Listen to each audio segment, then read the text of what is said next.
To the Standing Committee on City Finance and Services meeting of December 8th, 2021. This committee meeting is being convened by electronic means as authorized under Part 14 of the Procedure Bylaw. As such, committee members may participate in person or by electronic means. If a committee member loses connection during the voting process, staff will get you back online quickly while we suspend the voting process. The staff contact information has been circulated to you. Video of committee members speaking, presentations, and vote results will be projected on the live stream when available. Committee members are reminded that in accordance with Section 14.13 of the Procedure Bylaw, members must enable their video to confirm quorum. We acknowledge that we are on the unceded homelands of the Musqueam, Squamish, and Tsleil-Waututh people. We thank them for having cared for this land and look forward to working with them in partnership as we continue to build this great city together. I also want to take a moment to recognize the immense contributions of the City of Vancouver staff who work hard every day to help make our city an incredible place to live, work, and play. Clerk, may we have the roll call, please? Councillor Bligh in the chair. Mayor Stewart's absent. Civic business from 9:30 to 11:30.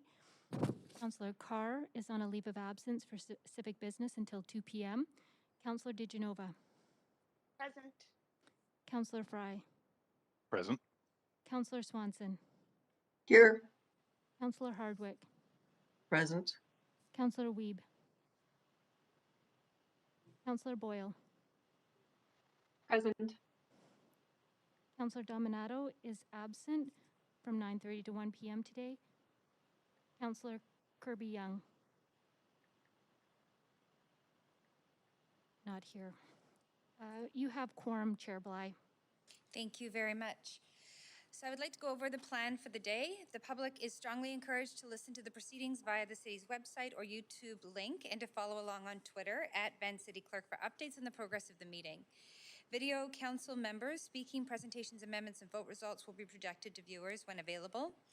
Any comments on agenda items can be sent to council using the web form on the city's website. The link to that form will be tweeted out on at Van City Clerk.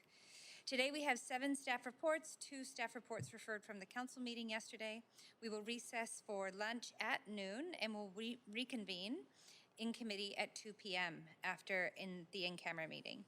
We will meet in camera from 1 to 2 p.m. today. Should the business not be completed prior to 5 p.m., we will recess for dinner at 5 and reconvene at 6 p.m.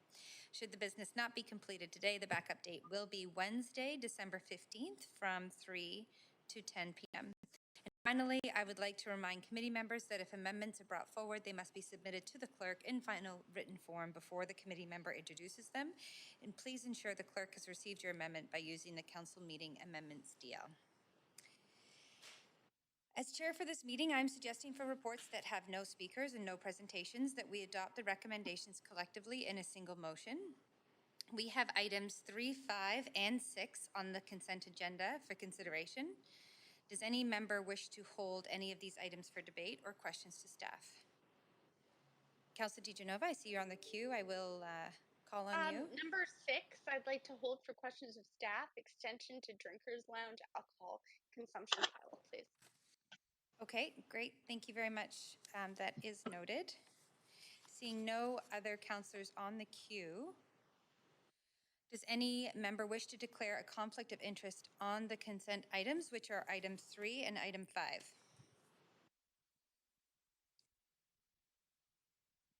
Seeing and hearing none, we need a motion to adopt the recommendations contained in items 3 and 5. Thank you, Councillor DiGenova. I'll ask for a verbal vote. All those in favor say yay. Yay. Yay. Yay. Yay. Those opposed say nay. The motion carries.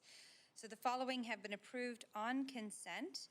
Item 3, approval of council initiative, Commercial Drive BIA Renewal 2022.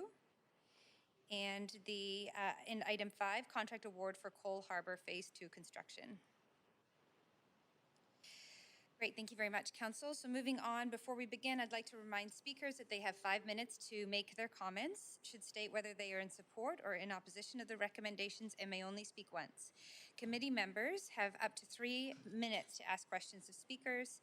However, speakers are under no obligation to respond. I will also ask if speakers are residents of Vancouver if it is not noted on the speakers list. Following the last speaker on the speakers list for each item, we will go back through the speakers list to call on those who were not present when their name was originally called and provide them the opportunity to speak. Our first item is the Spaces to Thrive Phase 1 Vancouver Social Infrastructure Strategy Policy Framework. And we have Sandra Singh, General Manager of Arts, Culture and Community Services, along with staff from the social policy team here to provide a presentation and respond to questions.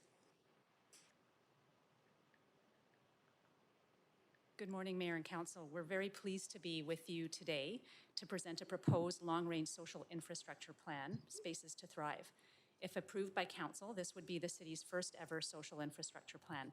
And as noted, I'm Sandra Singh, General Manager of Arts, Culture and Community Services.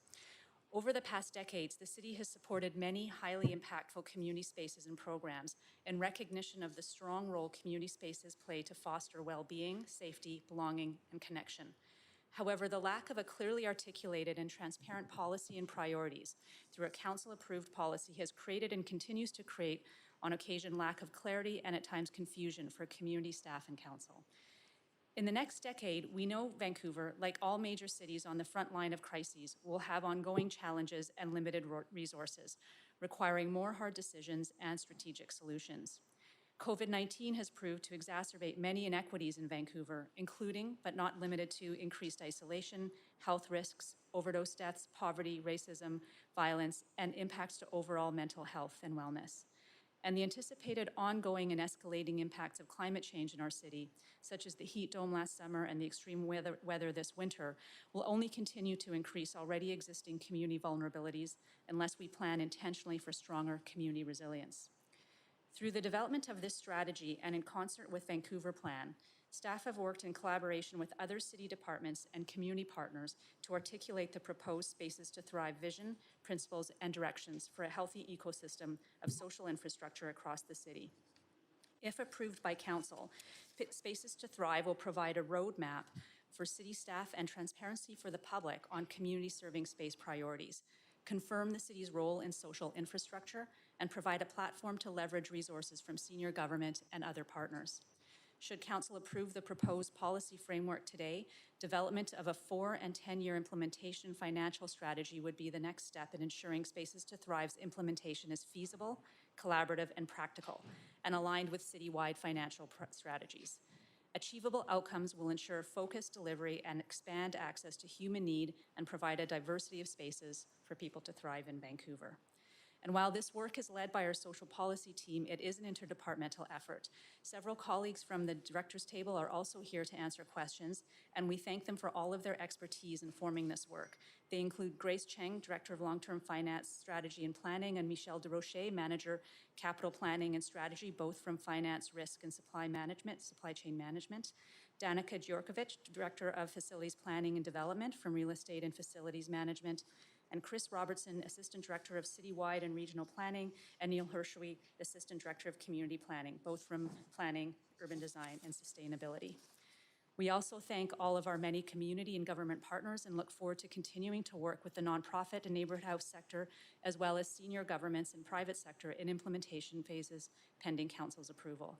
And I'll now hand the presentation over to Ada Chan Russell, Lead Planner for Spaces to Thrive, Vancouver Infrastructure Strategy. Ada is also supported here today by Mary Claire Zach, Managing Director of Social Policy and Projects, and Diana Herford, Senior Planner and Lead Social Infrastructure. Thank you.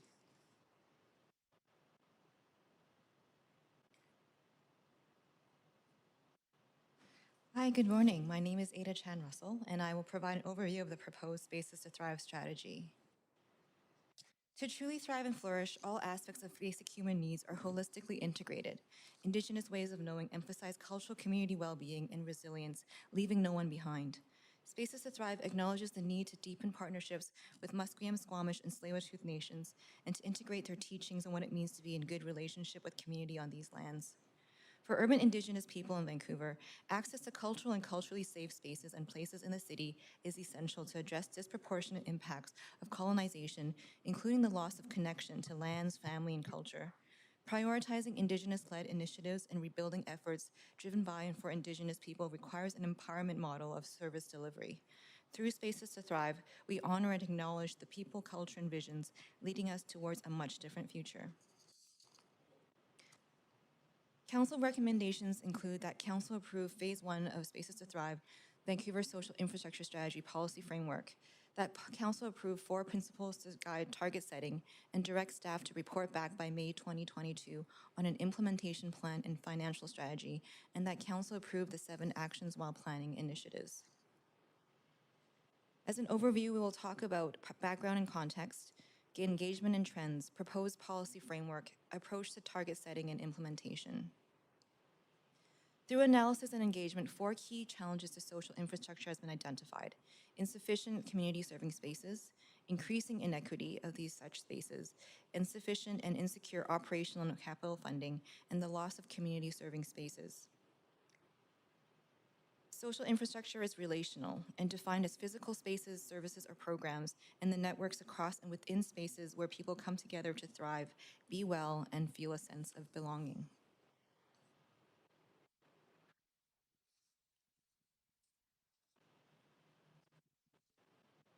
A healthy city requires a healthy social infrastructure ecosystem, a range of spaces, programs, and services from publicly owned and operated or privately owned and operated, and these all meet community needs and support connectedness and belonging. The proposed strategy focuses on social services and spaces in Vancouver and social providers that might be eligible for city grant supports. Spaces within the scope include social service centers like neighborhood houses, Indigenous wellness and cultural centers, social enterprise, informal gathering spaces, and some others. Some important civic supported social infrastructure are already addressed in other city plans, and others may be in the responsibility of other orders of government. While these services and spaces are not addressed in the strategy, there's shared social impact objectives, and the aim is to connect these related strategies and implementation through continued collaboration and partnerships. To begin, we want to highlight why social infrastructure is important. It allows people to access human rights for equity-denied groups and respond to council motions. It's integral to achieving healthy and complete communities. It fosters resilience and adaptability in and with communities, and by partnering with nonprofits, allows direct service to meet changing community needs in the city. In addition to existing social infrastructure challenges, this COVID-19 pandemic exacerbated inequities to people and communities. The disproportionate impacts of COVID reflect existing systems of power and privilege in society, from increased unemployment rates for racialized people to increased hate crimes and overdose death that are overrepresented in Indigenous residents. This strategy takes a human Indigenous rights-based approach and delivery, and these are aligned with policies and frameworks across multiple levels of jurisdictions. These reflect a range of commitments towards reconciliation and equity. Cities also have obligations to address human and Indigenous rights. City of Vancouver is currently undertaking many initiatives to fulfill these. Commitments include self-determination, decision-making, and service delivery for the benefit of Indigenous people, affirmation of rights, resourcing, and social determinants of health. The guiding policies for Spaces to Thrive are the Healthy City Strategy, the Reconciliation Framework, and the Equity Framework. Here are other city plans and strategies that share social impact objectives with Spaces to Thrive. Collaboration across departments ensure consistency towards general directions and goals. The municipal toolkit shows current roles of the city to support social infrastructure. As investor, there's including new and renewal of city-owned spaces, nominal leases, core funding, capital grants, and rent subsidies. As an advocate, it's to build on opportunities to partner, create, and support social infrastructure and nonprofits, and to regulate, develop policies, regulations, and incentives to protect and plan for social infrastructure. A 5-year snapshot shows the city's investment in social infrastructure, from providing core operating support to over 150 nonprofits per year, over 50 small capital grants, rent subsidies, and the completion of new social facilities as shown in these examples. For current context, these 2 maps show growing income disparity, increase of low-income households, and shrinking middle-income households in the region. What will this map look like in 20 to 50 years from now? And what about the need for social infrastructure?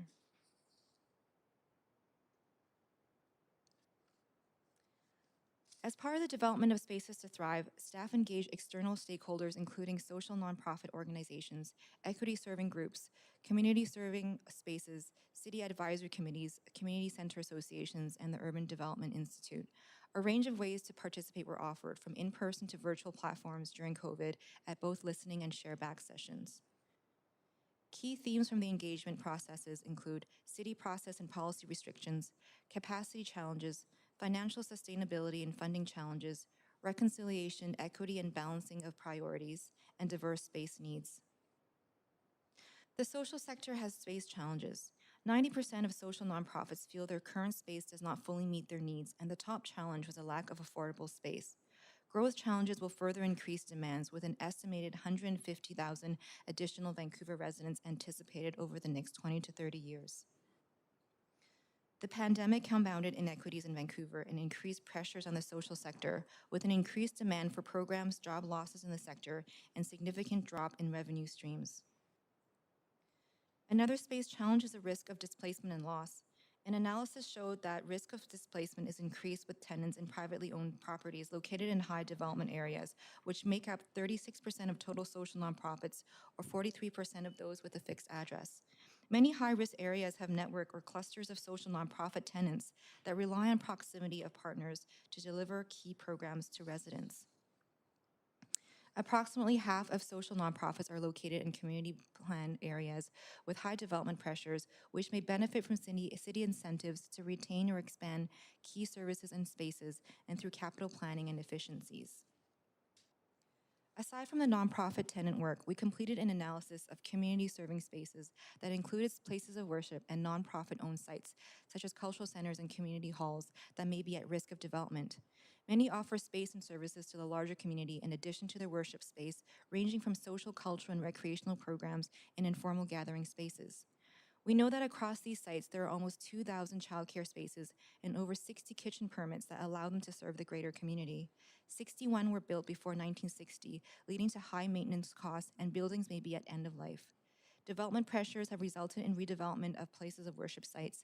Many have been sold to developers or redeveloped without retention of community spaces.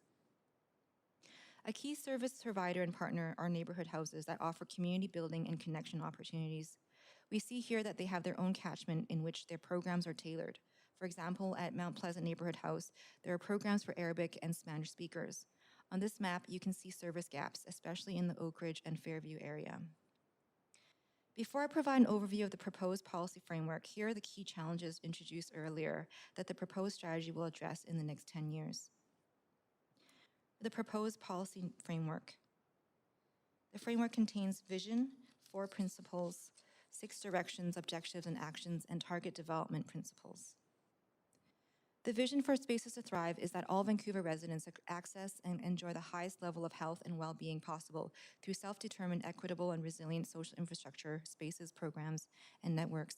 The following principles and commitments would underlie all decisions made within the context and scope: reconciliation and decolonization, equity and social impact, resilience and adaptability, collaboration and stewardship. I will now provide an overview of the 6 directions in the proposed policy framework.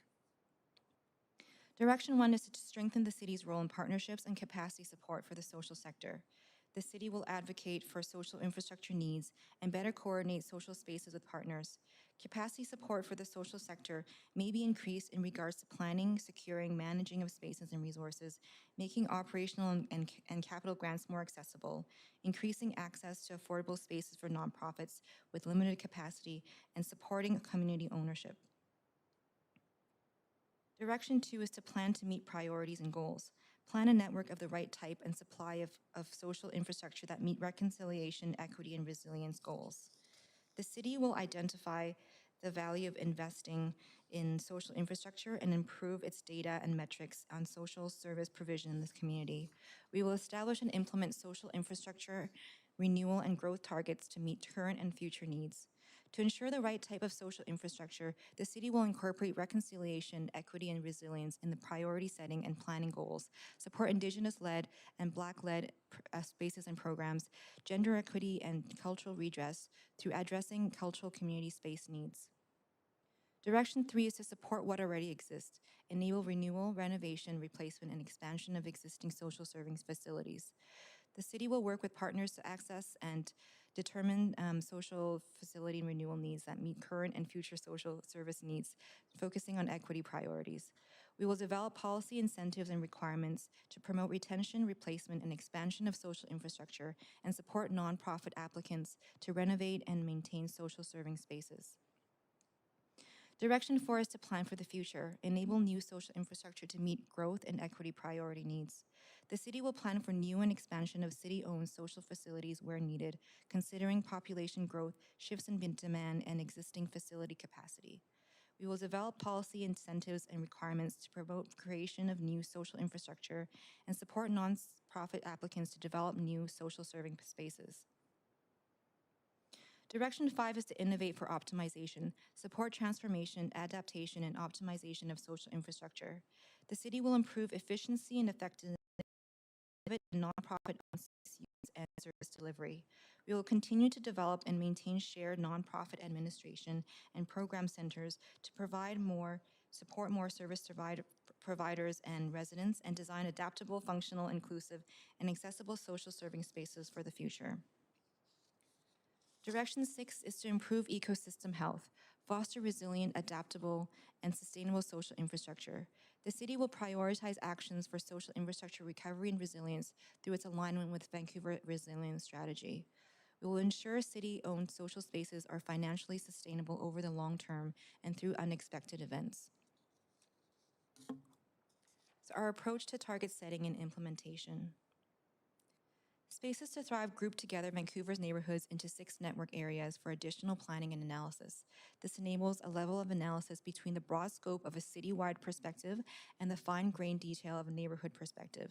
The neighborhoods in each of these network areas are geographically close and share commonalities in terms of demographics, population trends, as well as opportunities and challenges for the creation and delivery of social and community facilities. We have identified 2 general types of social services to meet community needs. Both serve diverse residents and groups, including those with intersectional identities. The first type is locally based, broad reach services, including multi-service general programs offered by neighborhood houses and age-based services serving populations such as seniors and youth. These should be somewhat well distributed across the city and easily accessed by all residents. The second type serves specific populations to meet reconciliation, racial justice, and equity priorities, or provide specialized services addressing equity priorities, including basic needs. With the right type and supply of social infrastructure, including a healthy mix of broad local serving and specialized program, the social ecosystems within and across networks will thrive. Spatial clusters or networks of nonprofit or community serving facilities work together community need, many collaborating across service network boundaries. Staff proposed principles to target development, moving the dial and increase social impact, feasibility and practical delivery model, clear city roles for city and senior government, bright innovation for new models and collaborative partnerships. And priorities focus on project areas include spaces for Indigenous healing and wellness, Black-led spaces, spaces for culture communities, safe spaces, spaces to vend, and food security. In shaping targets, strategic response to social infrastructure needs to increase from beyond our current pipeline for social facilities. An optimal response will include emerging equity, reconciliation, and resilience priorities, responding to murdered and missing women and girls, calls to justice, accessibility, and food security needs. The city's role in achieving targets for the next 10 years range from city being owner for new and renewal of city-owned facilities, city as partner providing major partnership grants to nonprofit owners, city as partner and matchmaker through space matching facilitation to increase community uses in underused spaces, and city as regulator to incentivize new and retention of social serving spaces. An implementation plan and financial strategy for Spaces to Thrive is expected in spring 2022. This will expand on priority projects and processes, indicators and targets, and a financial strategy. The plan will include an investment strategy to address funding gaps, and seek opportunities for public and private sector partnerships, plans to increase efficiency and innovation, policy and funds for growth and development, and capital plan integration. To meet immediate Spaces to Thrive objectives, 7 actions while planning with available funding sources are proposed to begin in Q1 of 2022. Urban Indigenous Service Delivery and Resilience Strategy, a space matching database and facilitation to optimize spaces, development of design typologies for social and cultural nonprofit centers, pilot of a nonprofit hub's governance and head tenancy model, develop space redevelopment and retrofit program, to explore service delivery through non-city-owned social infrastructure amenities, and collaboration with the private sector. If approved, Spaces to Thrive strategy will respond to Indigenous needs, develop new processes and projects for strategic response, innovate to fund existing social infrastructure in the pipeline, and to shift and plan for resilience and new and expanded social serving spaces.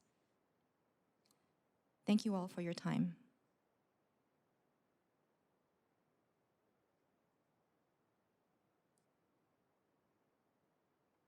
Thank you very much to staff. We do have an opportunity here to be asking questions, so I'll just check with councillors if there's any questions for staff on this report. Can I just, Councillor DeGenova, can I suggest, I see that we have a number of speakers. Would it be possible to suspend the rules to ask questions of staff after we hear from speakers? Well, I appreciate that, Councillor DeGenova. It doesn't appear that we have any questions of staff, so we would go to speakers regardless. So I'll just follow that process if it's okay with you. Sure, but could we wait for a round of speakers or a round of questions to staff afterwards if we wanted? No, the questions to staff are now, and then you can ask questions of staff through points of information. Okay, or we could, is it possible? I suppose this is a point of procedure. Is it possible, Chair, to ask to suspend the rules after? You can move a motion to suspend the rules right now if you'd like to, and then that can be a decision of council. All right, I'll wait. I'll hold off. Okay, thanks so much. Thank you very much. Appreciate that. Okay, so we do have speakers to this item, and I will just check with our clerks. Our first speaker is on the line. The speaker is Cinnamon Bayani, and is a committee member for the Urban Indigenous Peoples Advisory Committee.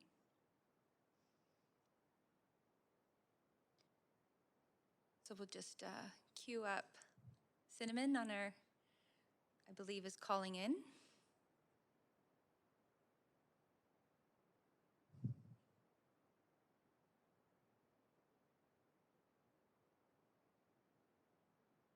Hello? Oh, there you, yes, we can hear you. Yes, okay. Yes, So, okay, can I wonderful. go You have ahead? 5 minutes to speak to council. Please go ahead, thank you. Okay. Hello, my name is Cinnamon Bayani. I am a representative speaking today on behalf of the Urban Indigenous Peoples Advisory Committee, also referred to as the UIPAC. I would first like to thank Council for the opportunity to speak today, and I would like to acknowledge that this meeting is being held on the traditional, ancestral, and unceded territories of the Musqueam, Squamish, and Tsleil-Waututh Nations. At our recent meeting held on December 6, 2021, we reviewed the infrastructure report called Spaces to Thrive. This document voiced the issues the Indigenous community has been seeking for a long time.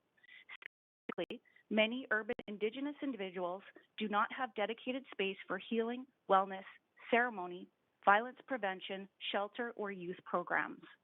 The UIPAC supports the Spaces to Thrive report and its intention to provide much-needed spaces dedicated to Indigenous communities. The report aligns with several recommendations from the Missing and Murdered Women and Girls final report and aligns with the annual work plan for the UIPAC. We would also like to recommend that one of these spaces be dedicated to our elder, now ancestor, Dr. Lillian Howard.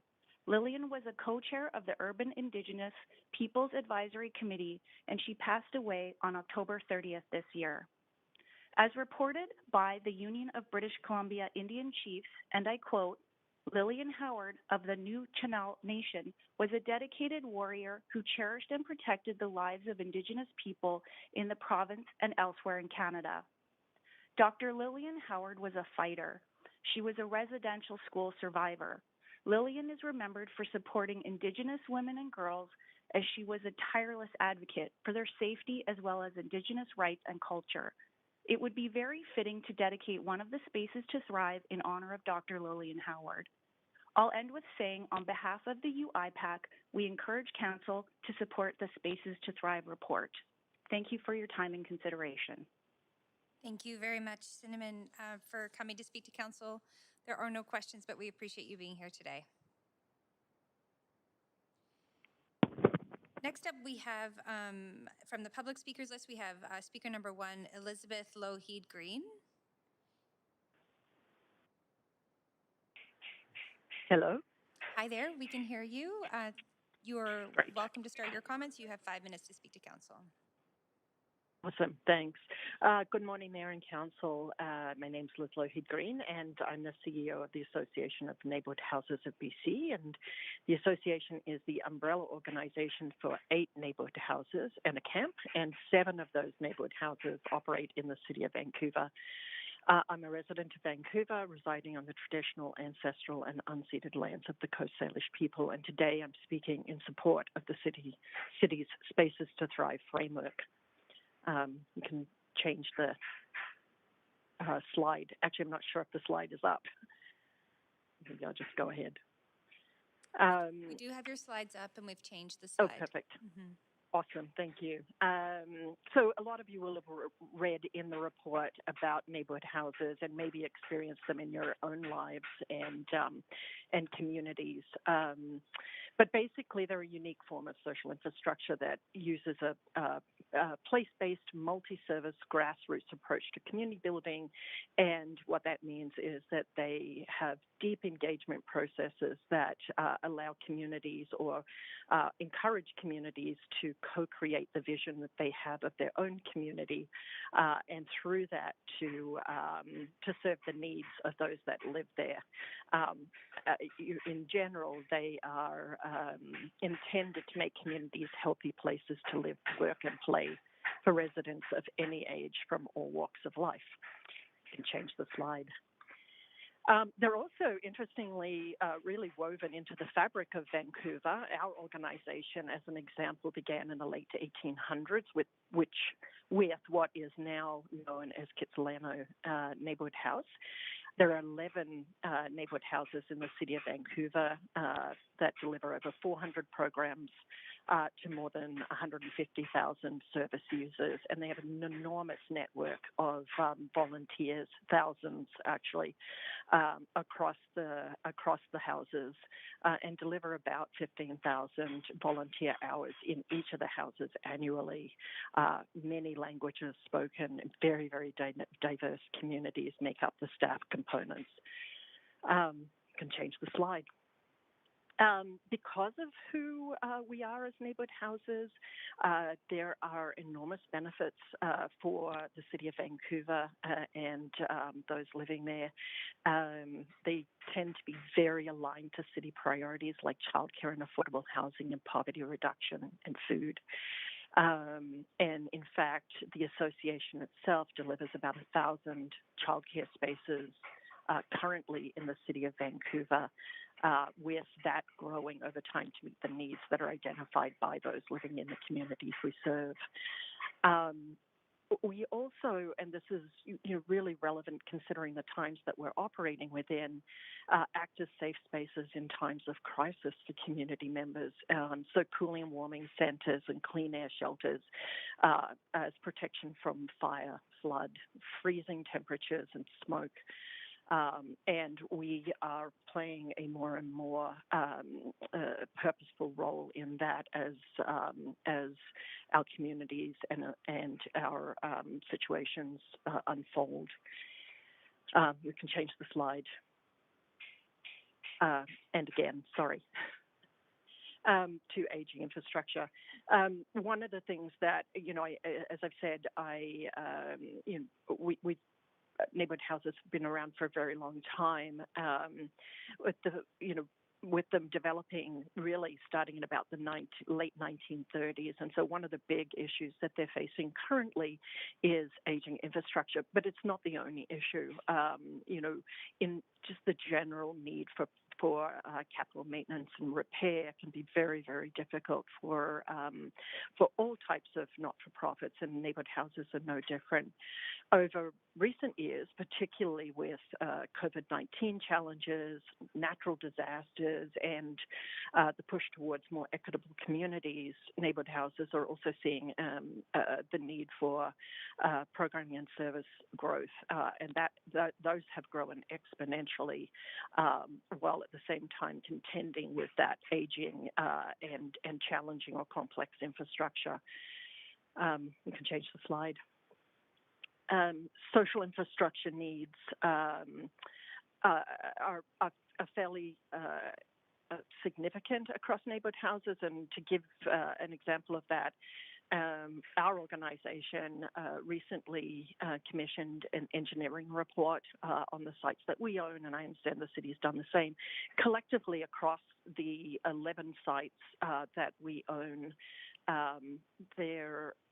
those reports highlighted the need for almost $19 million in capital maintenance repairs alone to the buildings over the next 10 years. Elizabeth, we have come to the end of your 5 minutes, so I just wonder if you could just wrap up with one really statement. Quickly.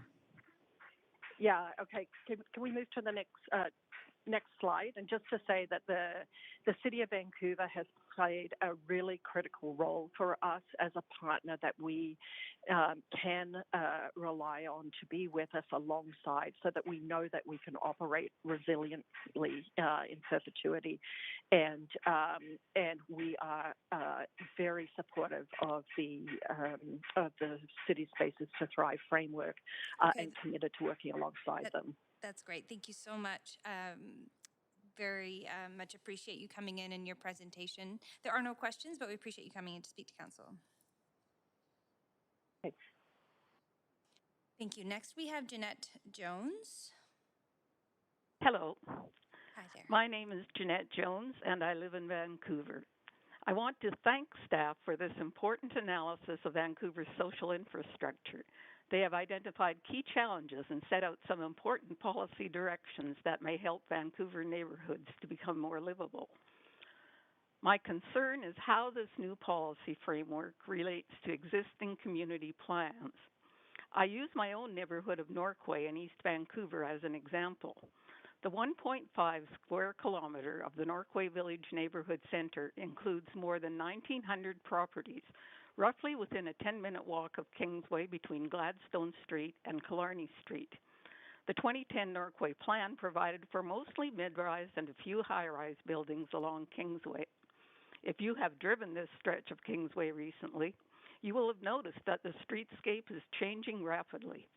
The Norquay Plan also provided for the 2013 rezoning of the rest of Norquay, almost all of which was previously zoned RS1, to low-density housing forms, and permitted duplexes to be built outright.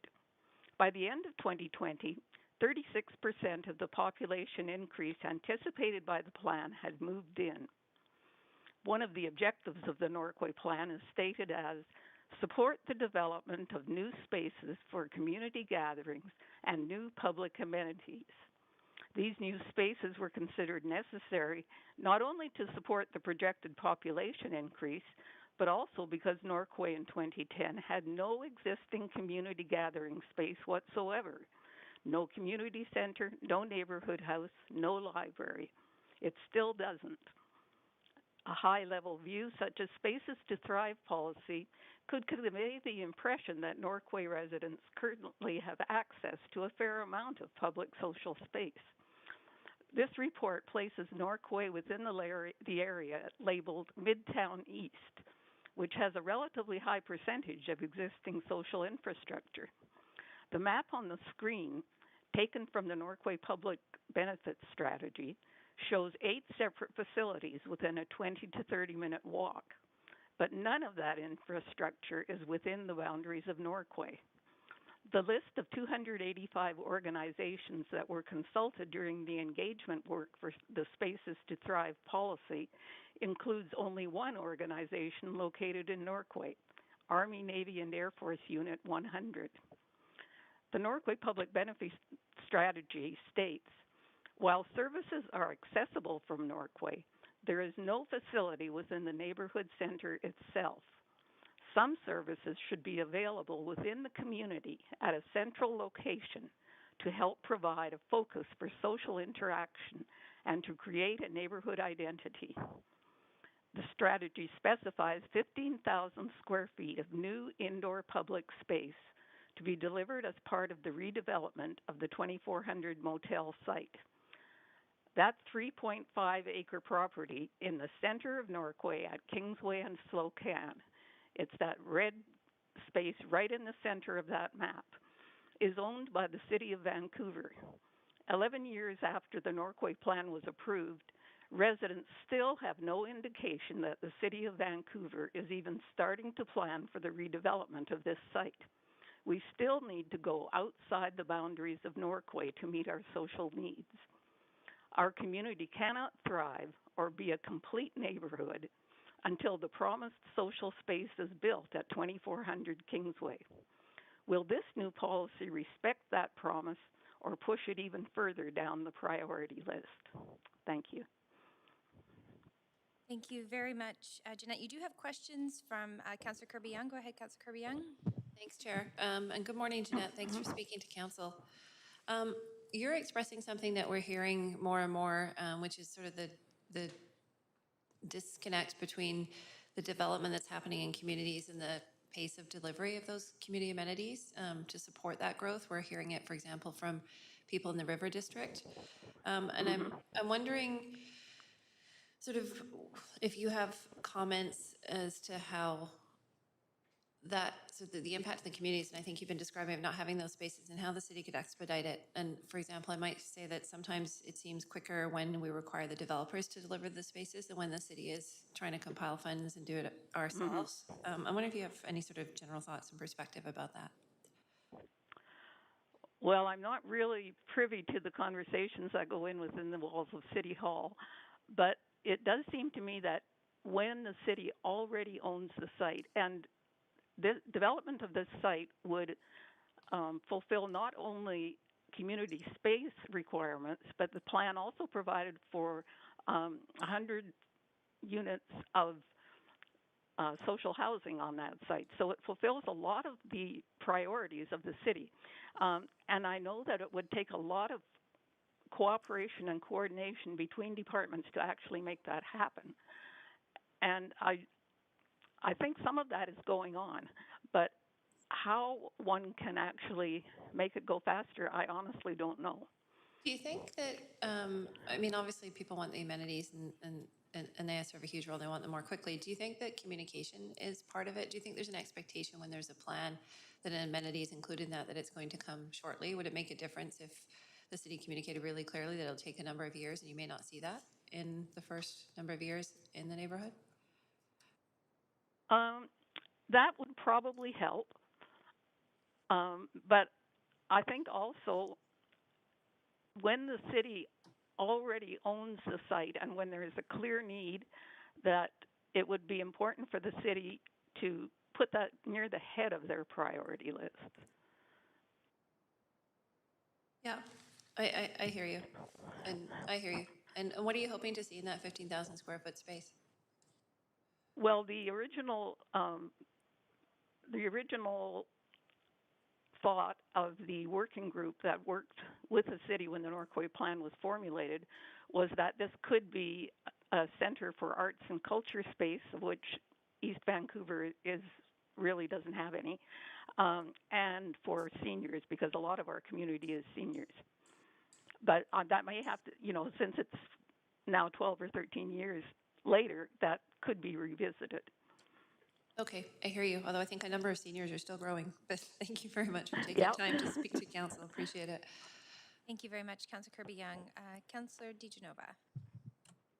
Thanks so much, Jeanette. I really appreciate your perspective, and I'm interested to ask staff some questions after, which I'll do through points of information because that's what I'll have available to me. But my question to you is, I mean, we heard from staff briefly yesterday. I'd asked about this report in the budget, and I understood that this was um, possibly the phase one of this was also about creating space for different groups. So it goes beyond arts and culture. We'd be looking at a number of different groups that have equity issues and diverse needs, Vancouver, including sex workers who need space and drop in space. So, I mean, if we're talking about this 15,000 square feet, and you've said on the wish list of your working group that that's seniors and arts and culture, but we really don't know where it's going to. Are you still supportive of that, or would you like some more clarity around that if you've been working so hard on this? Well, what we'd like would be for the city to perhaps consult, because there are a lot of new residents in the area as well that weren't here in 2010. So perhaps more consultation with residents of the area and with some of the services, which, I mean, I think this has already been done in the report that's before you today, which services are needed in Vancouver. And certainly I think we would all be open to some more specialized services within that 15,000 square feet. But we also need some general services. You need general services as well. And do you feel that you've been heard? Have you been told in any way, your group, that this is space that you could, enter an RFP process for? Well, we don't really, that working group dissolved basically when the Norquay plan was approved in 2010. So we don't actually have a group at the moment. We have heard a lot of individual city staff saying, yes, we really need this facility, but we haven't heard anybody say, this is how you can get it. Okay. And would that be something you'd like to know? Would that, I mean, can I say, are you in support of this, or are you in support of this with the conditions that the community has input on that? Yeah, I would say that's true. Okay. Thanks so much. Sorry, I have limited time, but I'll leave it there, and I will ask those questions of staff. Thanks, Jeanette. Okay, thank you. And thank you very much. Jeanette, you do have one more councillor on the queue for questions. Councillor Swanson. Hi, Jeanette. Hi. I'm just wondering if we could get that site developed for some community facilities, would you be cool with putting housing on top of it? Well, I think that was the plan. The plan is for, it's a big site. It's 3.5 square feet. Sorry, it's 3.5 acres. So the plan is for housing, 500 units of housing, which includes 100 units of social housing to go on top of it. Okay. Thank you. That's good. Great, thank you very much, Councillor Swanson. That's all your questions, Jeanette, but we do appreciate you calling in to speak to council. Thank you. Thank you. Next, we have speaker 3, Claudia Jorberg, on the phone. Are you there, Claudia? Yes, I am. Great, you have 5 minutes. Please go ahead. Okay, thank you very much. Thanks for letting me speak. My name is Claudia Schoberg, and I am the chair of the Community Board for Cedar Cottage Neighborhood House in East Van. And I'd like to report that Cedar Cottage Neighborhood House is in full support of the vision, guiding principles, commitment, and policy directions as outlined in the Spaces to Thrive report. So personally, I live and work in East Van, and I've been an entrepreneur in the city for 35 years. I founded and own Pedalhead's bike, sport, and trail programs, which has 8 locations in Vancouver and over 200 across North America. But I'm also a dedicated community volunteer, and I truly believe in Cedar Cottage Neighborhood House. It's hard to put into words, but it is really a welcoming place where judgment stops at the door. I just don't know. I don't know how to say how you can get people of all walks of life there, shoulder to shoulder, feeling completely comfortable and completely at ease with one another. And I know that some of you are aware of us and have been to the House either through our All Candidates meeting or at some other events. We would have loved to have you at some of our other special events that we have, the Carnival, the Powwow, other things that we do throughout the year. But of course, the last couple of years have made that impossible. And since 2012, Cedar Cottage has worked actively with the City of Vancouver to work on a replacement for our aging building. And it's notably the smallest neighborhood house in Vancouver, but certainly it is abundant with the number of things that we are able to house through there. And we're grateful for the City of Vancouver and many councils in the past and many staff, some of whom have even retired. And it's been a while for us, but for all the generosity of your wisdom and dollars and time to get this to place. We are very excited, and you may have been aware that we did receive $13.5 million to provide this promising social benefit as a people-driven place for people to thrive. And what this was from was this is a grant. It's the largest investment of funds. It's the Investing in Community Infrastructure program in Canada to a community-serving agency. And we're really proud of this, and we're excited to be building a very much needed new space for our highly utilized facility that is a community hub for many. Also, with this redevelopment in mind, in the last 2 years, we formed the Cedar Cottage Indigenous Advisory Council, and that is made up of Indigenous people who've been involved as participants and leaders of Cedar Cottage for over 25 years. This is a place that urban Indigenous people have found home away from home, a place to belong and connect through generations of families. We have invited the host nations for a blessing, and we have shared our plans. We're working closely with them as we work on the development of the new building. But today I'm here with some urgency because, of course, I understand that this is a policy directive and does not speak directly to financial support, and I don't want to be presumptuous about this. But in terms of this grant, there is a timeline that make it our responsibility to have it built by 2026. And it's our hope that within the policy directions, there is an opportunity to work with the City of Vancouver to get this done with finances, development processes, and staff supports. We are ready and we earnestly hopeful that with the support of the social infrastructure policy, we can get Cedar Cottage Neighborhood House built quickly and to meet the requirements of the grant. We need Cedar Cottage Neighborhood House to be built now. We just want to make sure that we are on your radar. And so just to sum up, we are completely supportive of the Spaces to Thrive, and we look forward to continuing to work with you to get our facility built. Thank you very much. You do have questions, Claudia. Councillor DiGenova. Hi, Claudia. Thanks so much. You speak with a lot of passion, and I really appreciate your advocacy for Cedar Cottage Neighborhood House, and I definitely see the value in neighborhood houses. I mean, we're hearing from some speakers that would like to see a place for seniors. I heard yesterday about a place for sort of a drop-in, possibly for sex workers. I'm just wondering, what do you understand in the fact that you already have this grant? I understand sort of the process of if you have a timeline, but have you been given any assurances as to what this space would be programmed for, specifically, and would it be for Cedar Cottage Neighborhood House? Yeah, so what I'm talking about is the redevelopment of Cedar Cottage Neighborhood House. It'd be almost 3 times the size of what we have right now.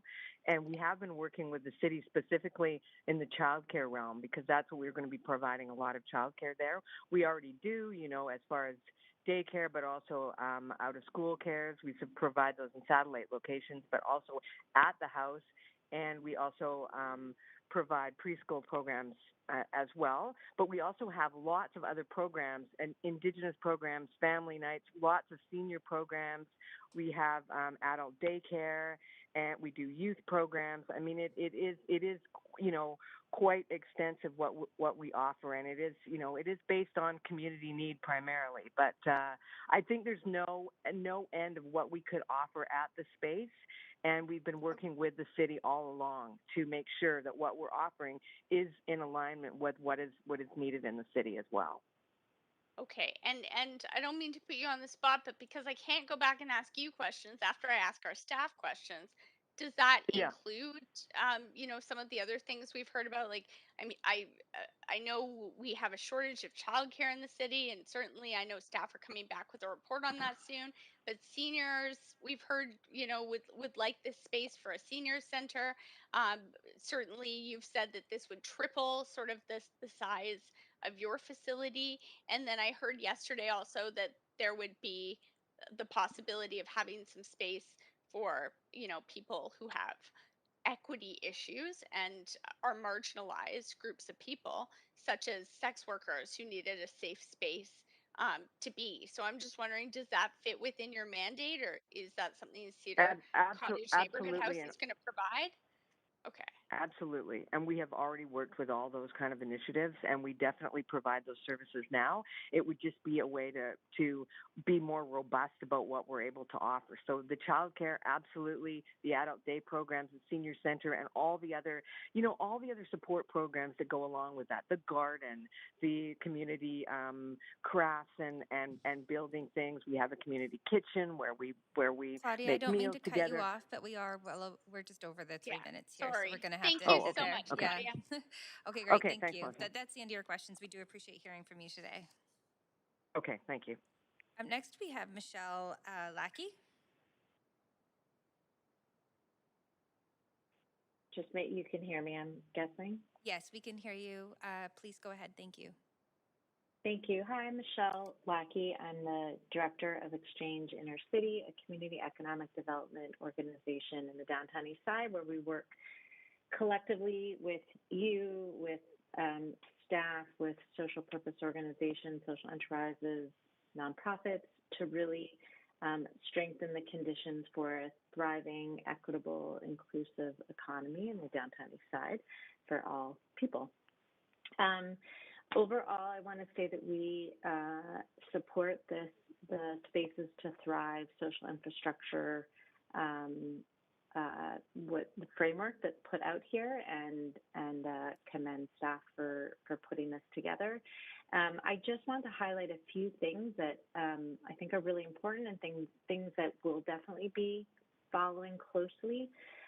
One is I appreciate the recognition of space needs for nonprofits, and this is a really integral part to social infrastructure, and especially noting that the rent costs continue to increase, making it much less accessible for nonprofits and community serving organizations to be in their space and to be able to provide the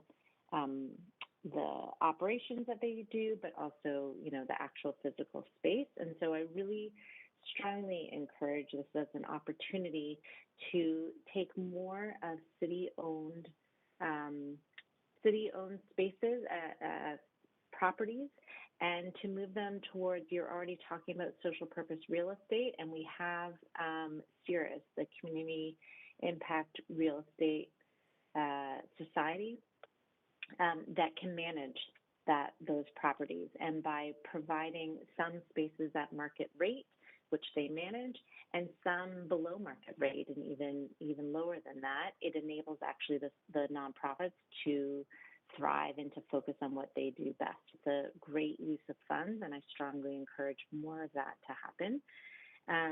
Secondly, I want to touch on, under Direction 6, the fostering resilient, adaptable infrastructure, and there's talk about preparation for emergency situations and the networks for distribution, et cetera, in those emergency situations. This is key. We saw this during COVID, and we saw, especially, I'm sure everywhere, but especially in the downtown east side, how organizations work together to respond to the emergency, which is still going on, and multiple emergencies. And I would encourage, as this moves forward, I would strongly encourage to develop with community what those systems are, because we shouldn't be running around trying to figure out who can do what, and we can do it much more effectively, and we can be partners in this. The third thing I wanted to focus on was under direction 2 about the right type and supply of social infrastructure. And one of the things that's under that is exploring ways to quantify and qualify the community and economic impacts of social nonprofits, which we know is quite large, and the ripple effect is quite large as well. So one, I really support that. 2, Exchange Intercity is looking into some of that in specifically related to low barrier employment and impacts of that and everything. So there's partners out there to work with. But also I just want to highlight that as we quantify and qualify, which I think is incredibly important, we do it in a way that is positive to strengthen and not punitive. Because sometimes, especially if it comes from a government entity, it can be seen as negative, which is obviously not the purpose, so that we use this as we qualify and quantify, that we use it to strengthen overall and not, a slap on the wrist or for punitive measures. And the final thing was under developing and strengthening partnerships within the city or advocating for social infrastructure needs. There is a point about improving coordination of social and community serving spaces across city departments. And I just want to underline that to say that I think that there is a place here to really lead and use this as a means almost to lead the coordination across departments, which I know is incredibly difficult. But when we put together this, and the VAN plan is coming forward with all these policy directives, that we really need to ensure that a policy directive is looked at the same, whether it's in RAFM or DBL or ACCS, and that they're coordinated so that Okay, Michelle, I'm it's going not to have one to over just the other. ask that we close your comments there. We are over the 5-minute mark. I know it's tough to see that when you're calling in. So if we will just pause your comments there. There are no questions for you, but do appreciate hearing from you today. Thank you. Thank you very much. Next on our list, speaker number 5, Stephen Johnston. Good morning. Can you hear me? Yes, good morning, Stephen. We can hear you. And you can go ahead. You have 5 minutes to speak to council. Thank you so much. Good morning, Mayor and Council. My name is Stephen Johnston. I'm the Executive Director of the Community Impact Real Estate Society, and I'm here to speak in support of the Spaces to Thrive strategy and policy framework. Briefly, Community Impact Real Estate is a social enterprise dedicated to curating a portfolio of affordable commercial real estate to ensure that nonprofits, social enterprises, and other affordable goods and service providers can remain in the communities they serve. Given our depth of knowledge in social purpose real estate, Community Impact Real Estate is keenly aware of the challenges faced by community in accessing affordable space. Much like the housing market, there is an affordability crisis in commercial real estate. Rising lease rates and operating costs are driving nonprofits and other community-serving organizations out of the neighborhoods they serve. The growing lack of services and affordable goods available to residents increases inequity and alienation. Creating a more just and equitable future for Vancouver means looking beyond affordable housing to include social purpose real estate. This inclusive approach ensures we build a whole and complete neighborhoods that meet the needs of all residents. The Spaces to Thrive framework makes important first strides towards realizing a better future for our city. Community Impact Real Estate is encouraged to see that staff have included 5 actions to advance this strategy while further work is done. In particular, action number 2, a space matching database and accompanying facilitation, and action number 4, the creation of a nonprofit hub, will make an immediate difference in increasing the amount of affordable and accessible social purpose space. We encourage staff to continue working with community partners to advance these actions. The Spaces to Thrive strategy and policy framework is a much-needed step in the right direction when it comes to increasing access to affordable space. Community Impact Real Estate would encourage the city to look beyond this framework to consider other tangible ways to support community. For example, the province, through BC Housing, has contributed commercial retail units to the Community Impact Real Estate portfolio in an effort to increase the amount of affordable space available to community-serving organizations. In closing, I'd like to challenge the city to follow the province's lead and look at its own real estate holdings to determine what can be made available to community through the Community Impact Real Estate portfolio. Thank you for your time. Thank you very much, Stephen. We do appreciate hearing from you. You do not have any questions, but thank you for calling in today. And then finally on our list, we have Nathan Edelson. Thank you, Councillor Bligh. I'd like to acknowledge that we're on the unceded lands of the Coast Salish people, far too many of whom are living in poverty and in need of an array of social services provided in creative and respectful ways.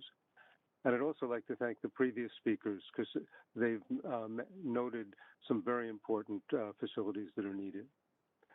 I'm speaking as an individual, but this is based on my experience as a former city planner and my work with several community-based organizations. And I'm speaking in support of the Thrive strategy, and we'll focus on, first, the need to provide appropriate services in every neighborhood. Second, the current and potential role of neighborhood houses, which you've heard a bit about, in helping local residents of different incomes and cultural backgrounds to address current and emerging community needs.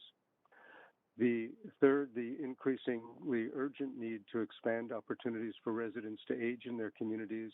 And finally, recognizing the regional basis of many of the social issues facing the city. So, appropriate services in every neighborhood. When I was a senior planner for the Downtown East Side, I was forced to learn a great deal about the need to decriminalize the use and even the sale of small amounts of illegal drugs. It was hard to imagine that several decades later, the three levels of government would now be supporting harm reduction to the extent that not only is there a supervised injection site, but also a user-operated facilities, let alone that at least one court, in effect, is attempting to decriminalize the sale of even dangerous drugs such as fentanyl. I mention this because years ago we initiated the street market as a harm reduction measure to help local residents secure some income as well as affordable goods. The Thrive report notes the importance of public markets in different neighborhoods.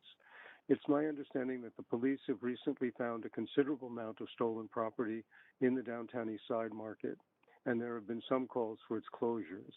I think closing that market would be a misstep. The market is not the cause of theft. It can actually be part of a solution if it is properly managed. All relevant city departments and the police should be working to find a permanent site and to find ways to help ensure its success and reduce any neighborhood impacts. Neighborhood houses. I was the founding executive director of Little Mountain Neighborhood House, and I'm on the board of the Alexandra Foundation, which provides small grants to existing neighborhood houses and to help start new ones.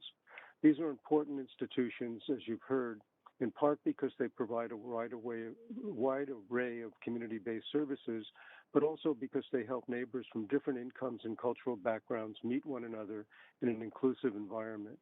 More neighborhood houses are needed in Vancouver, especially in the southern part of the city, which is underserved. But they are also needed in other parts of the region where they can help expand services and support groups that currently oppose one another to better understand each other's needs and capacities.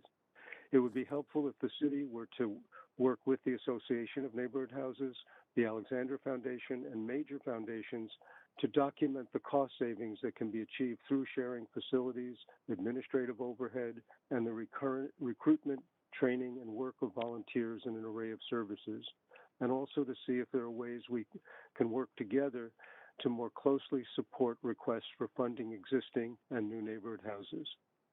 Aging in communities. Many neighborhoods in Vancouver are facing large and growing older populations. There's an increasing number of empty bedrooms as seniors prefer to age near friends, families, and familiar services. As you know, the False Creek South Neighborhood Association has proposed a campus of care that would provide a considerable amount of new seniors-appropriate housing and health services, as well as supportive housing for people with disabilities and those who have experienced homelessness. It would be very helpful for this community and others if this initiative could be expedited on city-owned lands near the Olympic Village Station. Regional issues. Vancouver is a leader in providing many needed services for local residents, especially those experiencing homelessness and addiction to illegal drugs. These challenging issues are not being addressed as well in all parts of the region. In some instances, residents move to Vancouver where there are more health and housing services, even though they would prefer to remain in their own communities. It would be helpful if the Thrive policy were to include explicit reference to how the city might most effectively work with its Metro Vancouver partners and others to share what we are all learning and to help provide needed services throughout the region.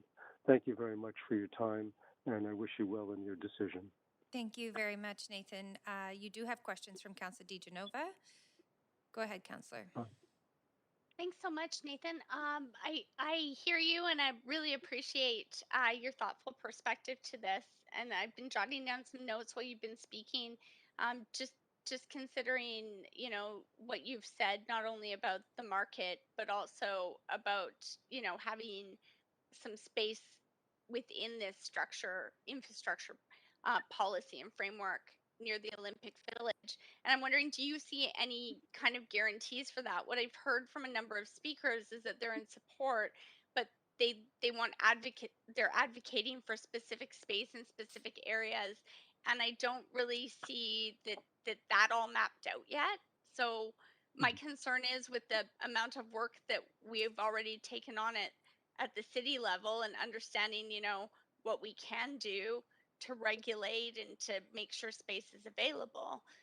How do you see this right now as kind of an equitable framework to ensure that all of these different organizations have space, like the childcare, like the senior center, like the, you know, drop-in for sex workers? I'm just wondering, overall, how do you think we should structure that to make sure it's equitable and fair? I think that staff can report back on priorities. They've got a lot of experience. You have some, I have to say, some wonderful staff working with you, and to develop. They've had contact with communities and to try to develop some clear criteria about what projects are ready to go. I was involved with Cedar Cottage when they were initially exploring their thing. They spent a lot of time on this, but I also know that the downtown East Side Market in particular plays a very important role in that community, and it can be improved, but it requires an instruction by council and members of the police board and others to really have the different departments working together. So that we can find the proper location and make sure that the various public objectives are met.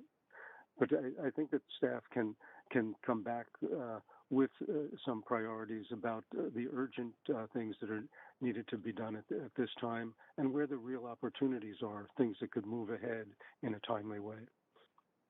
Okay, thanks. And do you think that it's important? I only have 30 seconds left, but you had mentioned also sort of a public safety aspect to it and engaging the Vancouver police. I'm not sure if you said department or board. Do you think that that's important to the success of this framework and policy? Just 20 seconds to respond.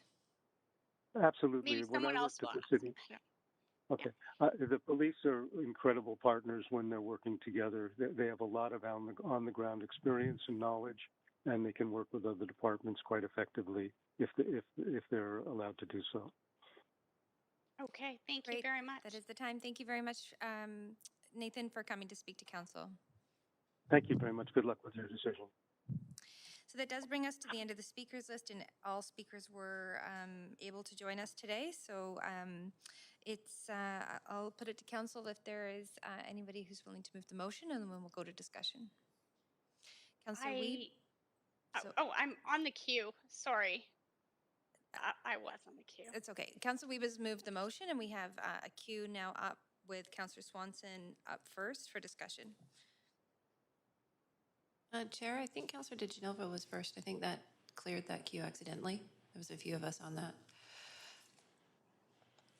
There was no clearing of a queue, so I'm going to have to just go with who's on the queue at this stage. Unless the clerks are letting me know that that's a different queue. It's okay with me. I'm fine for Councillor Weeb to move it, so thank you. Well, just to be clear with process, we don't need to be on the queue to move the motion to start with, and then that main queue is for discussion. So I just want to make sure that we're clear with that. I do my very best to be able to track who's in the room and also who's online.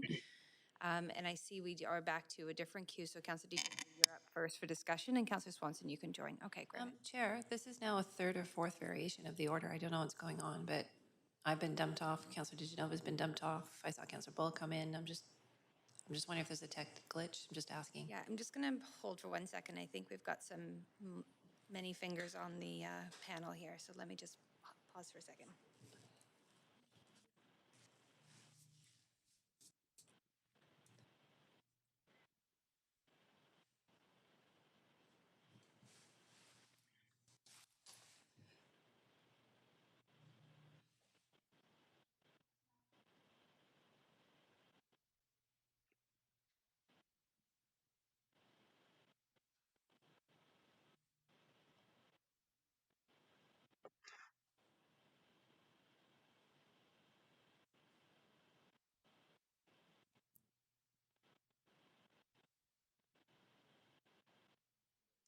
So just to be clear, we just need to give a moment for us. When speakers are complete, we're on a question queue and everybody puts their name on the question queue. Then we move to a main queue, and then there's different names on the main queue. So that's what's happened. So we'll just go, we're on the queue, which I believe is in front of you right now, and then we'll come back. So understanding the circumstance of switching between the queues, this is the correct queue that we're looking at right now. So I'm going to move to Councillor DiGenova. You have up to 5 minutes. Okay. I'm first of all going to ask if we could suspend the procedure. I'd like to move a motion to suspend the procedure bylaw to ask questions of staff so that we could possibly have a question period instead of just our debate time, please. So we have a motion on the floor to suspend the rules and have a round of questions of staff, and then we'll come back to discussion. So we don't need a seconder. I'll just ask for a vote. All those in favor say yay. Yay. Yay. Yay. Any opposed? Hearing none opposed, that motion carries. And so we'll have 5 minutes of questions to staff. So I'm going to go over to a question queue, and you can put yourself on the question queue for questions of staff. Okay, so we've got Councillor Swanson. Yeah, I'm just wondering if there is anything in our upcoming, or if there's a plan to put something in our upcoming capital budget to develop the site in Norquay at the 2400 motel.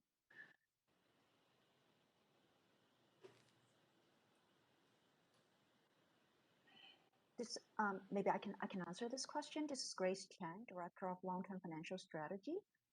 Because this is not part of the 2022 work plan, so it's not included in that budget that Council approved yesterday. However, this will be considered or can be considered as part of the upcoming capital plan, so that will be part of the prioritization across the programs. So we could put it in there if we want to. Yeah, we need to prioritize it with all other asks. So we can actually report back to Council on this. And what the other things that some of the speakers mentioned were a bigger Cedar Cottage neighborhood house and the campus of care in Falls Creek. Would those be facilities that we could put in the upcoming capital budget for the next 4 years? On all these projects, I think it will depend on how our ACCS colleagues to how they prioritize it over the next 4 to 10 years, and all these will be considered as part of the capital plan. So we do need to go through a process, to prioritize. So and council will be engaged along the way, so we can actually report back through that channel. Yeah, it seems to me that 2400 motel with city-owned land, it's just crying to get something on it that's useful to the neighborhood. Is there any work going on to create more neighborhood markets where people could sell things that they have or use things and get together and not have to have a whole bunch of different yard sales, but maybe just every weekend or something have a sale? Like, yeah, is there anything like that happening?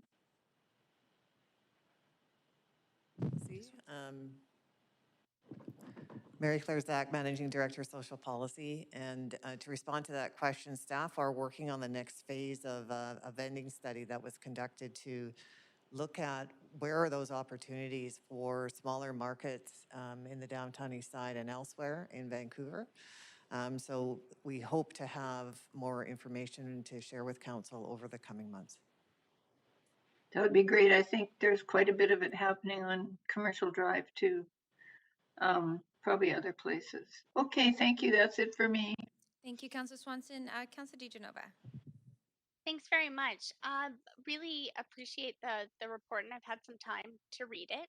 I'm just wondering, after hearing from speakers in the report, I don't see specific space allocated for all of the different groups that have come to speak in advocacy today, or the people who have spoken in advocacy for what they'd like to see in their neighborhoods. And I'm just wondering what kind of expectations you think there might be from the community, and what is it that we currently have to offer? Diana Herford, Senior Planner, Social Policy. There are many ways that we're looking to look at what we both have from a city-owned perspective as well as a nonprofit-owned perspective, and working with neighborhood houses to look at enhancing what's already there, making sure that there's resilience in place, making sure that there's opportunities that we can look to expand and to enhance in terms of efficiency of space, but also to look across those networks. So when you look at the neighborhood networks in Appendix A, you'll see ways that we're trying to fill some gaps, work directly with community plans and Vancouver Plan, and really work where there's an and here. It's not specialized services or general services. People make up a range of identities, and so we're really working to local solutions and finding ways that we can fill those gaps and work with community to best meet their local needs. Okay, thanks. And is it ACCS staff? So Arts, Culture, Community Services, for those listening at home. I'm just wondering, is it specifically ACCS staff that would, be fulfilling this framework? I understand that there'd be a component of REFM, but sort of running this, looking at sort of the organizations and the process, how large of a role, percentage-wise, in this entire framework would ACCS play? And would you be hiring new staff to do that, or would you do that within your current staff?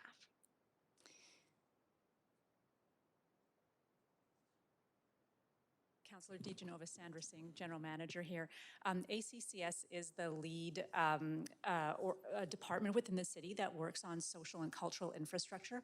As noted in the opening remarks, we work very closely in collaboration with multiple city departments. And so there are components of this that are city delivery, which might be in partnership with REFM. There are parts that are regulatory that would be in partnership with planning and development services. But ACCS is the lead, and we do have a social infrastructure team as part of our ongoing operations that does this work. We do not see ourselves at this point requesting additional staff in relation to implementing this policy. Okay, so you'd be able to do this within the resources you currently have. In terms of leading and administering this this strategy and policy, yes. When we have a large-scale capital project, we usually across departments look at what staffing resources might be needed to deliver that. But in terms of this policy and the delivery of it, we should be resourced. Okay, thanks. And just another question that came from, I actually have two. We'll see if I can fit them both in. But the last speaker, Nathan Edelson, had mentioned engaging sort of and incorporating public safety into this as well, to have sort of a collaborative approach, is what I'd heard from him, the questions that I'd asked. So I'm wondering how VPD has been engaged in this, and if they have been engaged in this, and to what extent. In this particular policy framework, so we're asking council to approve today, we haven't engaged VPD specifically, but we work with them very, very closely on particular projects that have some connection to this policy framework, such as the Downtown East Side Market. Okay. And we can look at further partnerships with them as those opportunities arise. Okay, that's good to know. Thank you very much. I'm just also wondering, when it comes to all of the different groups that, we heard in sort of the Cedar Cottage and Norquay areas, there's we're looking at sort of 15,000 square feet of space for daycare, um, you know, senior space and a senior center. I know that Sandra had mentioned yesterday in response to my question, sort of Councillor a DeGenova, drop I'm in just going to draw space your for. attention to your time. Oh, They're not sorry. going to have enough time to I was answer. just wondering, will all of these different uses be able to use this 15,000 square feet space? Maybe Councillor Kirby Young will touch on it, maybe not, but I'll send that in later. Thank you.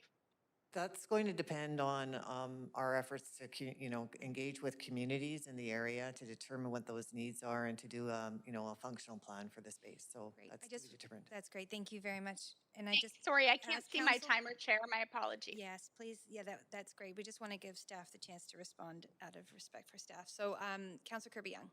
Yeah, thanks. I've got a few questions coming off, not surprisingly, the budget yesterday, and just around kind of setting up expectations for what would be potentially delivered in a strategy. So my first question is around, obviously you said that this will be brought forth as kind of a financial plan, which would factor into the next capital plan, 4-year, which would be the purview of adopting of the next council, correct? This is Grace Chang, Director of Long-Term Financial Strategy. Yes, this is correct. When we develop the implementation and also the financial strategy, it will be grounded with the financial capacity that the city can deliver. And also for the first 4 years of the plan, it will form part of the capital plan. So all these will be linked together when we look at this. Great, thank you, Grace. And then maybe a follow-up question to Sandra's saying, and that's really around philosophically, sort of within the capital plan, do you see this as being incremental asks or alternatives? So I think about things like our core infrastructure, community centers, libraries, ice rinks, some away-to facilities like senior center at Sunset, some of those other gaps in addition to these really important spaces like neighborhood houses. So do you see this being incremental projects that would put pressure on those projects, or that's the first question? As we look forward to planning social infrastructure, cultural infrastructure, other kind of community amenities through the next 10 years and in the next capital plan, we will have to make some hard decisions in relation to maintaining our existing infrastructure as well as addressing gaps and incrementally needs that are arising from growth. And so that will be part of the contemplation over the next few months as staff prepare to bring a capital plan to council. Okay, and then follow up on that. Do you think there's an opportunity to leverage some of those spaces, such as community centers that are either being renewed or new, to incorporate some of these spaces and sort of work smart with space and money, if you will? Yes, absolutely. Co-location and is high on our priority list of opportunities to look at. Okay. And then the next question is really around sort of the role of how to do this the most efficient way, because we've got, like you said, and I know, Sandra, you often say that ACCS doesn't do anything alone, and we've had planning and development staff this morning, REFM, and I know there's integration, but is there someone that sort of owns the strategy, or can it be delivered in a way that is simplified and integrated to regular practices? So for example, with PDS, they're looking at community amenities, have an enabling policy such as the artist space that was delivered at some of the rezonings recently off of Canby, around Canby and 42nd. Is there a way that it can be integrated, that we're not creating a whole additional level of new work, but we are integrating into some of our existing work as part of our objectives? I'll say something quickly and then I'll ask Diana to comment. But when council looks at a policy like this and sets the framework, this provides us the platform to start to build those types of lenses into other areas of work, so that it becomes part of that ongoing deliberations and operations. Diana, did you want to? Diana Hervard, Senior Planner, Social Policy. Just to add to that, some of the things that we're looking at is exactly that, and integrating into VAHA projects where there's social infrastructure and housing, looking at how Van Plan has a strong community infrastructure ecosystem that can really provide some deep resilience and equity across the city, ways to integrate from Resilient Vancouver and have really resilient neighborhood plans, and social infrastructure plays a part of that. All of it's integrated, and all of it's very much connected to a citywide strategy. Okay, so Diana, so would you say it's sort of analogous or fair to say kind of like putting a climate lens in all of our infrastructure renewal? Like yesterday I asked Lon Leclerc about sewer renewal, for example, and saying everything you're doing now in terms of infrastructure has a climate perspective and really is climate resiliency and infrastructure. Do you sort of say it's similar that we now have this lens around space, and then we have to have policies that, again, thinking about permitting and regulation, we're not creating another policy that conflicts or is complex, but we would integrate it in something like a CAC policy, for example. So Yeah, that's childcare is exactly right. used We're and trying to amplify, connect, and align. So Appendix C shows where we're aligning across all those things with the pillars of resilience, equity, and reconciliation. okay. But like, for example, when we're looking at space and we're saying, okay, the city's identified spaces, we need spaces for make space for arts and culture, we need them for childcare, we need them for underserved sort of equity seeking groups, and we could align that. Because what I'm fearful of is creating new policy, like in permitting and licensing, where staff are put in a challenging position and you have these budding policies that may either add more work or make it more complex for you to execute.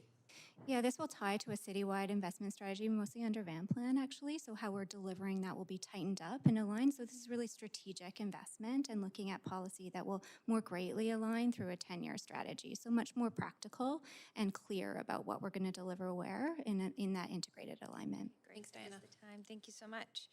And thank you to staff for answering those questions. We are going to go back over to the main queue now as there are no other councillors on the queue for questions. And Councillor DiGenova, you do have the floor. Thanks so much. I really appreciate the opportunity to ask questions. So thanks, council, and thanks to staff. I've just sent over, and I just drafted this up quickly because I wanted to ask my questions first, a referral motion. So I've sent that in to the clerk's meeting amendment. Okay, I'm just going to... my apologies. I've had some technical difficulties. That's why I couldn't see my timer. Okay, I see it's actually just come in now. So we'll just give the clerks a second.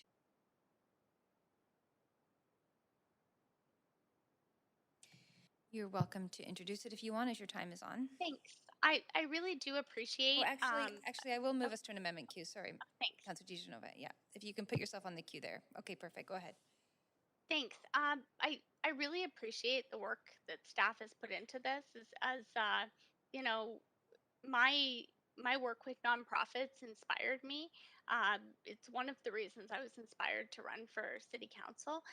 But I also see and hear a lot of hope from different organizations and groups of people, and that's what we heard from some of the speakers today that want 15,000 square feet of space to be a number of different things. And during my time on park board and the experience that uh, I I went through, and that it was even possibly before I was in elementary school that the Killarney seniors had tried to start moving forward with their senior center, understanding the need for social infrastructure, but also the need for support from several levels of government to kind of come together and take some ownership of this. And that's why I really appreciated, the addition to the budget and was able to support it yesterday. The letter that Councillor Fry had asked for an amendment to ask for some extra support in these areas. And I do see the city playing a role in this through sort of our a social purpose real estate through what we can do.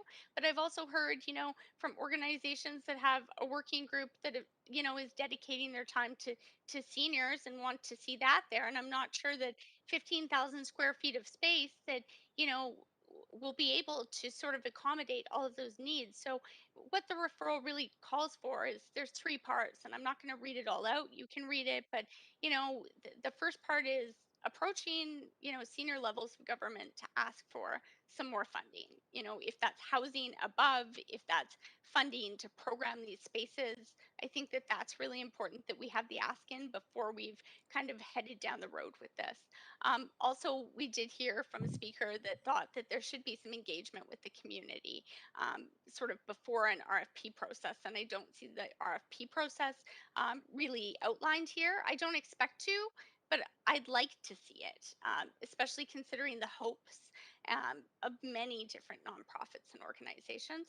And then, lastly, I think that it's also important that we look at a framework to ensure equitable distribution access so that there is a place for organizations that are, serving marginalized people. And, one of the examples that was shared, by um, Sandra Singh yesterday was, sex workers who need a place to be safe, um, and need um, that type of support, and community and a place to come together.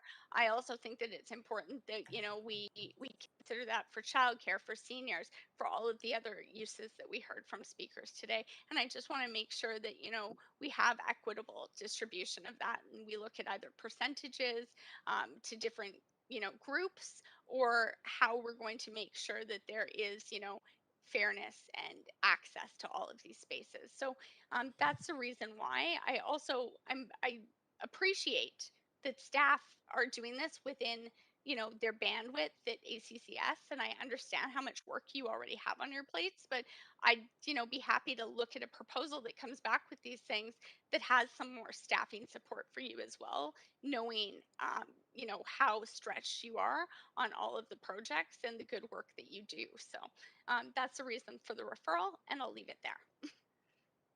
Thank you very much, Councillor DeGenova. Councillor Hardwick. Yeah, I'll support the referral. I think the timing, particularly coming on the heels of yesterday's budget deliberation and the recent report that we received back from, through the city manager, but from the general manager of finance on downloaded services that have been traditionally delivered by senior governments. In the chart at the end, we see a lot of the kinds of things that we've been talking about here today covered, and I'd really like to see this examined more closely, because we've heard a lot about the thriving social sector here, and my concerns remain that this is expanding beyond our existing scope by definition, and I think it should be carefully re-examined before moving forward. Thanks. Great. Councillor Boyle. Thanks, Chair. I am hoping to ask as points of information a couple questions to staff related to this referral. Yes, you can pose your point of information. Okay, great, thanks. My first is just to clarify with staff that approaching senior levels of government with funding requests it is already part of their plan within the recommendations in the report. This is Sandra Singh, General Manager. Yes, Councillor, it is. This is a high-level policy framework, and on a project-by-project basis, which is when we would approach senior government, and that having this framework to set priorities that then enables us to have those discussions when projects come up that are prioritized is important. Thank you. Okay, great. My second question, and I thought I heard this in the staff presentation and also in the comments we heard from another number of community organizations, but hoping you can just clarify if consultation with communities was already part of developing this high-level framework, and if those conversations would continue after this, if this framework was approved by council. Yes, briefly, there was community engagement through this framework. This does not also replace the community engagement that happens through local planning and area planning, for example. And there would be community engagement moving forward as well as we implement. That's part of that's part of the commitment. And then just a third question, because again, I thought I heard this in the presentation and read it in the report, but wanting to clarify that there's been and will continue to be an equity lens in terms of where we most need spaces, who most needs the services, et cetera, in where resources are dedicated for places to thrive. Mm-hmm. Yes, absolutely. So applying that equity lens across the infrastructure ecosystem is part of what's outlined in the proposed high-level policy framework. And then just to clarify for council, as we move to allocate spaces, allocate operators, we typically do that through an open RFP process so that community organizations within a certain service scope do have opportunities to apply. So those. Okay, great. I'll just go ahead, Councillor Boyle. I'll just speak to the referral then to say, I actually heard all of these points addressed really clearly, saw them in the report. I absolutely agree with their importance, but I don't think the right approach is to refer it back for this work. It's clearly been part of getting to this point in a high level framework, and it will clearly be part of the next steps. And I think we'll have a lot more success in each of these points if we approve the framework and direct staff to continue that work. I think there's been an incredible amount of work at the staff level with the community in getting to this point, and I would like to support that moving forward, so I won't be supporting the referral. Thank you very much. Councillor Weed. Yeah, I also agree that most of these are currently being done. And I think, as we heard from staff, that getting funding from other levels of government, it is helpful to have a strategy and a plan and projects to ask for that funding. And so I look forward to, in our deliberations of what our capital budget plan will be for the next 4 years, to have this information come back in May is really critical if we're going to make evidence-based decisions on how we can engage with community to put an equity framework forward. So I was happy to move this. I will not be voting for the referral, and I look forward to voting for this policy. Thanks, staff. Okay, thank you very much, Councillor Weed. Councillor Kirby Young. Yeah, thanks, Chair. I appreciate the comments and sort of the points that have been raised by Councillor DiGenova, and I'm sure Council probably has a sense from my questions that the concerns that I'm hugely supportive of social infrastructure, and I'm supportive of it in a number of different ways. And taking a broad lens on that, for example, this council supported extension of the lease for Fraser Academy, and that provided a real social benefit and amenity from my perspective within the city, being the only sort of dyslexic serving school and kind of learning institution of its type within the boundaries of the city of Vancouver. So I often think that we need to have a broader lens about how we look at use of social purpose and space. I'm also obviously a huge proponent of renewing our existing community serving infrastructure like community centers and libraries and others in which that we have fallen far behind in that pace. A couple of examples: Marpole Community Center, built in 1949, the oldest in the city. I'm going to be now almost 8 years into this local government thing between my part board term and this one, waiting for that to be completed, been fighting for that and securing that funding.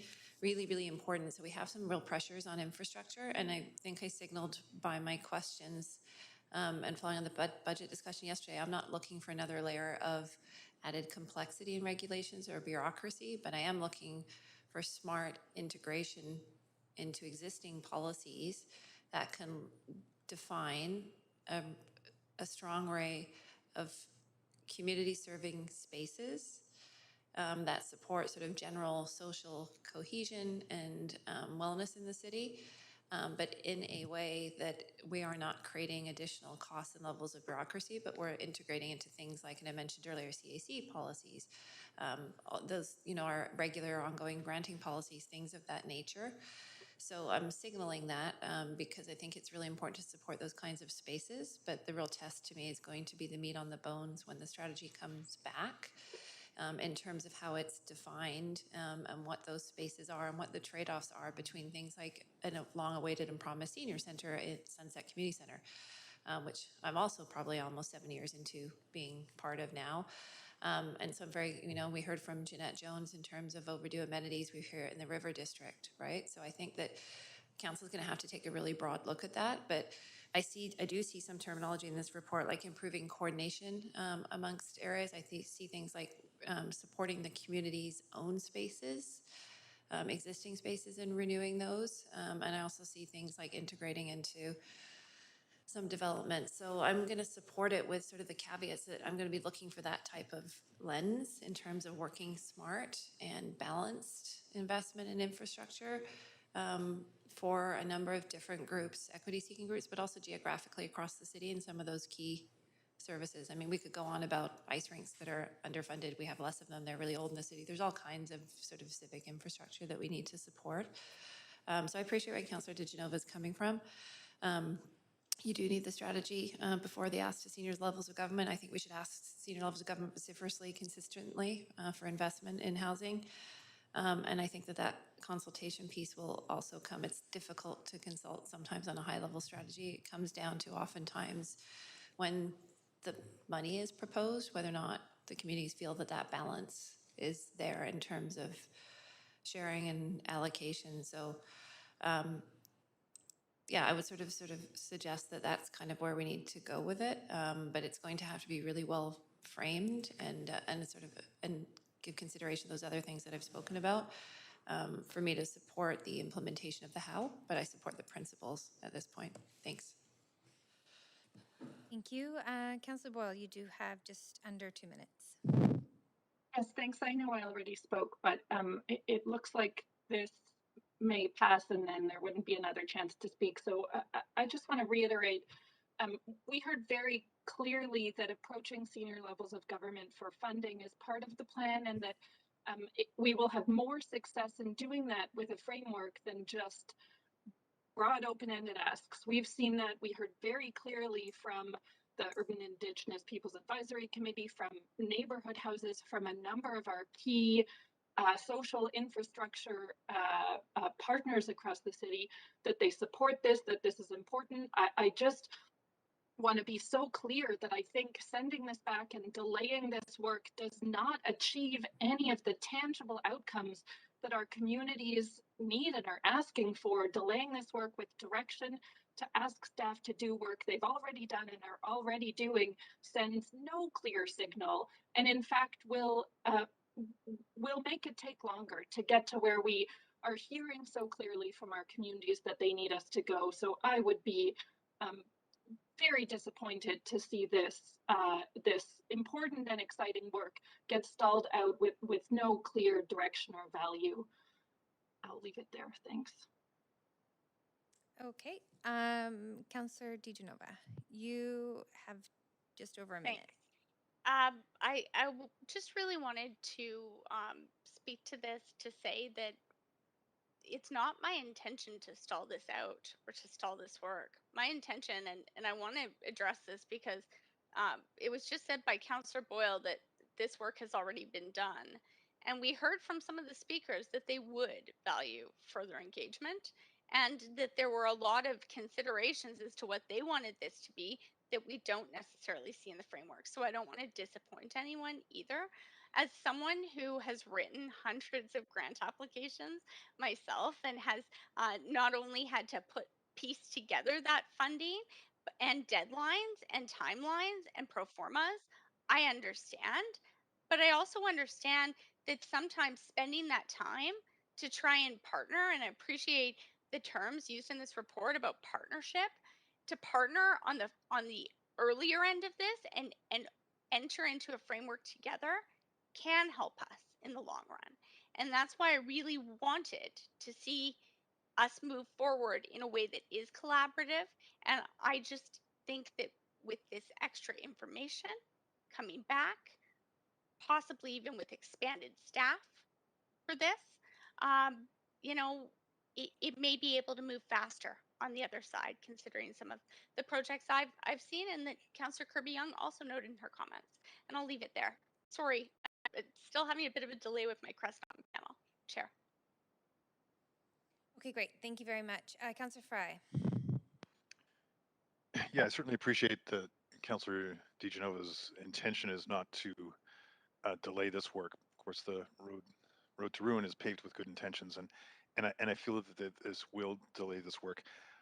Before I comment on why I won't support this amendment, though, I'm wondering, Chair, if you can rule if this is even in order under Section 8.7F, where this may be considered frivolous, as much of this direction is already in the report.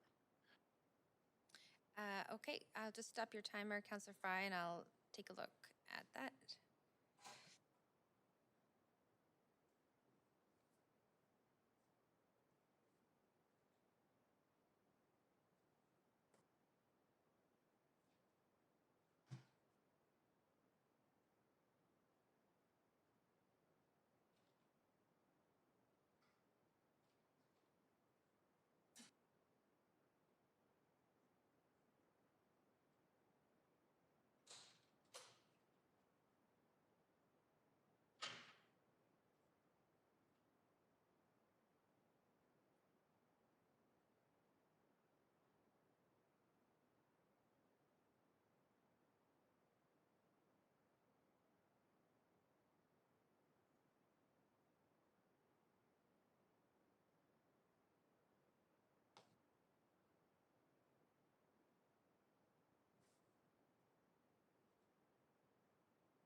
so in responding to Councillor Fry's point of order, this referral motion is in order, simply because it is asking us to refer back to staff until the 3 buckets of work were sort of exhausted or completed, and then come back to council with an updated report. So although it's included in the report, it's asking for the work to essentially to refer the report back to staff to come back once those 3 buckets of work are complete.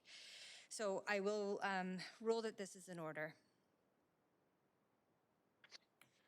Sorry, Chair, I just had to step away. I had somebody at the door, but I did catch you said that this is in order. Yep, thank you.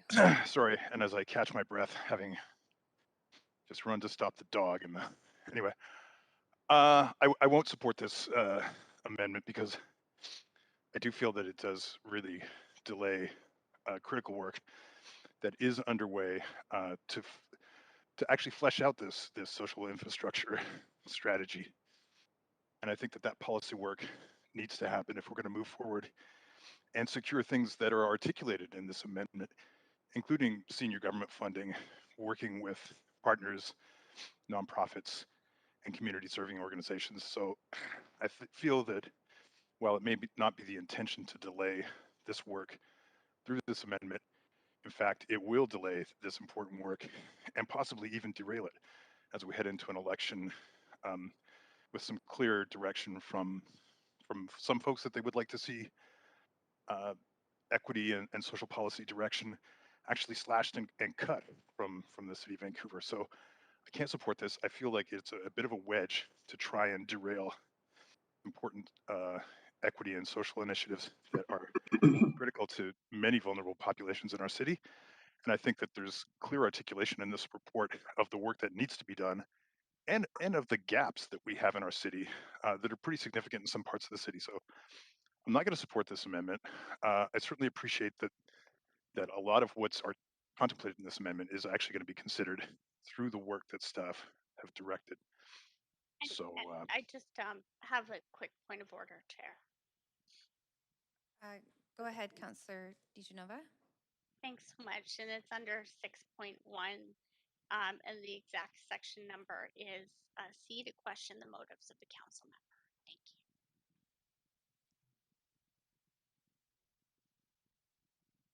Thank you. I did not hear anything that was inflammatory, so I think we're just going to move on. Thank you. okay, I guess just in closing, I think this is really critically important work. We can't afford to delay this kind of work, and I think it would be an injustice to so many people in our city who rely on us to make these sort of equity-based decisions and contemplating a city for everyone with complete communities and space for everybody. So I won't be supporting this, and I will support the staff recommendations as originally proposed. Thanks. Great, thank you, Councillor Fry. Councillor Weeb. Yeah, I have a question through you to staff. And I'm just wondering, with the referral, would we be able to get the information needed to make the decision for the 4-year capital and the 10-year outlook? The policy directions recommended in this high-level framework are provisionally what we are looking at to inform the discussions around the 10-year and the 4-year capital planning process. So it is helpful for us to have that direction from council soon. Okay, thank you very much. That's all. Great, thank you very much, Councillor Weeb. And that brings us to the end of the amendment queue, so we will go to a vote. Chair, can you hear me? It's Councillor Carr. Hi, yes, I can hear you, Councillor Carr. You're just joining the meeting? Yes, I am. So I will need a vote assist on this. Okay, you can go ahead and let us know. In opposition? In opposition. Thank you very much. That'll be noted.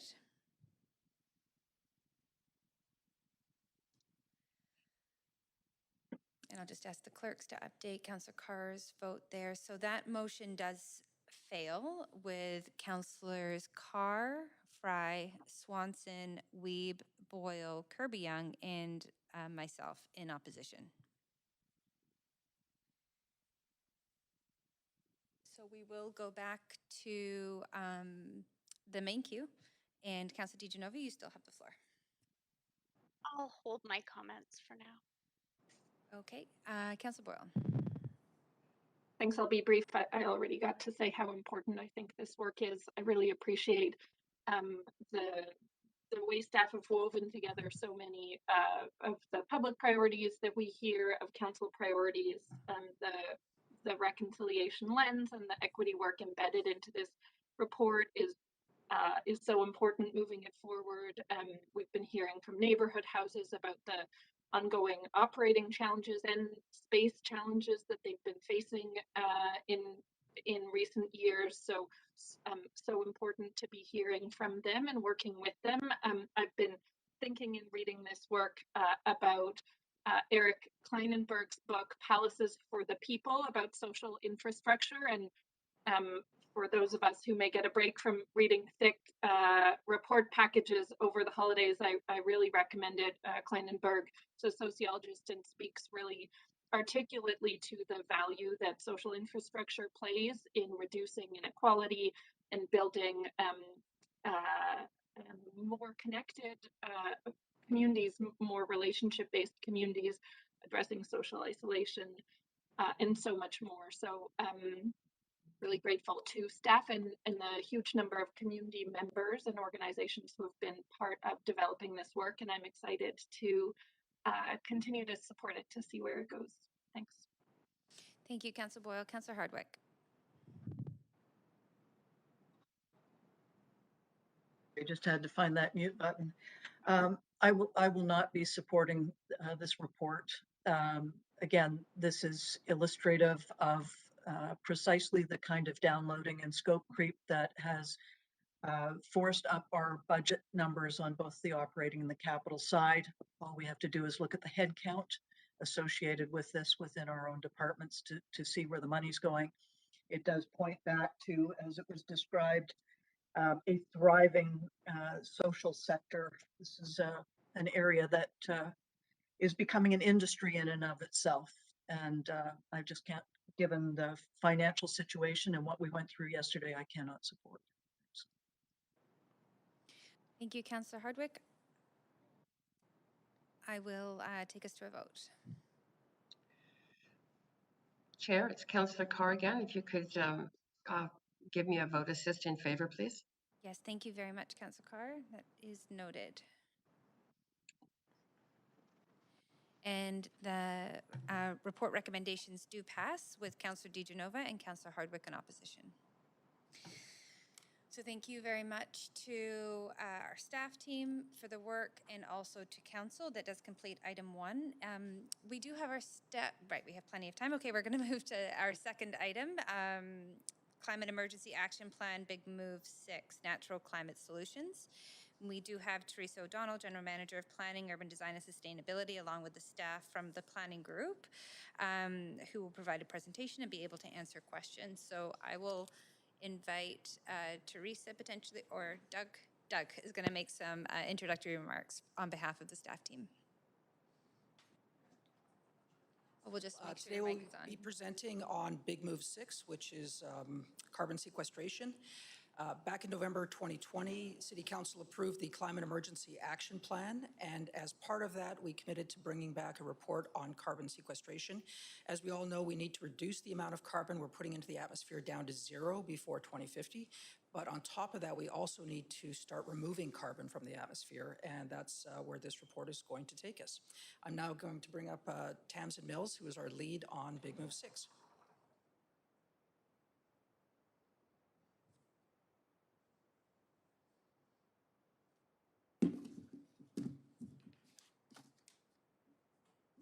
Good morning, Chair and Council.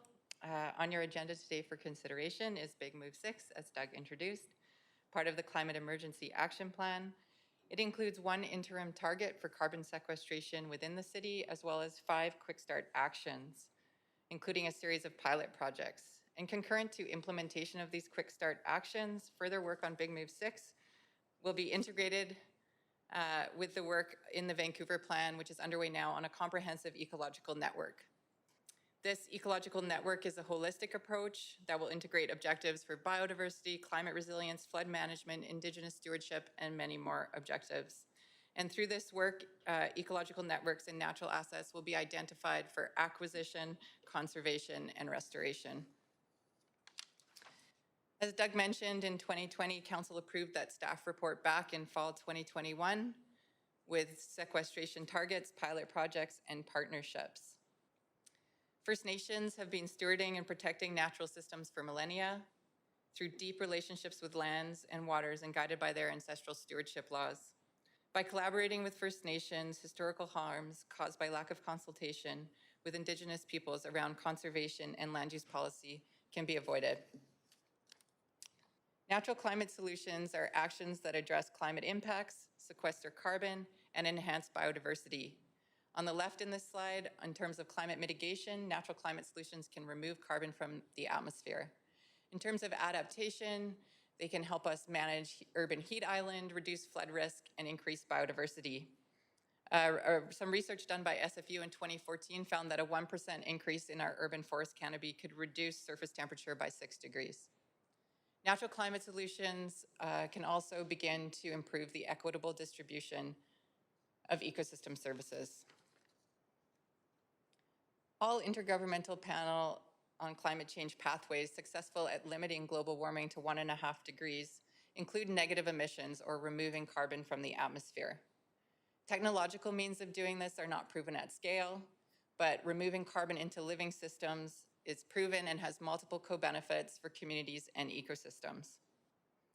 To consider the amount of sequestration to pursue, we downscaled the negative emissions component of the IPCC pathways proportional to Vancouver's carbon emissions. And this gives us quite a large number, around 250,000 tons of carbon dioxide equivalent per year by 2050. So meaningful sequestration really requires initiatives both inside the city and with partners outside the city boundaries.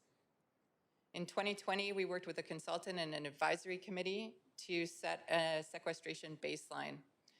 And that number is about 16,000 tons of carbon dioxide equivalent per year that we're removing currently. And the majority of that is through our urban forests and naturally managed areas. So we're proposing here, in addition to that 16,000 baseline, of 5,000 tons of carbon dioxide equivalent per year by 2050, bringing us to a total of 21,000. And regionally, we'll report back in 2024 after we've worked with partners and collaborated on opportunities outside the city boundaries. So now I'm moving straight into quick start actions in the report. Outside the city, we'll work with our municipal counterparts, other levels of government, and First Nations to develop natural climate solutions. The Tsleil-Waututh Nation contributed to the development of this project and reminded staff of the interconnection of upland natural systems and green infrastructure with the water quality in Burrard Inlet, and how in turn that provides the opportunity of marine carbon sequestration projects. Also on the important role of restoration and biodiversity in buffering the impacts of climate change. Staff hope to continue work with the Tsleil-Waututh Nation as well as the other host nations on implementation to ensure that actions are executed thoughtfully and with regard to Indigenous knowledge. Inside the city, on private land, we want to retain our natural climate solutions baseline and enhance it. Higher density housing and job centers in transit supportive locations are critical to climate action and support many of the other big moves. At the same time, there's some tension between redevelopment and the urban forest canopy. Staff do not believe this is mutually exclusive and will work on creative space solutions through the Vancouver Plan. The tree protection bylaw is currently under review as part of the city manager's internal development application and permitting modernization task force. Staff will incorporate climate action into this review, and the first update will be to council in spring 2022. Vancouver Economic Commission will work with its partners to explore how to advance and expand business sector practice on natural climate solutions. Moving on to our quick start actions inside the city on public land. As mentioned, a lot of the The Big Move 6 policies will be incorporated in the ecological network developed through the Vancouver Plan.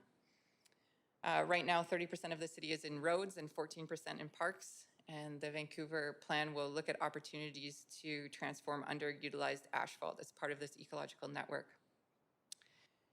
We want to support implementation of an updated urban forest strategy. In December 2020, the Park Board approved a new target for canopy cover of 30%, increasing from our current 23%.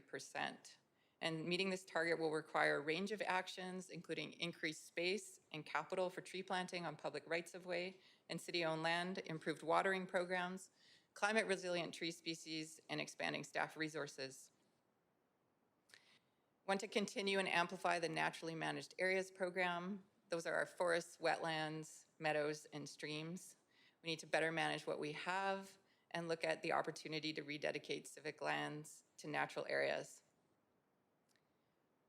We're going to work on planting trees in the equity initiative zones identified in Van Play, the Parks Master Plan, as well as looking at cooling schoolyards in coordination with the Vancouver School Board and initiating blue-green networks, which is one of the first steps in the Vancouver Plan ecological network.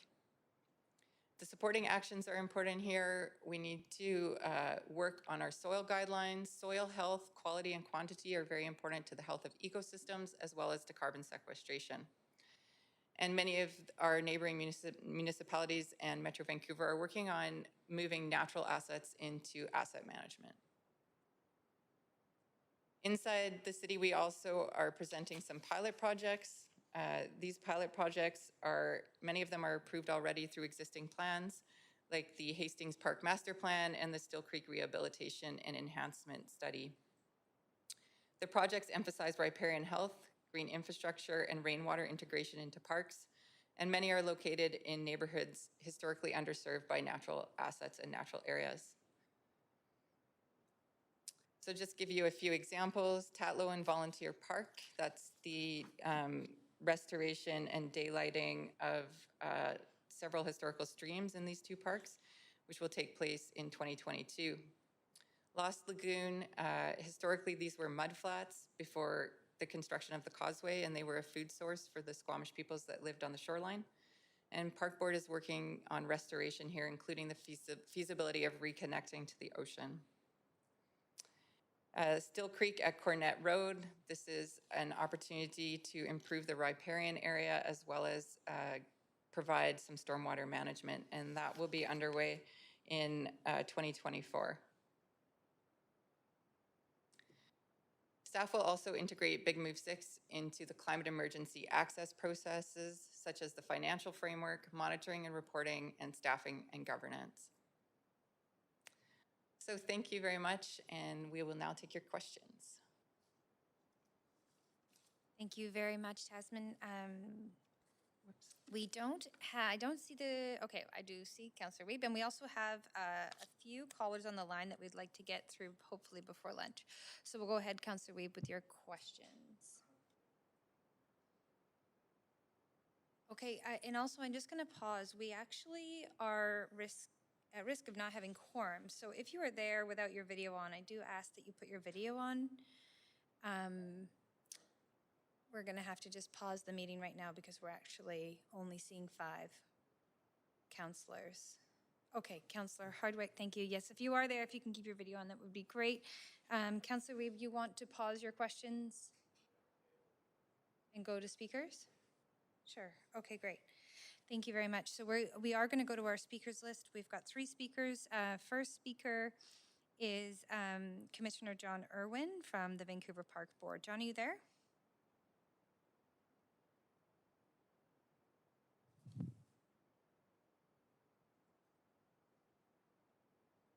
We'll just give John a... there we go. Yes, John, we can hear you. Hi. You can go ahead. Oh, now you can hear me? Okay, thank you. Thank you, Chair. Yes, I hope you're doing well this morning after such a long budget process. Just wanted to call in to speak strongly in favor of this report and the quick moves involved in it.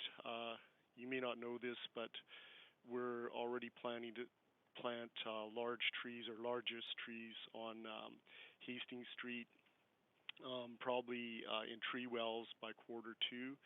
You heard about the work in Tatlow Park and Volunteer Park.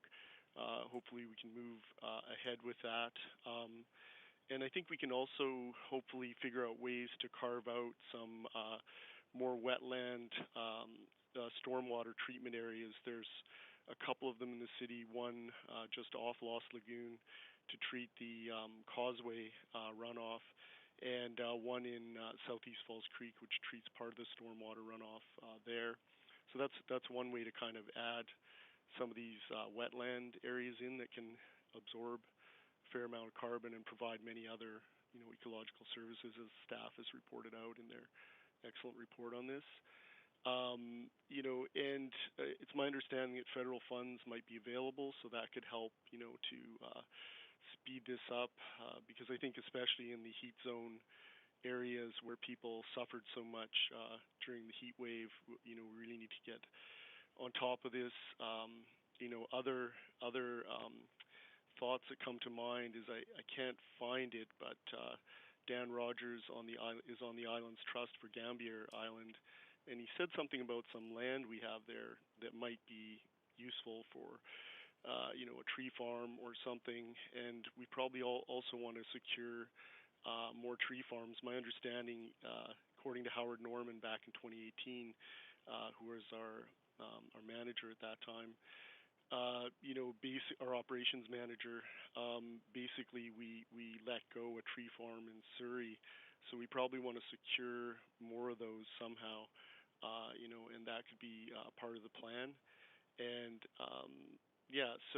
and then just on the broader notion of dealing with the heat issue, white roofs are being done in Arizona, in Phoenix, kind of like ground central for heat mitigation, and they're also using heat pumps, electric heat pumps, and trying to get as much green space as possible in the urban fabric.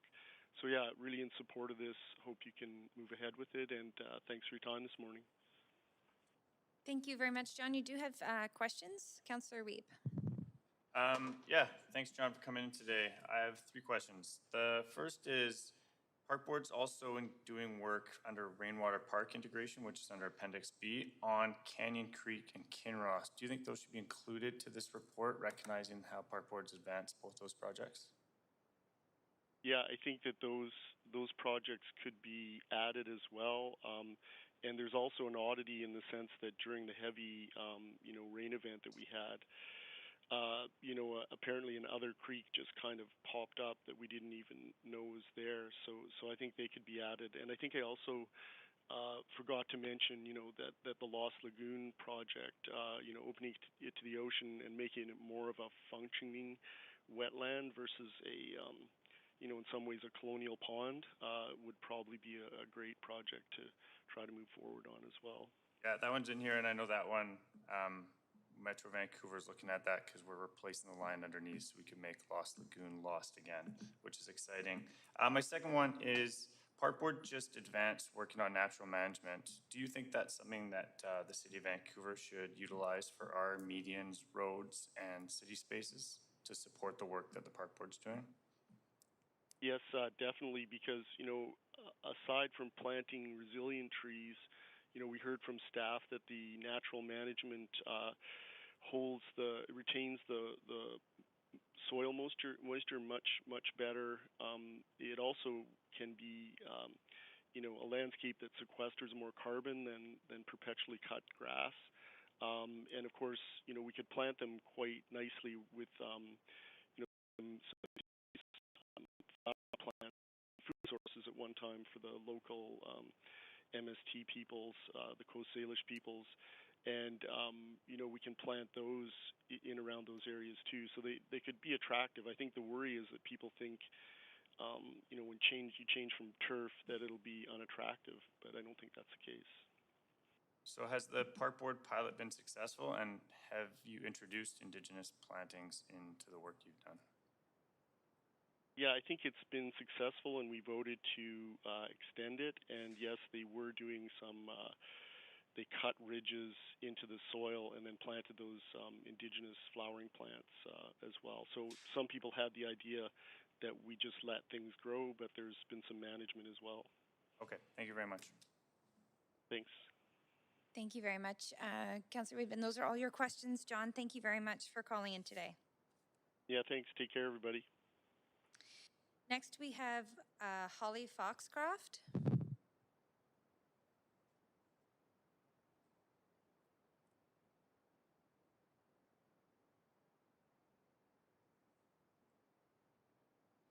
Speaker 1 is not on the line.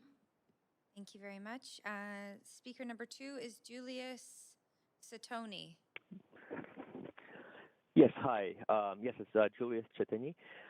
Thank you very much, City Council, for letting me speak. My name is Julius Chetany. I'm trained as a biological scientist in ecology and microbiology and an educator, and I'm speaking very much in support of this particular motion regarding the Climate Emergency Action Plan, and especially with the Big Move 6. I very much support any kind of actions that we can take to mitigate the climate emergency, because right now it's becoming ever more clear from newer studies, peer-reviewed studies, mountains of them, hundreds of thousands of them, that we are far behind in our ability or in our plans to currently fight against climate change. And so anything we can do is going to help. I very much like some of the approaches that were prepared and presented today by staff regarding the natural climatic solutions, and the tree planting in particular is something that we're going to need to do. I agree that we need to increase our tree canopy area, and if we can go even beyond the 30% that is planned, would be really, really great. One of the things that could be considered along these lines is engaging members of the public, private residents in tree plantings. This may help to mitigate cost.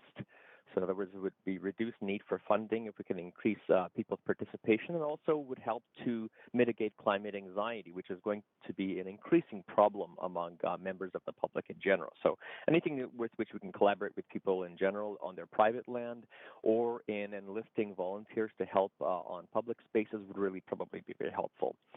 I think that I agree with the previous caller as well, and regarding in the presentation by staff regarding the climate resilient species to be selected.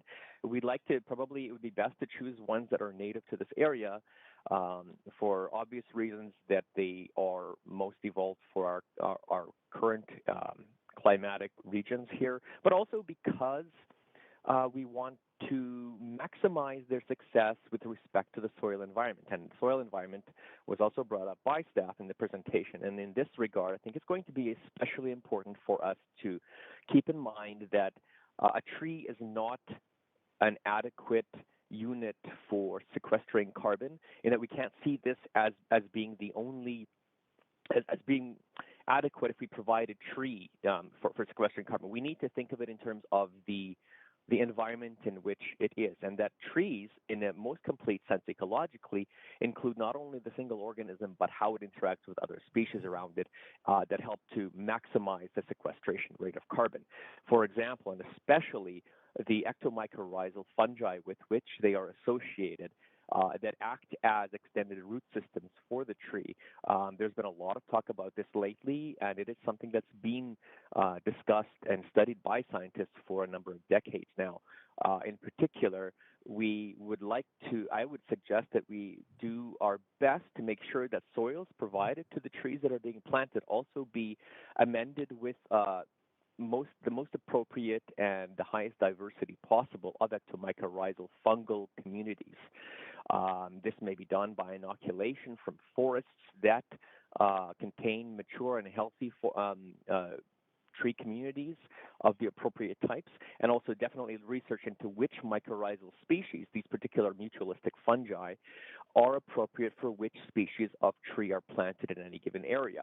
This will help these trees to much, much better survive and sequester carbon at a higher rate. This is going to be extremely important to consider. this also should apply to this increased biodiversity should apply to looking for understory species of smaller plants that would be best to add between the trees if possible. This will help to further stabilize soil, increase the nutrient availability to the trees, and cool the surface of the soil further. Another thing that may be considered further is to plant in some areas fruit trees, edible fruit trees, because this may help to also address inequity problems. So for those people who have a hard time to afford getting proper nutrients, it may be advisable to consider, in some communities especially, planting trees that have known high nutrition providing fruits and that would be able to be used by the community. Julius, In addition, Julius, that is oh, yes. that is your 5 minutes. Do you just have a closing remark? Okay. Yes, absolutely.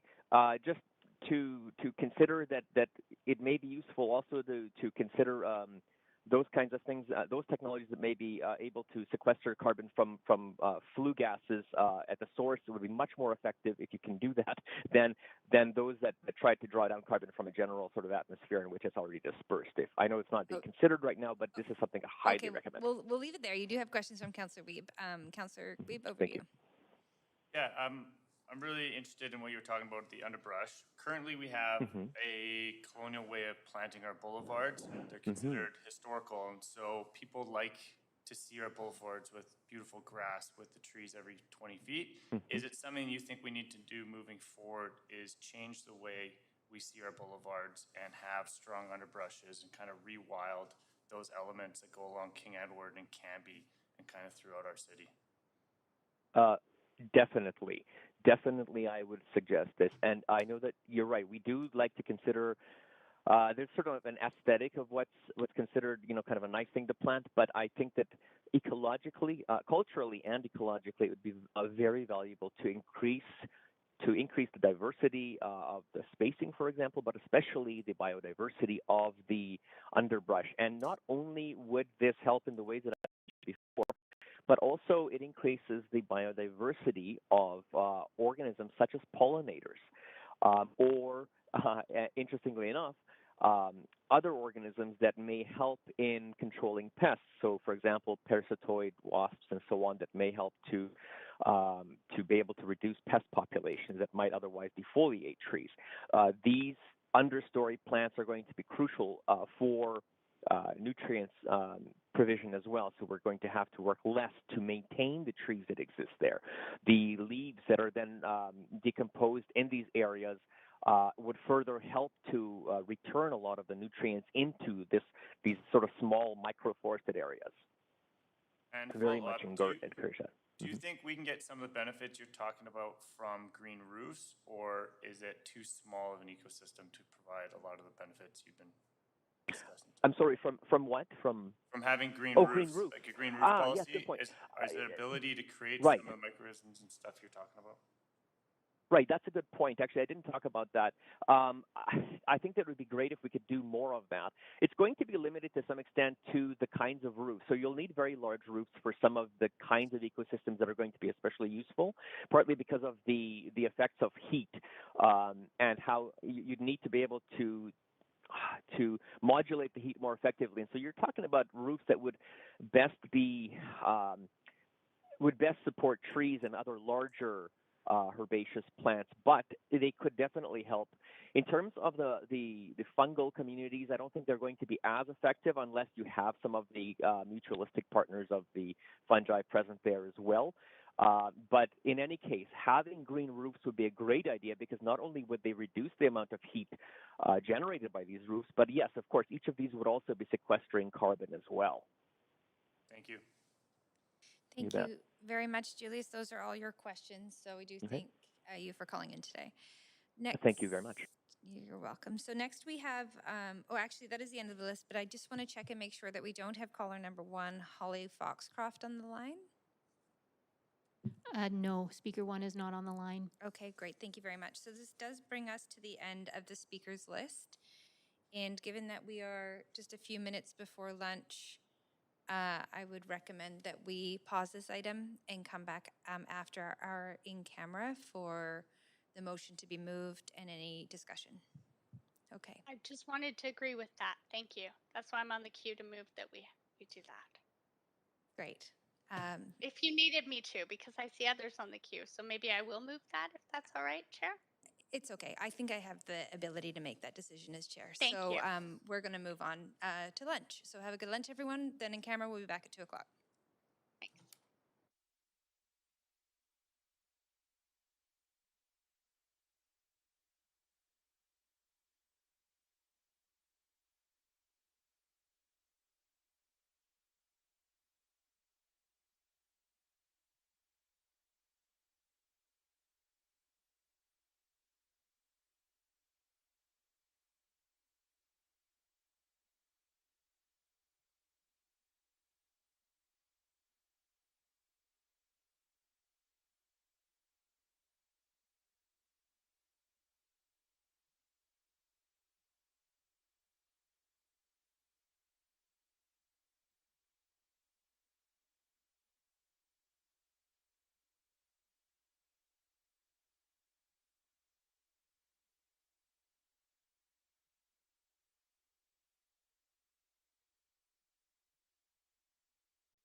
Yep, I can hear you. Thanks.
We left off with hearing from speakers to item number 2, and now we're looking to have the motion or the report moved and then discussion. So Councillor Boyle, I'm happy to move. Councillor Boyle, thank you very much. Second, Councillor Carr. Oh, sorry, we're in committee. Sorry. Oh, yeah. Okay, great. Thank you, Councillor Carr. So any discussion on this item?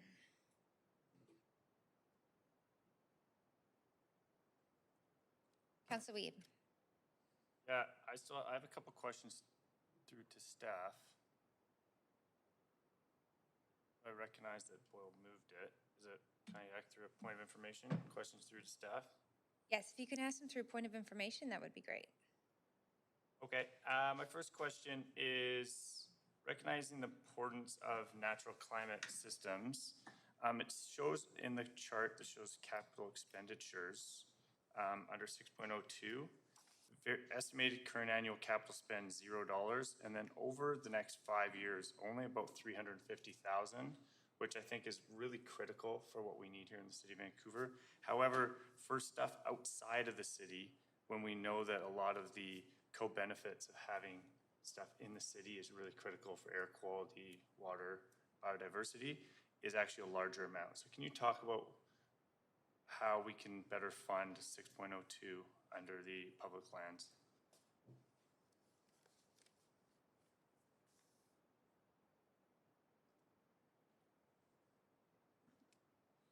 Thank you for the question, Councillor. So we don't want to indicate that there's no money being spent on this work. There's obviously lots of money being spent every year on green space across the city. Specifically related to this work, what we're intending is that as these new projects come along, we don't have any current money dedicated, or we didn't have any current money dedicated to actually add the sequestration component and make them sequester more carbon and enhance them. However, with the approval of the climate levy yesterday, that does free up significant money. We've earmarked up to $2 million towards this type of work, which will allow us to do more work internal to the city to support sequestration and, of course, all the co-benefits related to resilience, heat, etc., and water. Okay, and with all the co-benefits, can you talk about why there's still a large component in the funding for outside of the city, recognizing that we have a lot of our neighborhoods and watersheds at under 10% urban forest cover, huge amount of heat island effect, previous services that are significant. So we've identified big issues around the city, so I'm wondering why there's still such a focus on outside the city when all the co-benefits we need for our residents here today. Thanks, Councillor Weeb. In our financial framework, we only put a little bit in there for outside the city mostly for capacity funding to work with First Nations. Okay. And the grand majority is for work inside the city. So I'm not sure if we made an error in the spreadsheet. I'll have to pull it up. No, it shows a little bit. It was a shock when I looked at 6.02, but I understand from the answers that funding hasn't been set aside yet, but that's some funding we can find in the future. I have put an amendment forward, so if we can move to an amendment queue. Yes, let me just move us to an amendment queue. And if you can put yourself on the queue, Councillor Weeb. And then please go ahead and introduce your amendment. Yeah, so my amendment is mostly dealing with the actions. And so one of them is under 6.01, and it's for staff to work in collaboration with the Vancouver Park Board, evaluate the potential of establishing a fund to facilitate private donations, private and commercial carbon purchases, and cash in lieu of tree replacements to be dedicated for planting trees on city-owned property and nonprofit and private lands. This is really coming out of a lot of work that I've seen in other municipalities on how we need to plant the right trees in the right property, and how a lot of residents want to be involved. And there's funding available that we can get for this work to plant beautiful red cedars on people's lands and plant them in the right place and get city to support that work. So that's under 6.01 on this amazing opportunity for us to grow our urban forest canopy. The second is on what the great work we're seeing at the Vancouver Park Board on natural management, and some of the questions we heard and answers from some of the speakers today about that underbrush and the importance of that in retaining moisture, reducing heat island effect, increasing biodiversity, and how important that is. So what opportunities we have as a city. And the part in Appendix B is 3 projects that we've seen kind of moving forward that would be amazing to be a part of that rainwater park integration. One is Canyon Creek, which we've seen the diagrams from the park board, which is the second canyon at Spanish Banks. And the other Spanish Banks Creek, we saw tons of salmon this year.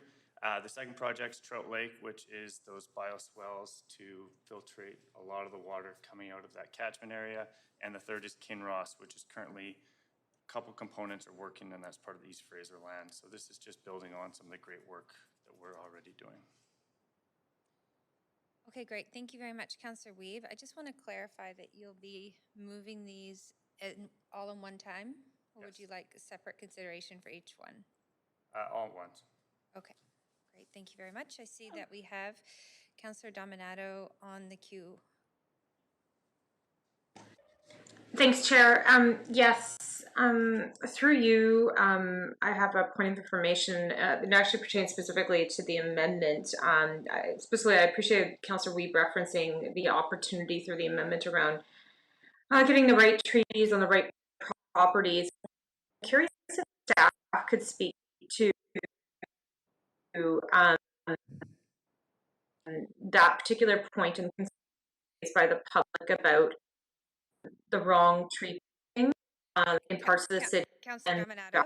Councillor Dominato, I wonder if you're coming through not really clear, and I wonder if it's an internet issue. If you're on video, maybe turn your video off, and if you could repeat your question. Is that better? So far, yeah. Okay. So it's related to Councillor Weeb's amendment, and specifically his reference about getting the right trees on the right properties, and concerns I've heard from members of the public that we've inadvertently over time planted trees that are not native to North America, and we also planted trees that are high allergen trees. And I'm just curious if staff could comment on that in terms of the policy framework that surrounds the planting of trees and how we would ensure that, because I like the amendment, I just want to understand that from a policy framework. Okay, great. So there's a point of information, and I see Tamsin's there to answer your question. Yeah, thank you. I won't directly answer the question. I'll pass it to our city arborist, Joe McLeod, on WebEx. Thank you. Yes, this is a question we come up with quite a bit in the Urban Forestry Department.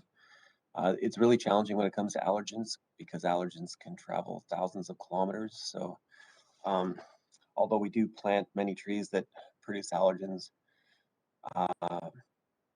it's fair to say that allergens don't really respect municipal borders, and it's a really challenging subject that affects affects many throughout the city. But when there are trees that are do cause acute problems, we definitely avoid those species. But generally, most trees can have an effect on a small portion of the population. Okay, thanks for that. I have another question. I'll take it offline. I do have a question, Chair, point of information through you to the mover of the amendment, and that is just, I'm just curious about the other jurisdictions who have adopted this practice that's proposed. Okay. Councillor Weeb, I'm just going to pause you to turn your mic on. Go ahead.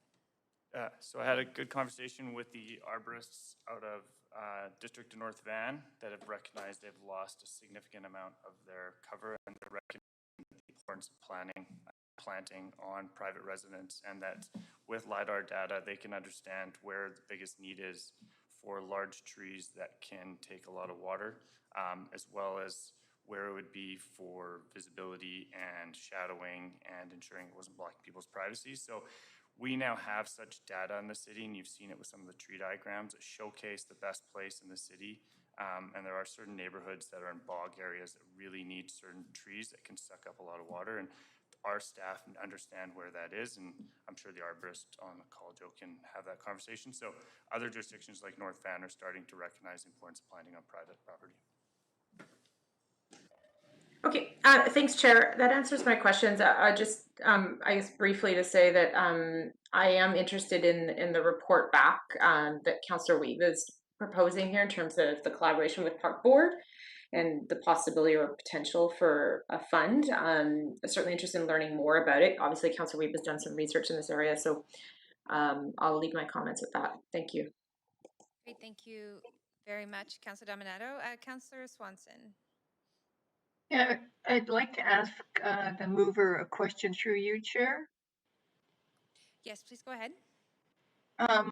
So for the second amendment to establish, for staff to establish a plan to transition all suitable medians to natural management, would that mean that you couldn't be planting carbon sequestering trees on medians? No. Because Yeah, just the opposite. We've seen what Park Board's done on certain projects, and that is planting more trees, trees with berries, underbrush, and things that hold the moisture and actually sequester more carbon than our traditional just straight grass. And there's been a lot of research that shows that, one, this sequesters more carbon, two, this reduces the heat island effect, increases biodiversity, and like our speakers said today, increases the fungi and the important bacteria and certain wasps and other things that can help with our rodent population. well, I love fungi. So this wouldn't mean natural management doesn't mean that you just let nature manage it. It means that No, it's Park Board, whoever would manage it in a different way. yeah, if you look at their report, it actually has to be a very specialized team that understands how to manage it, mostly the outsides of it, make sure there's proper visual corridors to make sure there's pedestrian pathways through. So it actually takes a different type of skill set to manage this work, but it is cost neutral because we aren't mowing the grass as much as we would have traditionally. Okay, thanks. Thank you, Councillor Swanson. Councillor Kirby Young. Yeah, thanks. I have a question through you to the mover of the motion, if I could. Go ahead.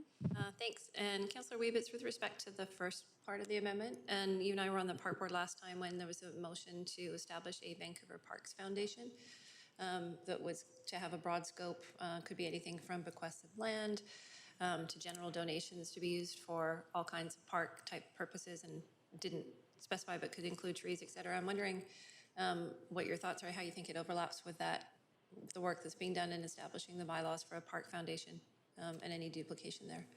Yeah, I think they could work great in parallel. I was surprised that the Park Foundation that we'd worked so hard on isn't up and running as much as it is, because I think it's a huge potential where there's so many Vancouverites that want to give back. And we're seeing that with Tatlow Park, where we got private funding to deal with that project, because people want to live in a green city and they want to know how to be involved. So I think this can work in parallel, and this will be our staff working with Park Board to evaluate what is the best way to establish this fund. And I think a conversation with the Parks Foundation is a great opportunity. Okay, and then, so it could be a fund like within the Parks Foundation potentially. Yes. And then follow-up question on that, if I could. This seems to talk about or get at cash in terms of donations, but I'm wondering if that's not what we hear in terms of really is the big issue. The big issue is actually just trying to get the trees planted on the private space, right? We do better in terms of our tree canopy on some of the public space, but actually getting them planted. So yes, this has two components to it. One is the funding it costs to plant the trees and who provides the trees, right? We're not supposed to, as a city, provide a dedicated service to a single property owner. So they've recognized that if there is a fund that's established, then it would be available for our team to plant a tree because it is being funded through a fund. And so it's a way to fund private trees or public trees on private property. okay, do you think, so last follow-up, and if I can, just checking my time here. I guess, yeah. So do you think that that's the hurdle then for getting those trees planted on private property, is the money? Or do you think, because my sense is it's more than just the cost of the trees? For some it is. I mean, I live in a strata building that has two beautiful pieces of land that would be amazing to be done. Our strata isn't putting the money to do it. And so if there was a fund that we could say, we would love to ask Park Board to come and plant the right trees there, we'd have this little grove of forests, which is currently right now something that we mow as a strata. Okay, thank you. That's all, Councillor Kirby-Young? I think so right now. Okay, great. And I just want to confirm, I have a question of staff on the amendment that it was mentioned, looking forward to a report back. Actually, to staff, how do you see a report back coming to council given how the amendment is outlined and what can we expect?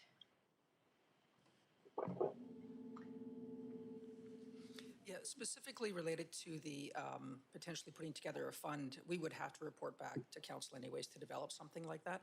So staff will take it away, we'll start developing it, and either it will be a recommendation that we bring to council, or it could just be a memo updating council, but there will be an intention to report back in one way or the other.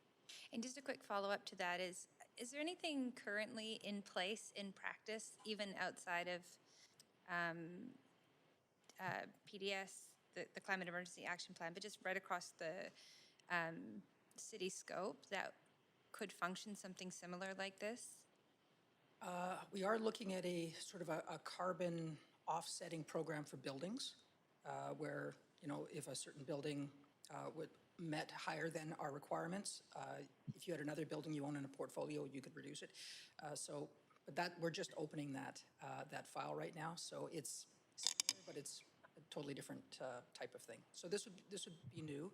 The idea of charging people for removing trees or charging extra, like a penalty for that, that's not new. That's common across a lot of cities. Okay, great. Thank you very much. So those are your questions, although Councillor Kirby-Young, you're back on the queue. Okay, please go ahead. Yeah, I am. Sorry, I do have, I misspoke. I do have one follow-up question through you to staff, if I could. And it's on the second point of the amendment about transitioning all the suitable medians to natural management. I know one of the things that we heard with the park board transitioning to this in park space is a lot of support for the concept, and then in some specific applications and areas that were used, there were larger green space, Queen Elizabeth Park, some of the areas on the banks of the English Bay, that there was a concern around, particularly that they could be areas where you get needle buildup or other types of things, and then people are really nervous to let their pets roam around, et cetera. Now, I recognize we're talking about medians. Pets are probably not going to be running across the middle of the road, but it does sort of say other spaces. So I'm wondering if staff can provide any commentary on that, because that's one of the things we heard is how do you manage or mitigate, because you're going to have trash or refuse thrown in there, there's needles, drops, and then if you have a pet or a child that wanders in there, people were concerned. Yeah, absolutely. And that's one of the reasons we're happy to see this amendment says engineering and park board working together, because there are lots of considerations when you're talking about green space anywhere in the public, whether it's needles or trash or sight lines, even for transportation. So all those need to be taken into account. And sight lines for safety too, right? Agreed, yes. People, you know, women walking at night, right? When an area might have had an expanse of space and all of a sudden it doesn't necessarily. So how do you, like things like SEPTED? For SEPTED, but also for transportation, like traffic circles have planting, but only to a certain height, so you can actually see people walking on the other side. Okay, and then my final follow-up on this then is, so this is pretty directive. It says to establish a plan. It doesn't say come back to council with a recommendation on the plan or to consider or approve. Like this is just, is this how staff read this? This is just to do it? This isn't going to be that council's going to have any opportunity to weigh in further on? The way I see this here is we are already moving towards more naturalizing space. This gives us a stronger incentive or a stronger direction to do that and work closer with Park Board on that. And so I'm not sure a report back is absolutely necessary. I think we will continue to expand and do more and more of this work. There will be regular report backs on natural climate solutions writ large, on climate emergency action plan, where this type of information could be included. But I'm not sure I envision a standalone report on this particular thing, unless it needs something for council's direction. Okay, that does have us at the 5 minutes. Thank you. Councillor Dominato. Thanks, Chair. So I just one more question. I didn't want to leap to an assumption, but just to the mover of the amendment again, that is the intent was it be a self-sustaining fund, as so it's about not about the city putting in money into it, but it's really specifically geared at those soliciting the private donations and serving as you sort of suggested, like you had discussed a park board, a foundation. But is it about the city establishing that, or is it about creating a means, a facility for those solicited donations and private dollars? Yeah, it's creating an opportunity for us to take the funds in. So for obviously the bylaw, right, we just had down by Lululemon, a whole bunch of large trees cut down, or down by the SkyTrain. And so in Cashaloot, because those trees had to be replaced, there could be an amount, and we're seeing different cities have different amounts. That money could go into the fund. So the goal is that we're not putting direct money in there, but we're looking at opportunities to get funds to move this forward. That's just at the 5 minutes there. Great. Thank you. Thanks. So seeing no other councillors on the queue, I do see our city manager has. Thanks, Chair. Just a point of clarification as staff are reviewing the amendment. Want to make sure that council's got this context. So with respect to the additions to Appendix B, which are quick start projects, we just want to clarify both Trout Lake and Kinross Creek are certainly projects that could be possible in the longer term, but in the context of the report, the time horizon is 2025, and we do not believe that we'd be in a position to advance those projects given the particular complexity of each within that time horizon. So again, not projects that couldn't move forward, but just wanted to put them in the context of the time horizon we're talking about in this report. Thanks. Okay. Thank you very much, City Manager. Yeah, I can follow up. So Councillor Weeb, that's not a question to you, so you'd have to go back on the queue. City Manager is not allowed to ask a point of information.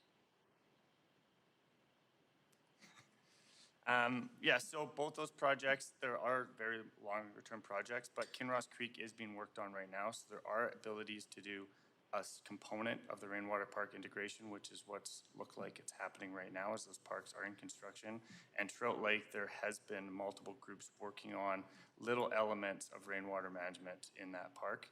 And so we are seeing elements that could be done. The whole master plan still has to go through community consultation. And so these are elements of rain park integration and not the complete projects, because Trout Lake is a much larger project.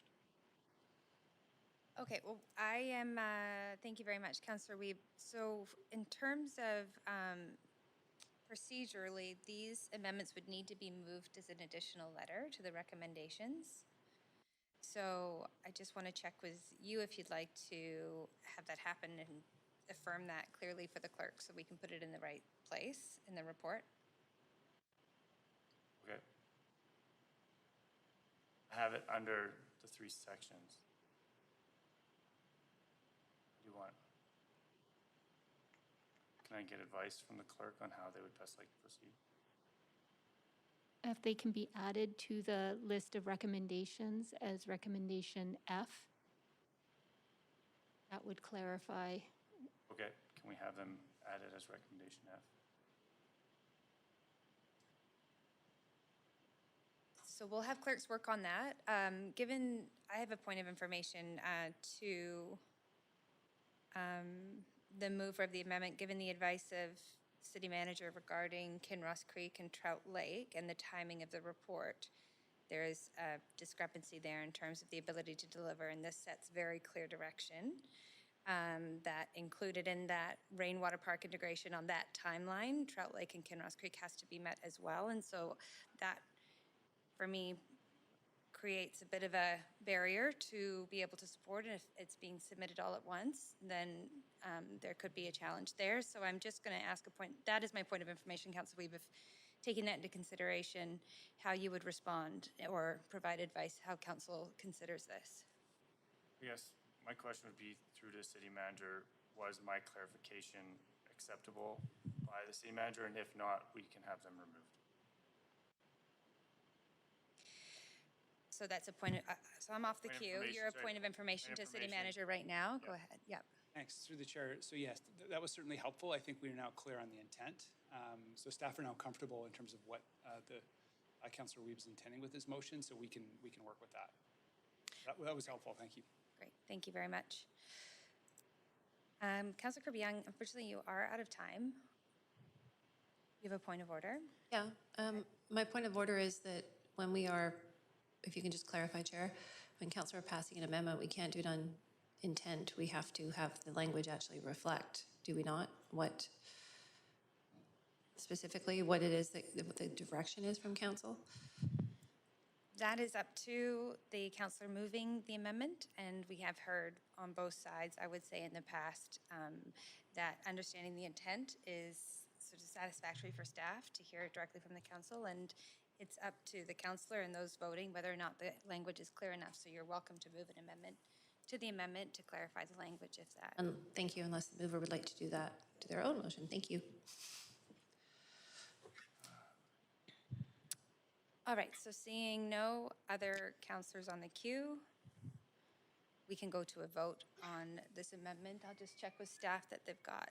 Move to sever then, if we're not going to have an amendment, please. Move. So we have a move to sever, and I'll just verify that we can do that without the separate letters. Just 1 second.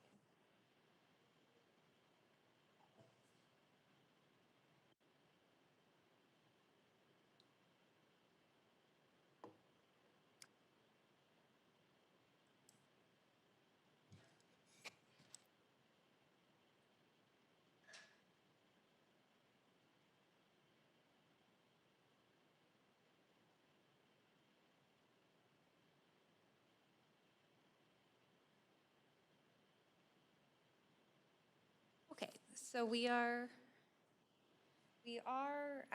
going to number each portion of the amendment as F1, F2, F3, so they can be severed and voted on separately. So we will go to the voting panel. And just giving the clerks a moment to add in the subsections of the amendment.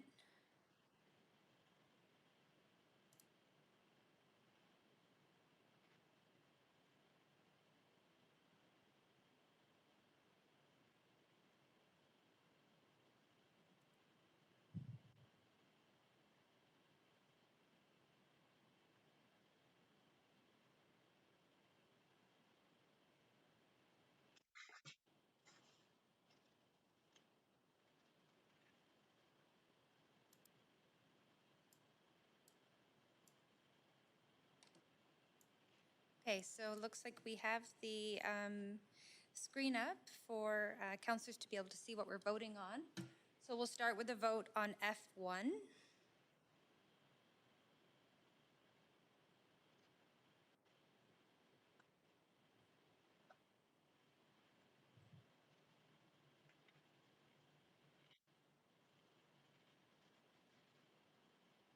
I'm just verifying with the clerk.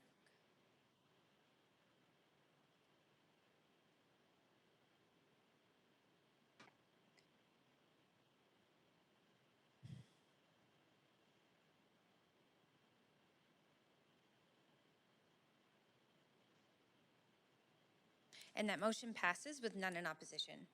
Next, we'll go to vote on F2.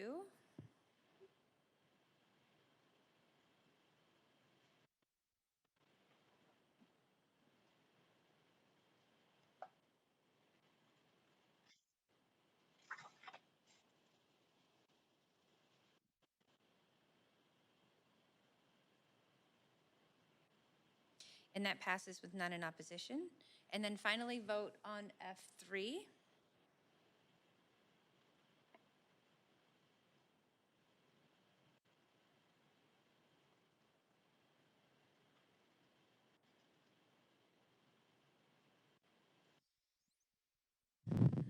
And that motion passes with Councillor Kirby Young in opposition. All right, Council, so that's going to take us back to the main queue where Councillor Weeb, you still have the floor. Yeah, I want to speak to how excited I am about these targets that we're looking at different ways to bring it to 21,000 tons of CO2 capture by 2050 in Vancouver alone. It's exciting to see what those projects could look like. It was exciting to hear that we might do some in our waterways too, what it could look like to kelp capture and all those other seaweed captures that we're hearing are working around the world. So that was super exciting. I really appreciate that we are moving to a tree canopy. I struggled when we were at Park Board and the number kind of jumped up because of the way we're recalculating it, but this is significant, mostly since we heard that a 1% increase can reduce street temperature by 6 degrees, and here we're going up 7. So that can make a significant difference to the heat island effect here in the city of Vancouver, which we saw 99 deaths last summer. So that is really critical. That's part of us becoming truly a green city. And the rest of the climate solutions are just fantastic. So really appreciate this report. Great way to end the year. And I'm glad it's been brought forward, and I will be supportive. Thank you, Councillor Wiebe. Councillor Dominato.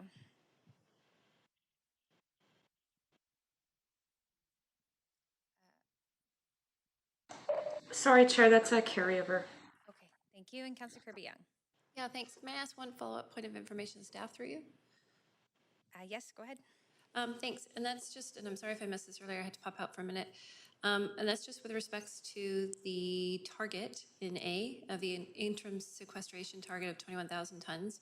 How likely are we to reach that, and how aspirational is it? Because I like to be aspirational, but I'm also not a fan of adopting and committing to goals that we can't meet, like saying we're going to end homelessness by 2015 or whatever the case is. So can we get there?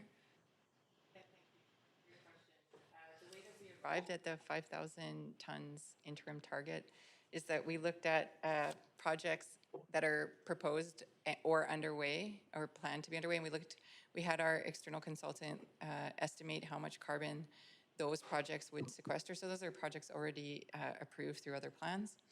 And we looked at the carbon potential of meeting the 30% canopy target.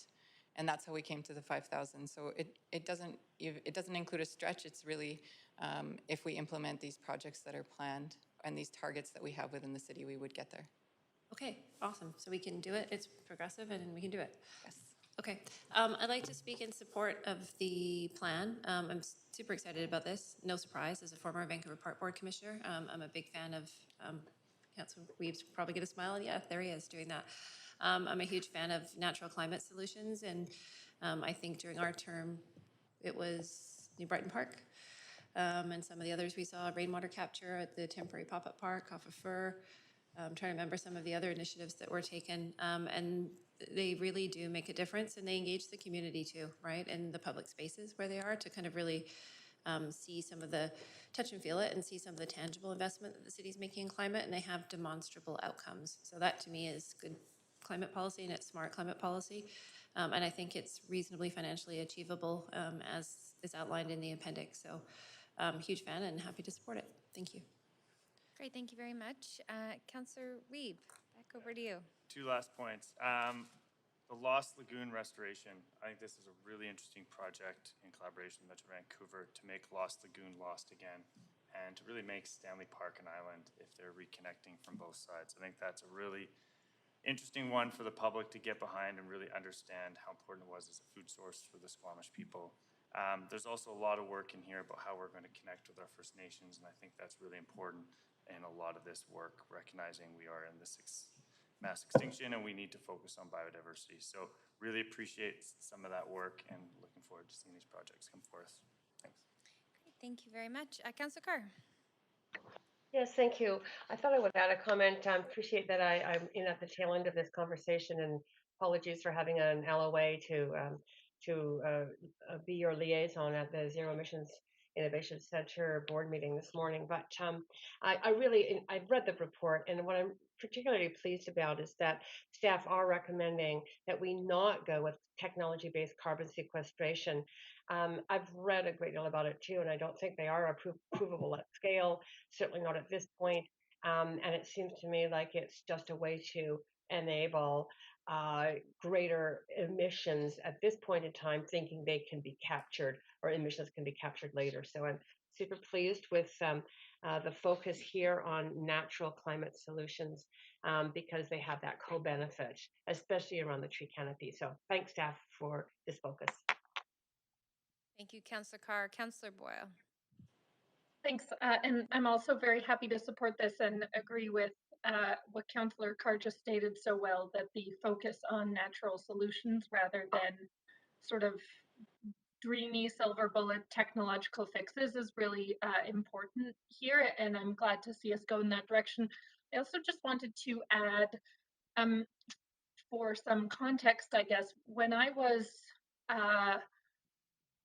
drafting the original climate emergency declaration motion, I was a bit cautious about including language around negative emissions because in many places what we've seen is negative emissions being a kind of escape valve to not do everything we need to do in terms of reducing our own emissions right now as well. And certainly we've seen that with the appeal of technological fixes that allow us to not do the other work that we also need to be doing. Which is part of why I'm so glad that this natural systems approach aligns really well with other strategies and policies we have around biodiversity, around natural systems, around so much of the park board work that that some of our councillors and many others have been working on. And so delighted to support this and think it's really important that we recognize that Big Move 6 is strong in partnership with Big Move 1 to 5 and can't be a reason we don't do everything that we need to do on all of the other big moves too. That doesn't get us there. We can't just over rely on negative emission solutions as a kind of fix for not doing the other difficult parts of the work as well. Thanks. Thank you. Councillor Swanson. Yeah, I just want to say that I'm really happy to support the report. I also appreciate the focus on natural carbon sequestration rather than technological means of doing it. And now all I have to do is convince my grandson that that won't work. Anyway, thanks for the report, and looks great, and I'll support it. Great, thank you very much. Those are the end of the comment queue, so we're going to move over to a vote on the report as amended.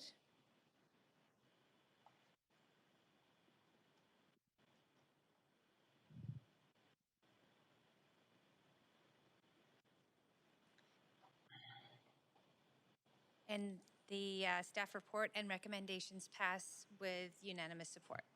So thank you very much to the staff team for being here this afternoon and to all councillors for the discussion. We're going to move on to our next item on the agenda, which is item 4. So our fourth item is the marine landing policy updates for Marpole Community Plan and Canby Corridor Plan areas. We have Neil.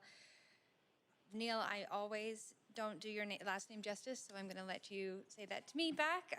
When you joined the call, our Assistant Director of Community Planning, along with staff from Planning, Urban Design and Sustainability, to provide a presentation and be available to answer questions. So Neil, over to you if you're there.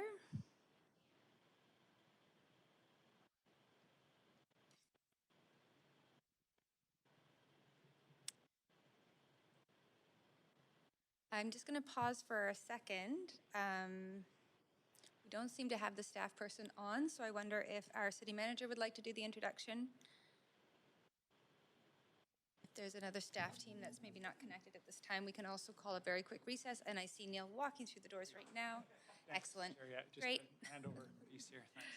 No problem at all. Welcome. Good afternoon. How are you, Council? Good to see you again. As staff come in and set up, I'd like to take a moment just to introduce the item.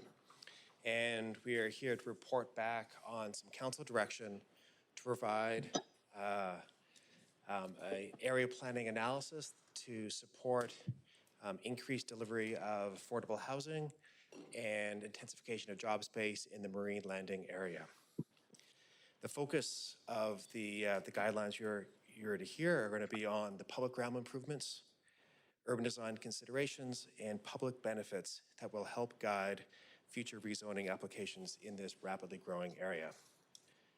I would like to emphasize that the marine landing policy updates do not propose any land use changes, but are in response to policy changes already approved by Council through the Ashley Marr Issues Report and the Quick Start ELER actions. With that, I'm going to introduce Matea Seaton, who will be here to provide the presentation if Council so desires, or to answer any questions you may have. Okay, so there is a presentation, about 16 slides, sounds like staff are willing to waive the presentation unless there are questions. We do have speakers, so I would say that we should probably hear the presentation. Yeah.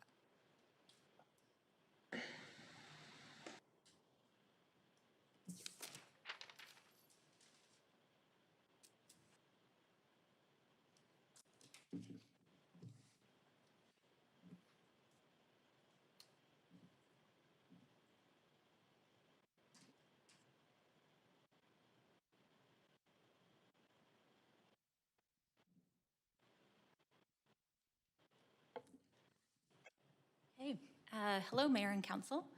My name is Matea Seaton. I'm the community planner leading the Marine Landing Policy Updates project that's being presented here today.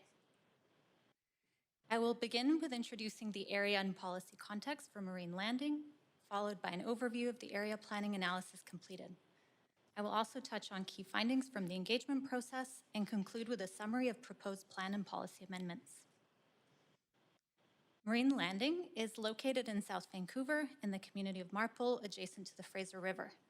The area is generally centered around the Marine Drive Canada Line station at the intersection of Southwest Marine Drive and Cambie Street. The area has overlapping community plan boundaries, with sites subject to either Marpole Community Plan or Cambie Corridor Plan policy. The Marpole Community Plan was approved in 2014. It outlines principles related to affordable housing, jobs, transportation, and parks, and land uses for the Cambie sub-area between Oak and Ontario Streets, where this study area is located. It also includes a public benefit strategy for the neighborhood. The Cambie Corridor Plan, which was approved in 2018, is the outcome of a three-phase planning program. The plan includes principles for marine landing and policy for intensive employment sites. In 2020, Council received the Ashley Marr Issues Report, through which Council directed staff to consider rezoning inquiries for existing social and designated inclusionary housing sites in marine landing through an updated area analysis. Council direction included exploring heights and densities beyond the Marpole Community Plan to support Council's affordable housing priorities. Later that year, Council also identified marine landing as a priority area for job space intensification through the Employment Lands and Economy Review. This also permitted greater heights and densities to take advantage of job space opportunities close to rapid transit. Based on the two community plans and updated directions through Ashley Marr and ELER, staff completed the marine landing policy updates, which I'm presenting here today. This area planning analysis allowed staff to apply a comprehensive lens to assess cumulative neighborhood needs in anticipation of more growth. By identifying system-wide improvements and priorities needed to support additional heights and densities, these policy updates help to streamline staff reviews for future rezoning applications in the area.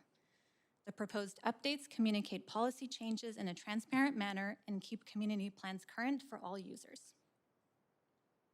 The outcome of the area planning analysis is a new document called the Marine Landing Policy Updates, which supplements the two community plans. It includes 6 components: new built form guidelines for affordable housing and employment sites, an updated public realm plan, archaeological and heritage management requirements, system-wide transportation and utilities improvements, and updated public benefits priorities. Detailed reviews will still need to be completed through site-specific rezoning applications to determine specific conditions for each site. This would include heights and densities for affordable housing sites, which have not been explicitly identified through this work, to allow for greater flexibility in delivering financially viable projects. The marine landing policy updates apply to all sites identified in this map.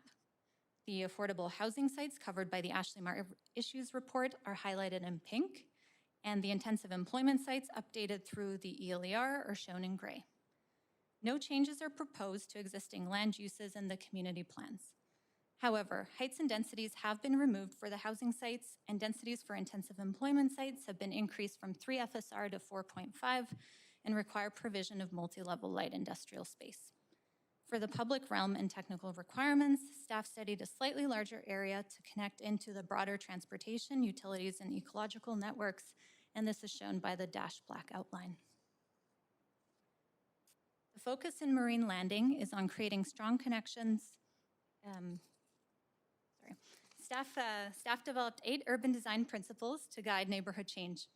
The principles highlight the neighborhood's unique gateway location, focus on animating the public realm, address climate change goals, and support natural systems. Staff also drafted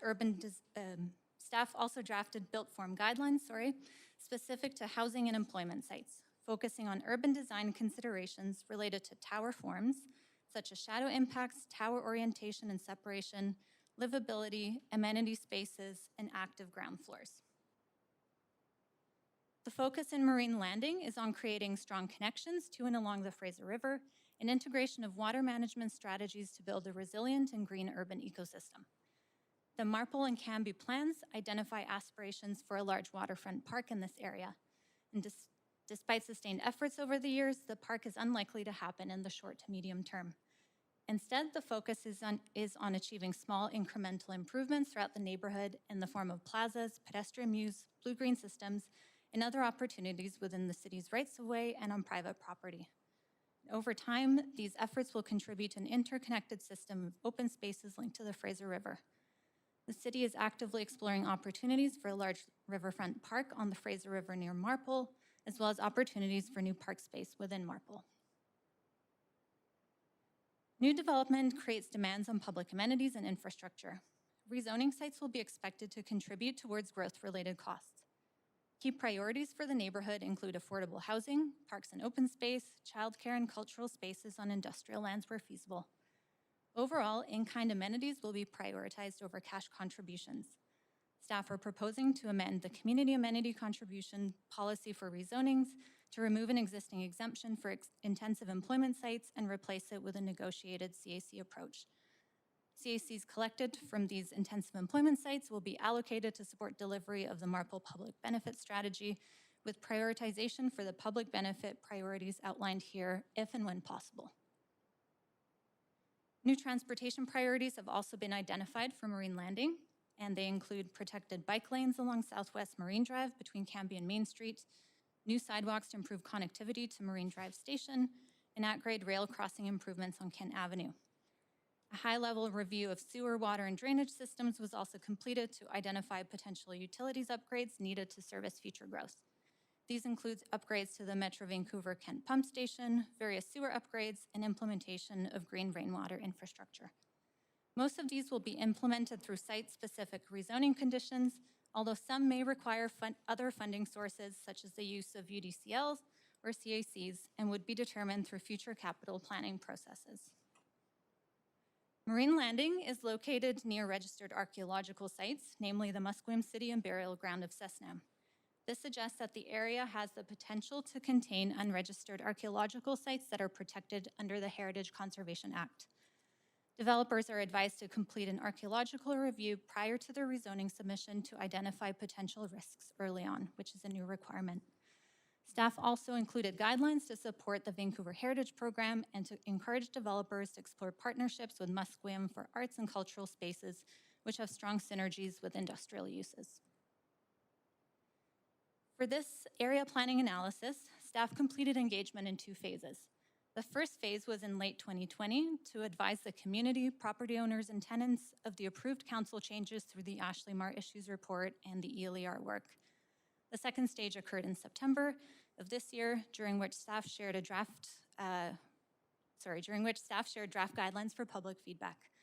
Opportunities for feedback were also available throughout the entirety of the project.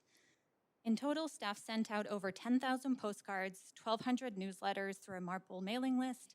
We launched a Shape Your City project page and shared information through the city's social media channels, including Twitter, Instagram, and Facebook. Approximately 60 public comments were received. Staff also engaged with involved First Nations and various other stakeholder and community groups, including the Vancouver School Board, TransLink, the Marple Business Improvement Association, and community groups such as the Marple Area Network.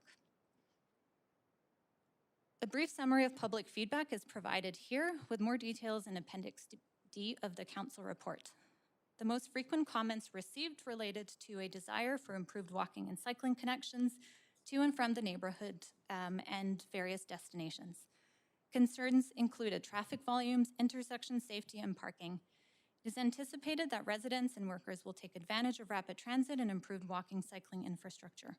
The focus is also on making access to transit more convenient. We also heard that a mix of uses and services is desirable, but concerns were expressed over changing neighborhood character and the addition of more housing and tower forms.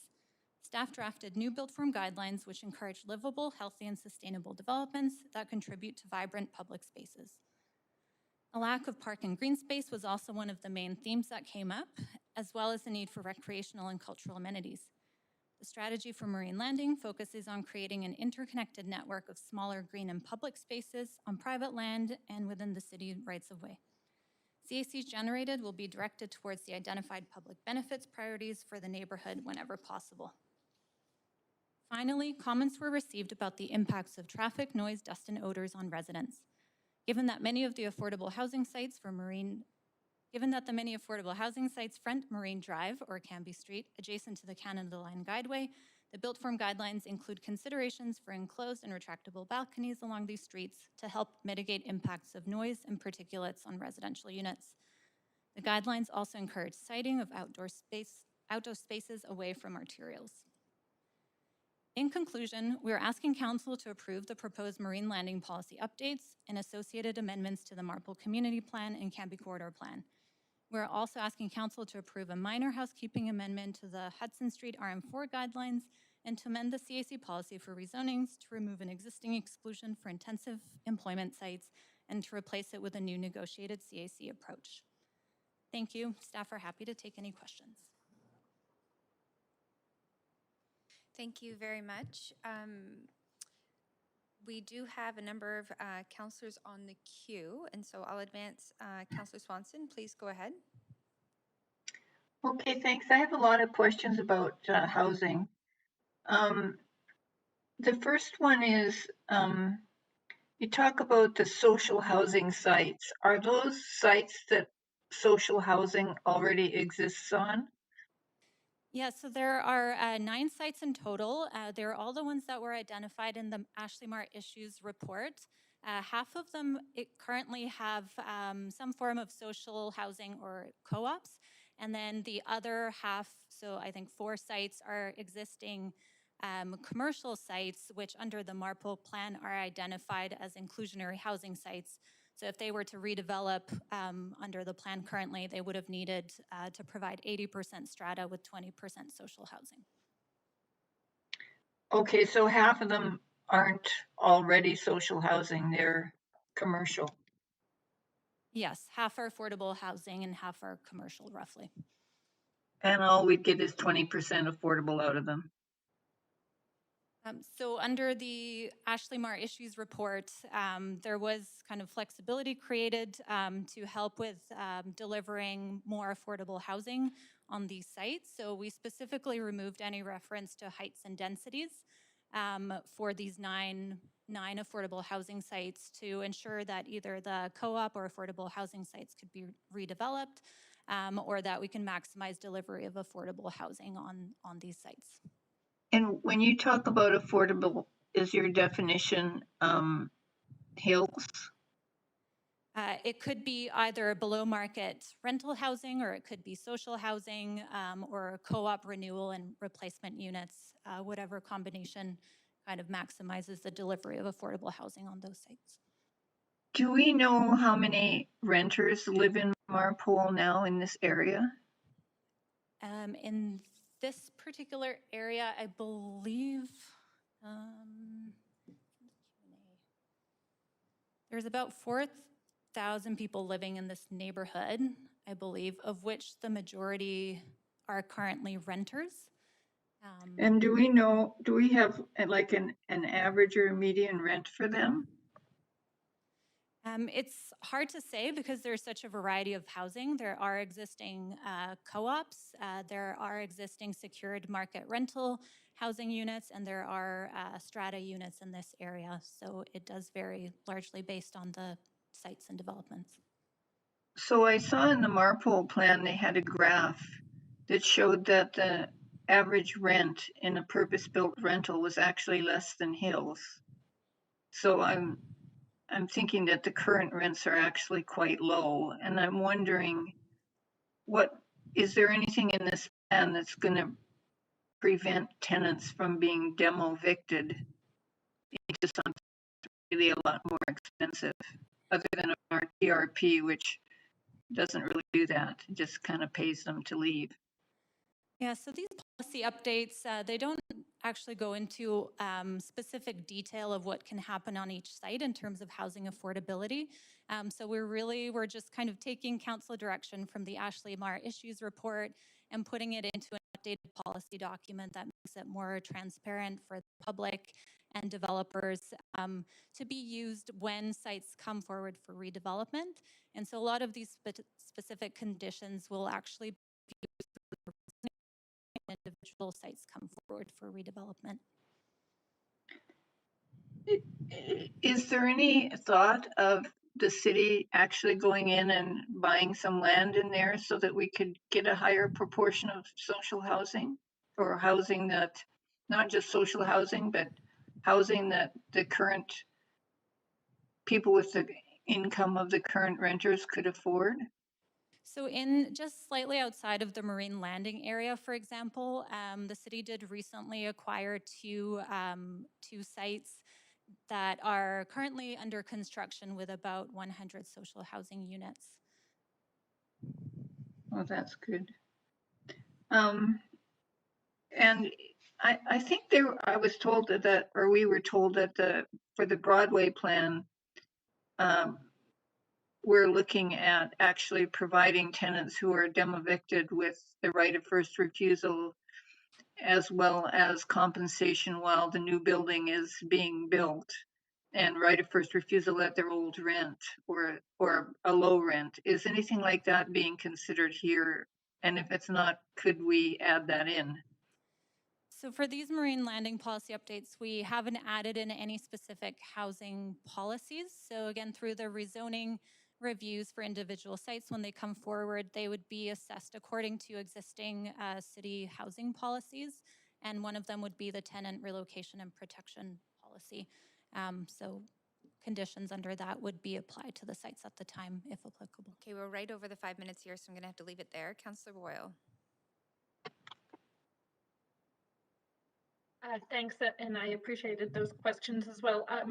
I just have one remaining question for now, which is in regards to a piece of correspondence the council received from PCI about a development or an application they had in the works, and I'm just interested to get clarification from staff about whether that whether council's approval of this report today would stop that from being considered, or whether it would still be considered and come to council sort of concurrent to these changes being made.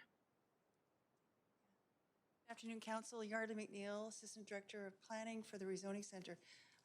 As we understand it, PCI have submitted an application under our new policy inquiry process that takes a look at non-compliant applications. In this case, it's non-compliant with respect to residential use, which is not permitted in the existing zoning. So we don't have a rezoning application. We have an inquiry under our non-compliant process. Your decisions today will not fetter that process at all, and it's anticipated to conclude by February of next year. Okay, so it's following the same path that whether or not we approve this, that inquiry follows the same path. That's correct. Either way? Yeah. Okay. Councillor Swanson asked the rest of my questions. I'm happy to leave it there. Thanks so much. Thank you. Councillor Wiebe.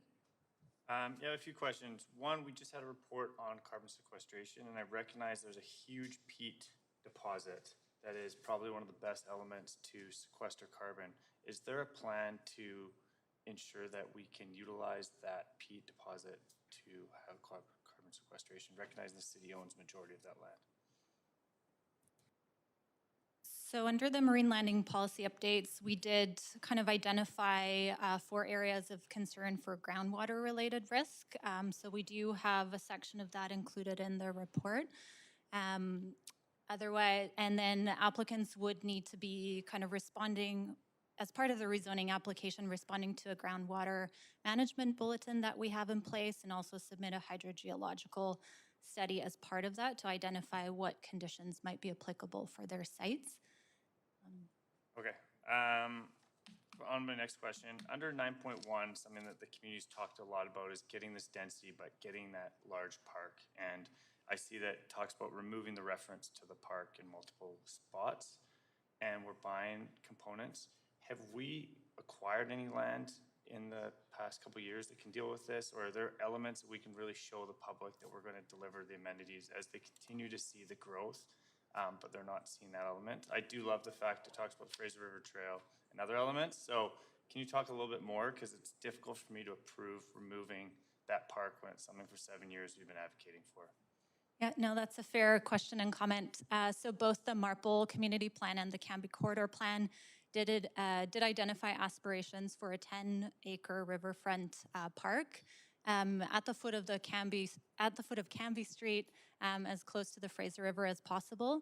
Now, the sites in that immediate area, one is owned by BC Hydro. There's a electrical substation on that site, and the other site is owned by TransLink at the moment, and they've determined that their site is needed for the maintenance and operations of an electric bus fleet facility that would support their regional customers.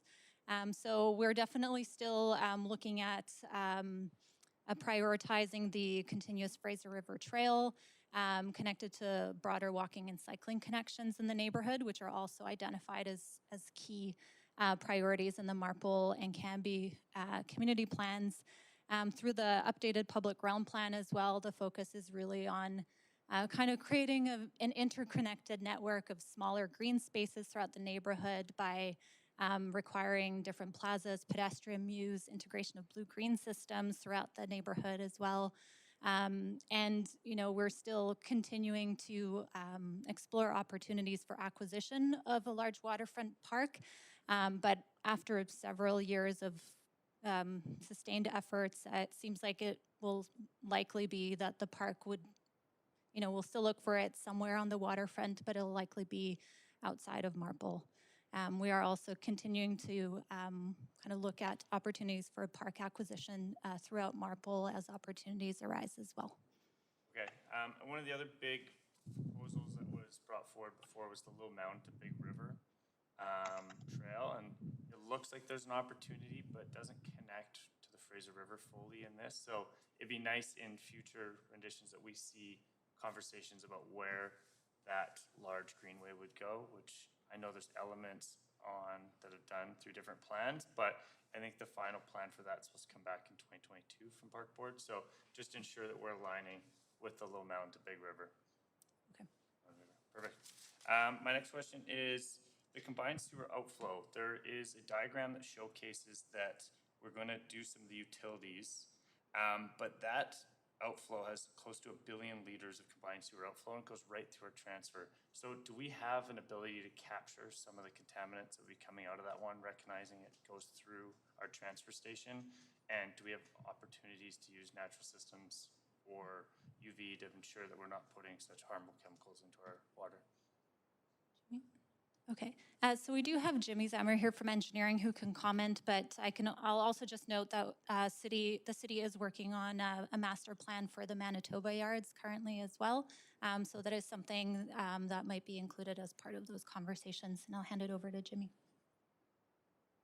Good afternoon, everybody. Jimmy Zamar, Director of Urban Watershed, Sewer and Drainage in Engineering. Thanks, Councillor Weeb, for the question.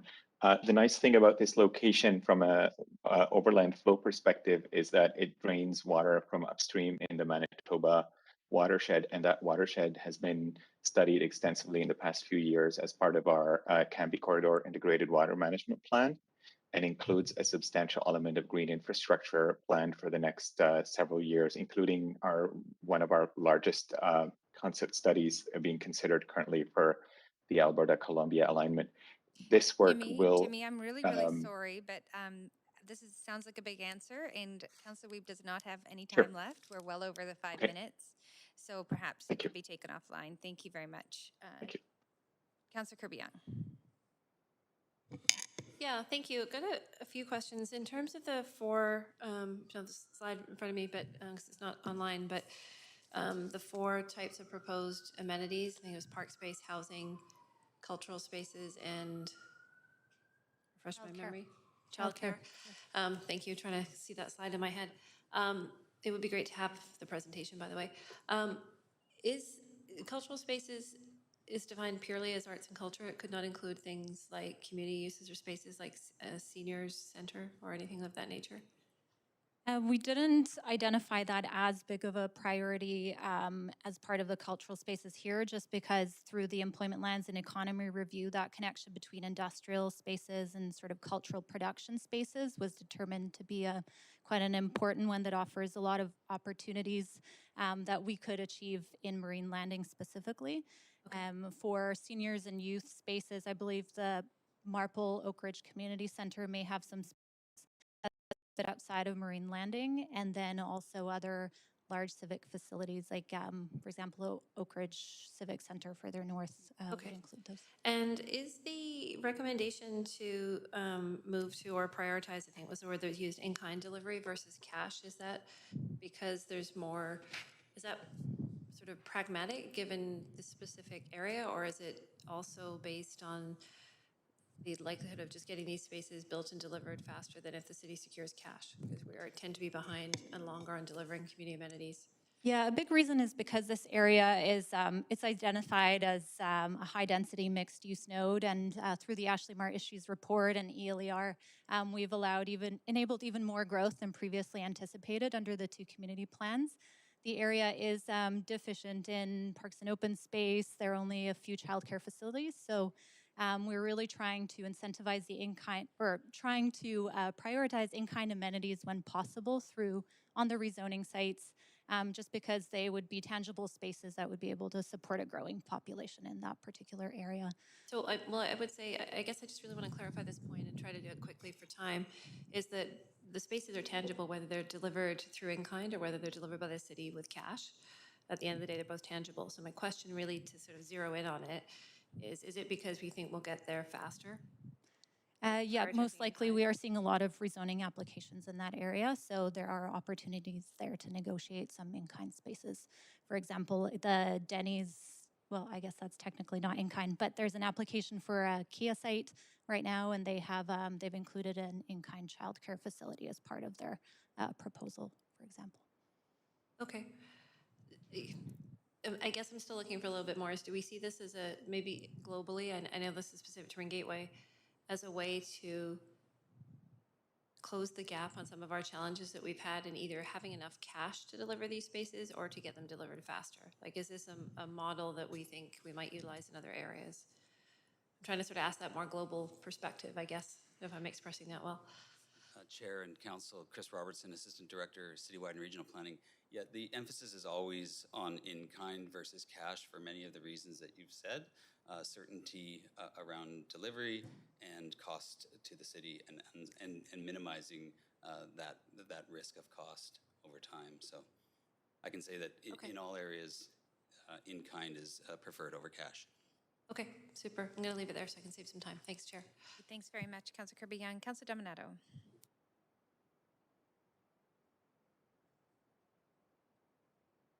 I do believe actually, okay, we're going to move on. Councillor Carr. Thanks very much. Most of my questions have been asked, but I just wanted to do one in follow-up to several of the questions around the parks. I remember the original idea of a park, the large park on the riverfront, being connected also with buried or subsurface streams. So maybe this is a continuation of the answer that I didn't quite fully get out about the degraded watershed study. But there was a large group of local citizens who really wanted to see a resurfacing of those streams. They were salmon bearing by historic records. And I'm wondering if staff can explain to me if that is part of what we're still looking at in terms of maybe potentially resurfacing streams, or what does that degraded watershed study entail, and if we are contemplating any parks that might include in them salmon burying streams at the waterfront. Yeah, so a lot of the old streams tended to follow where our major arterials are right now, and Metro Vancouver recently completed an overland flow study that it identified a lot of the kind of major flows coming from the north down to the Fraser River.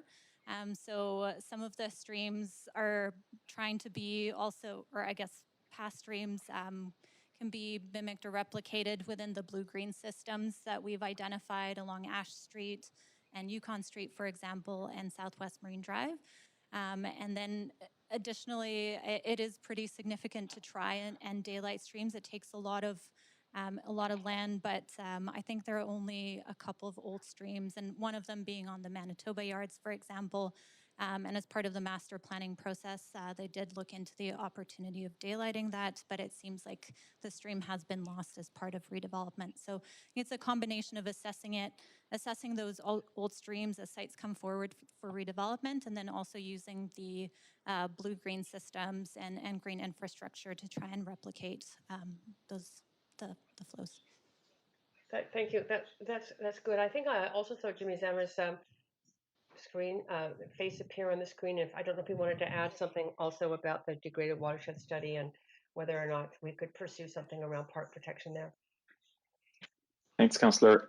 The challenge is with the, as our colleague just mentioned, is with the extent of kind of the culverts being so far underground and so old. So the work in that area would be around surface treatment and capturing water upstream and treating it as it goes downhill, as well as probably some commemoration and placemaking. A challenge. Boy, it sure would be wonderful though. Thank you very much, Councillor Carr. So that brings us to the end of our questions of staff. So we can now move over to our speakers. And I'm going to call on our first speaker, Claudia Leroy. Hi, can you hear me? Yes, we can hear you. You're free to start whenever you're ready. Okay, thank you so much. Sorry, I can hear a bit of an echo. I don't know whether I should use my computer instead. I'll just stop your so you're hearing an echo? Just on my phone, I can hear myself in the background in your offices or in council chambers.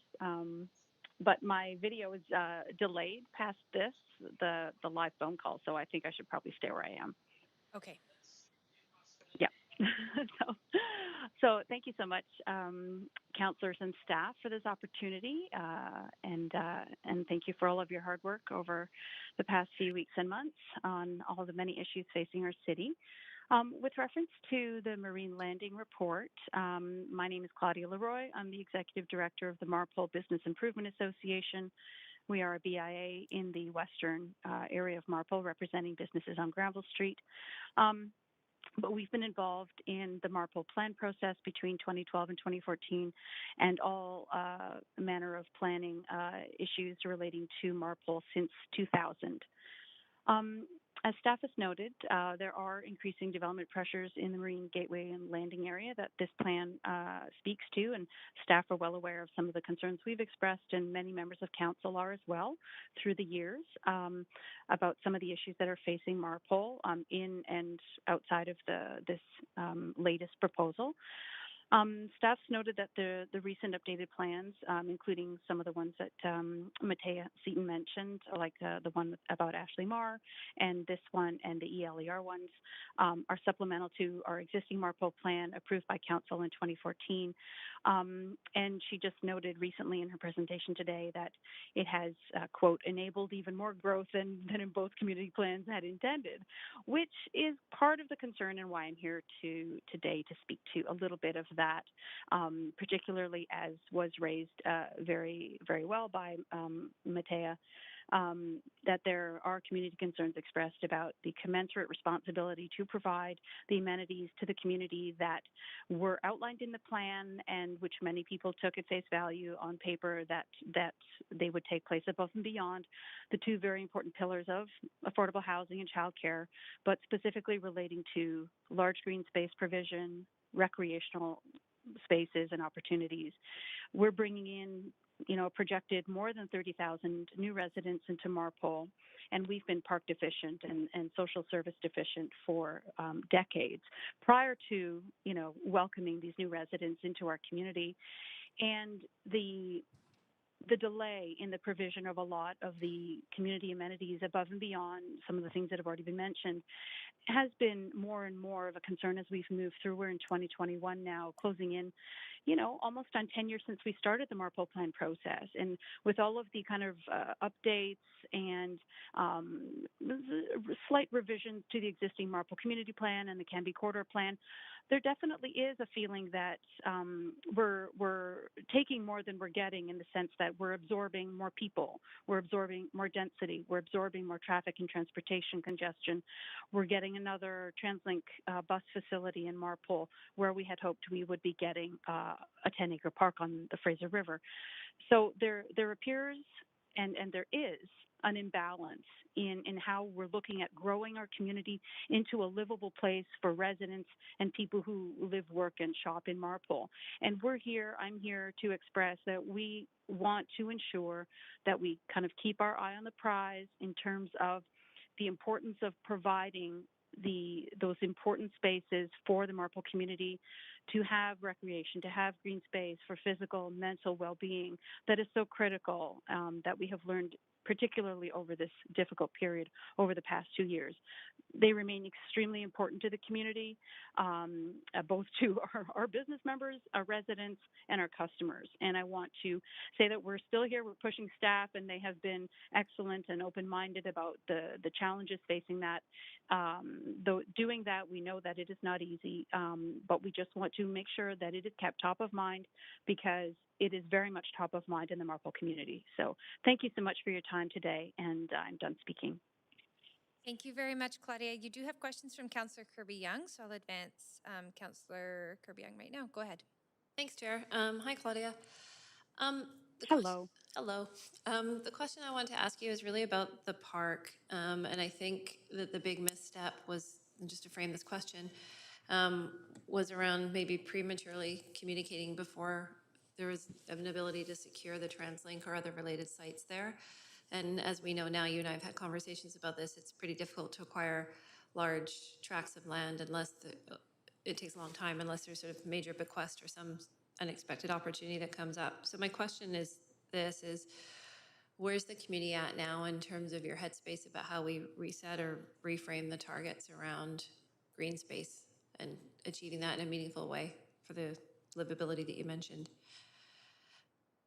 I know that thanks very much for your question, Councillor. I know that as part of our work with TransLink, and we had a meeting a couple of weeks ago with engineering staff, planning staff, TransLink representatives, and community members, and we actually did a walkabout of that site in that area, because it isn't just an issue relating to the loss of a potentially incredible riverfront park for the community, but also there are related traffic transportation issues when you're going to add 350 buses into the network in what is already a congested area, and that will affect marine landing, given what Matthias Eaton mentioned about a lot of the rezonings that are in the queue in that area as well, that will require to some degree also traffic and transportation concerns and issues relating to that area, which is already congested. So in terms of green space, TransLink has already committed, as per city policy, to provide an excellent riverfront walkway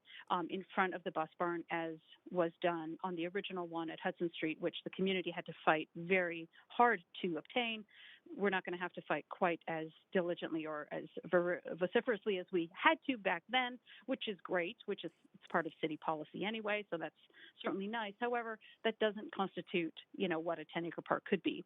Now, given the development pressures, the cost of land, including industrial areas like in Marpole, which is cheaper than commercial, but it's not cheap, and we are well aware of that, and it's all taxpayer dollars we're talking about.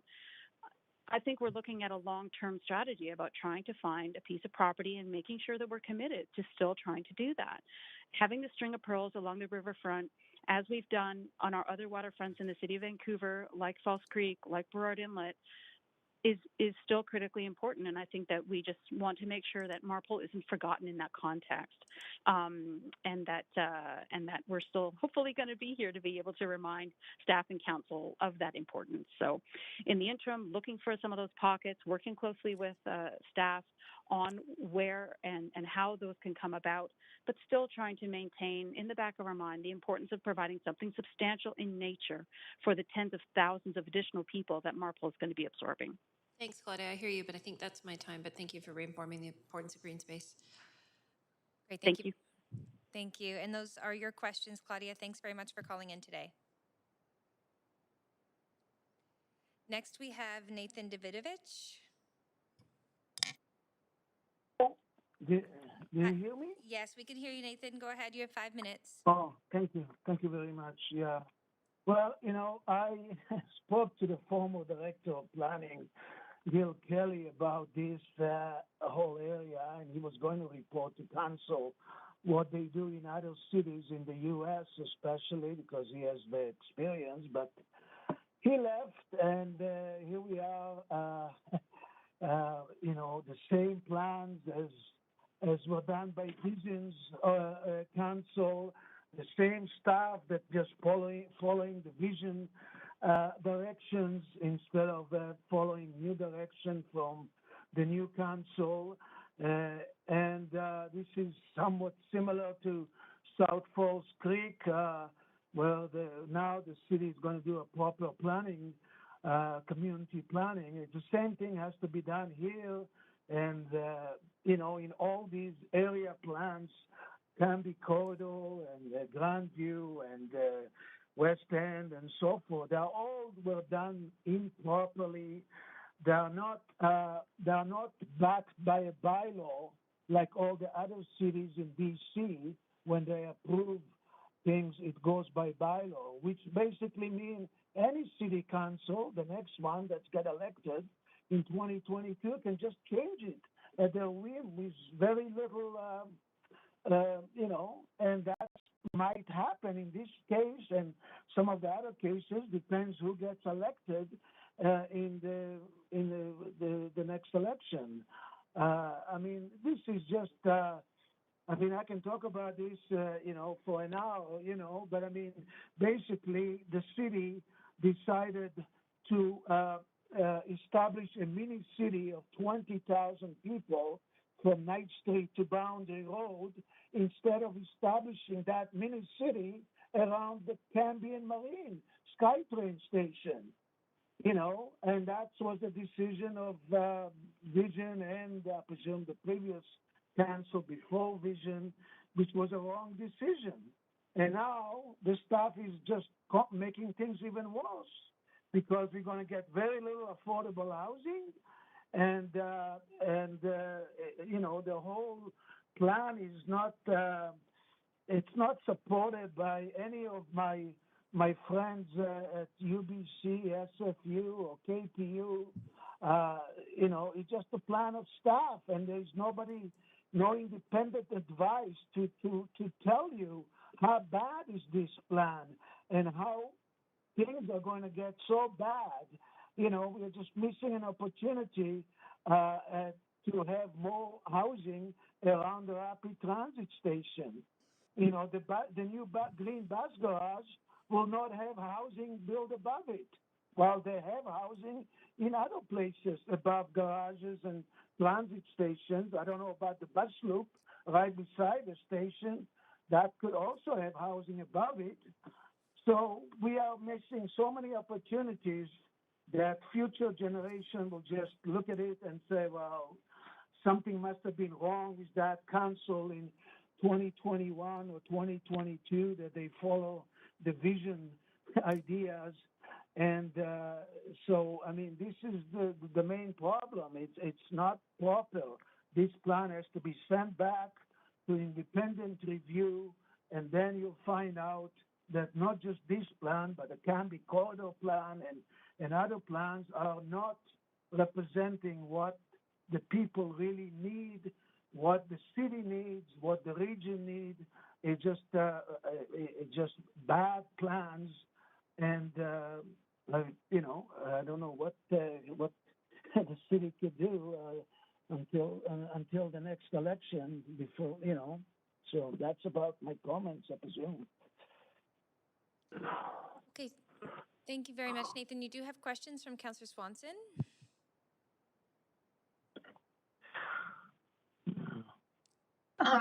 Happy birthday, Nathan.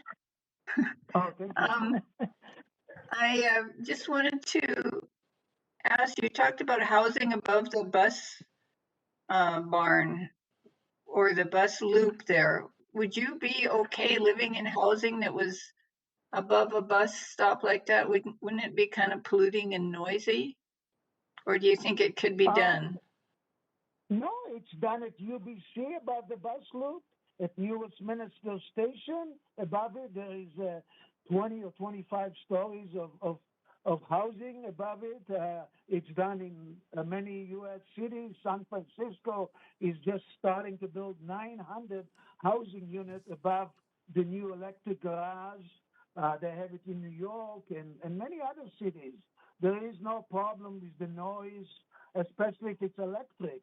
It's very little noise, and many people they want to live close to the transit station. We are talking about only a 10 minutes walk from the new Marpole Transit Center, the foot of ash, to the station.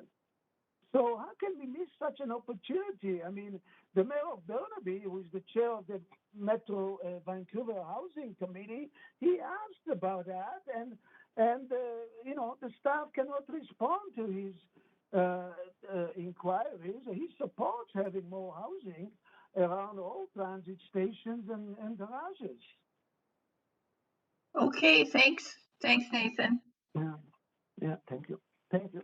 Okay, great. That's actually all your questions, Nathan. Thank you very much for calling in, and happy birthday to you. Thank you. Okay. Bye-bye. Next, we have Tim Grant on the line. Tim, are you there? I'm there. Thank you, Councillor Bligh. Good afternoon, Mayor and Council. I'm Tim Grant. I'm a resident of Vancouver, and I'm representing PCI Developments. Further to our letter submission that Councillor Boyle referred to earlier, we are speaking in opposition to the marine landing policy update as presented and seeking your support for the city to accept and process our rezoning application for proposed development of Marine Gateway 2 at 8530 Canby Street, adjacent to the Marine Drive Canada Line Station and the South Vancouver Bus Loop. We believe our proposal is uniquely able to address key city objectives, including significant expansion of industrial space, office job space, affordable housing, and desirable neighborhood serving retail and public space, all directly integrated with a rapid transit station and one of the city's most active bus loops. We are planning significant reconciliation initiatives with Indigenous stakeholders, including cultural, employment, financial, and housing considerations. Once our rezoning proposal is advanced for consideration by the city, we look forward to progressing these initiatives. Marine Gateway 2 would be a leader in sustainability and help bolster climate resilience at this active node with significant infrastructure improvements. The marine landing policy updated as presented does not adequately capture available opportunities and accepted best practices for transit-oriented development and is not consistent with regional, provincial, and federal objectives in this respect. We also note that the city recently encouraged comparable rezoning application to ours at Rupert Station.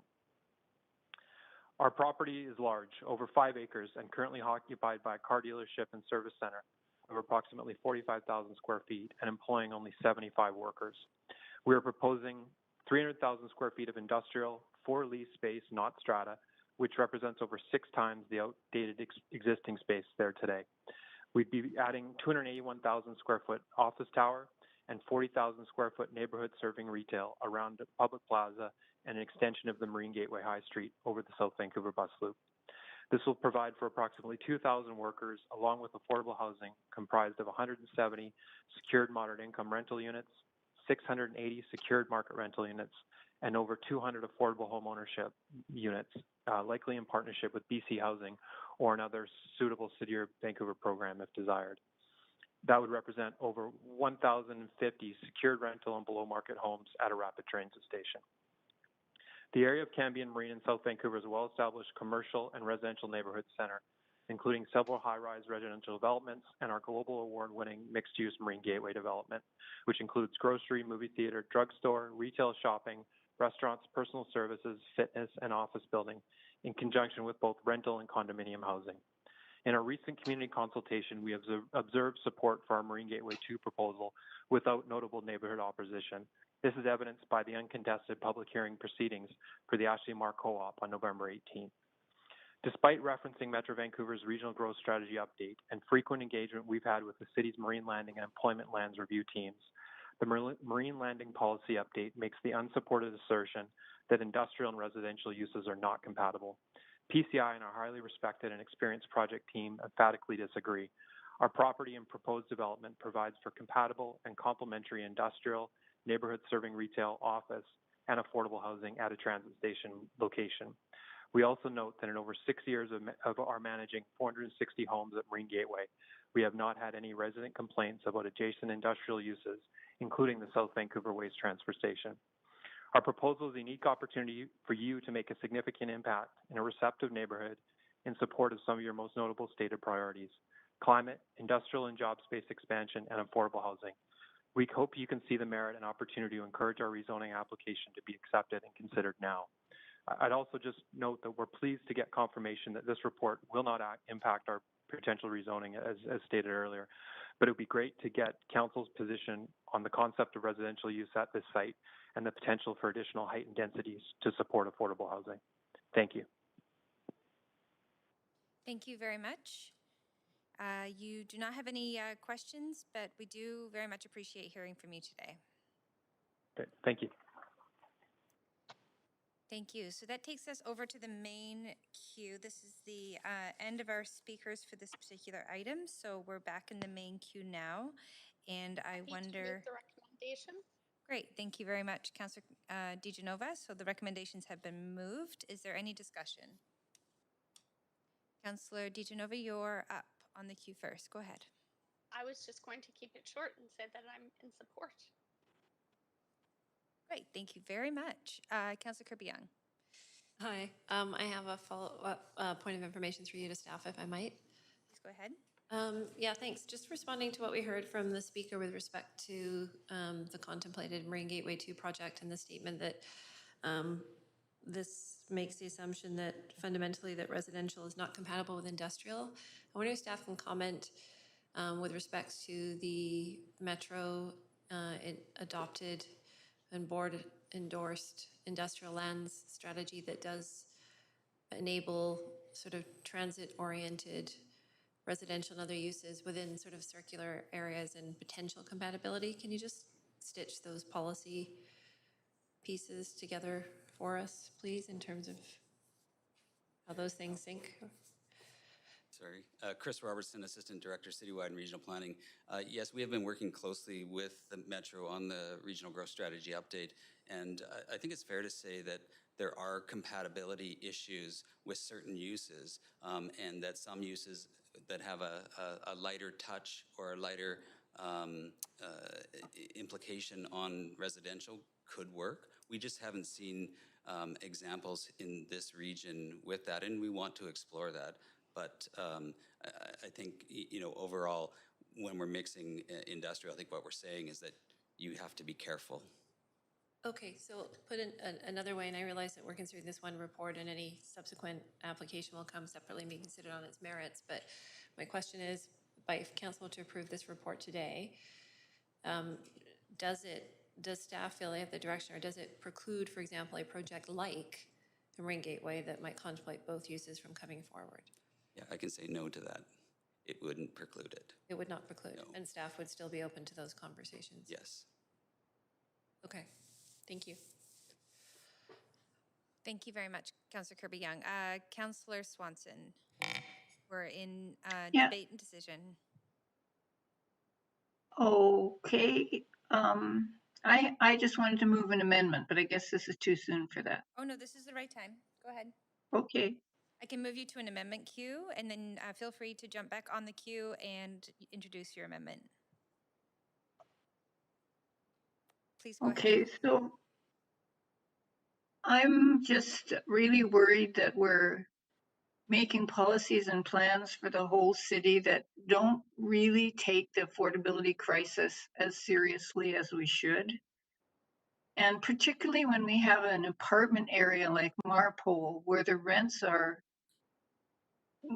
it's one of the lowest rent areas in the city, to have a policy that doesn't really push for more non-market affordable housing, I think is a problem. And so I just think we should refer this back to staff to get more protections for current renters who may be evicted if there are redevelopments, and more ways of working with nonprofit housing providers and senior governments to get new housing on new sites that the majority of renters can afford. Okay, thank you very much, Councillor Swanson. So that amendment is up on the voting screen, or up on the screen. I see, okay, we do have a couple of councillors. Go ahead, Councillor Boyle. Thanks. I just wanted to say I've been pondering and wrestling with this since the amendment was circulated, because these are priorities I'd also like to see deepened in the plan, but I don't think that a referral back is the way to do that. If this amendment was worded as a direction for further work, I would be happy to support it. I'm just wrestling with the delay of a referral back. I'll leave it there for now. Thanks. Okay, thanks very much, Councillor DiGenova. I won't be supporting this referral because I think that the irony in a referral is the fact that it will make housing less affordable. That this will bring much needed improvements to the process, improvements that I've heard many council members ask for and that I've grappled with myself sometimes. And this is the time to do that, but this is a step in the right direction. So let's not slow ourselves down from moving forward in the right direction. And if we're truly worried about rents, then we need to think about how that might be impacted by the actions we take here at the city, such as increases to property tax when rents can't be raised above a certain amount, and the evictions that may come from that. So that's a concern of mine. I do appreciate the work that staff have done on this. I think that there's been a thoughtful approach, and it's my understanding that this won't be the last that we hear on these plans and the updates. I also really was excited to see the Ashley Mars issues report, which I think took us outside of what we have seen traditionally be what the plan has included for Marpole when it comes to housing. And I think that it would be great to have non-market housing, but also to integrate that non-market housing with a number of other amenities. And I also appreciate the thoughtful CAC process, which makes more sense. I've written several motions. I was looking at two of them today and put them forward at the previous council. Councillor Carr will remember these motions on looking at flat rate CACs that would be, that like many other municipalities, you come ahead of time. You know how much you're going to be paying, not that you're going to be paying twice as much or twice as, or half as much as the person across the street, simply based on no rationale at all. So for that reason, I will support this, and I appreciate the work that staff have done on this and understand that more will be coming forward. But, I would find it a bit ironic if, council suggested this morning that we shouldn't do further work on this and further work on certain policies until we'd sort of seen them be allowed to move forward. But then we'd be doing that here. Time is money, and we've heard that from the industry and the development community. And for those reasons, I certainly will not be supporting this. Construction costs will just go up. And, I'd ask council to consider how much more affordable we made, the development on Granville Street. It's outside of these districts, but you wait a year and that's what we're left with. No different than how much more affordable is Little Mountain today than it would have been 10 years ago.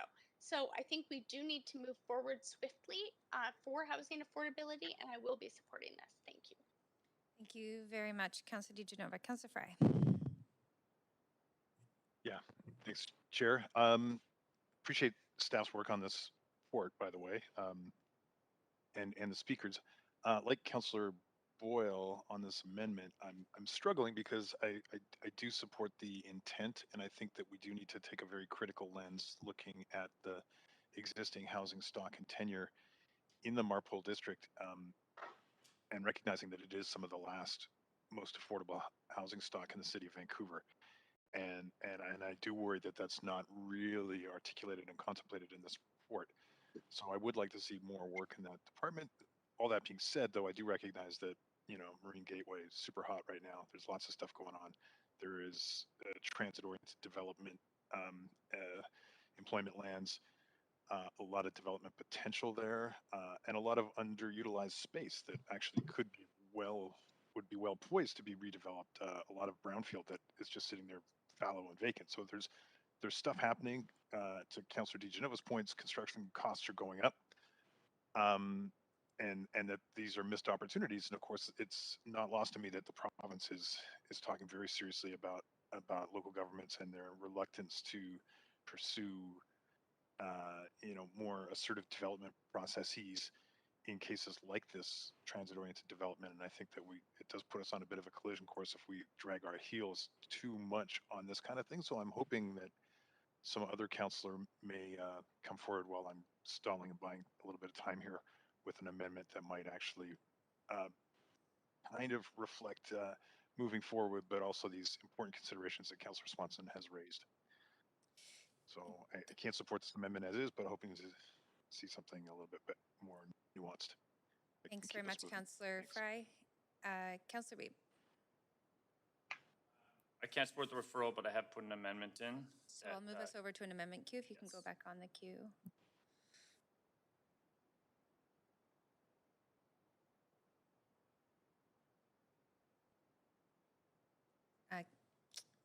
Councillor Weeb, if you don't mind just popping yourself back on the queue, then I can advance you and you can introduce it.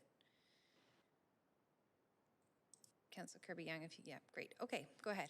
Yeah, so this is to strike out, refer this report back to staff, and instead ask for a report back on how we can develop more protections from demolitions. So the goal is that we move forward, but we look at opportunities to work with nonprofit housing providers, senior levels of government to increase affordability, as well as protect the demoviction of current renters.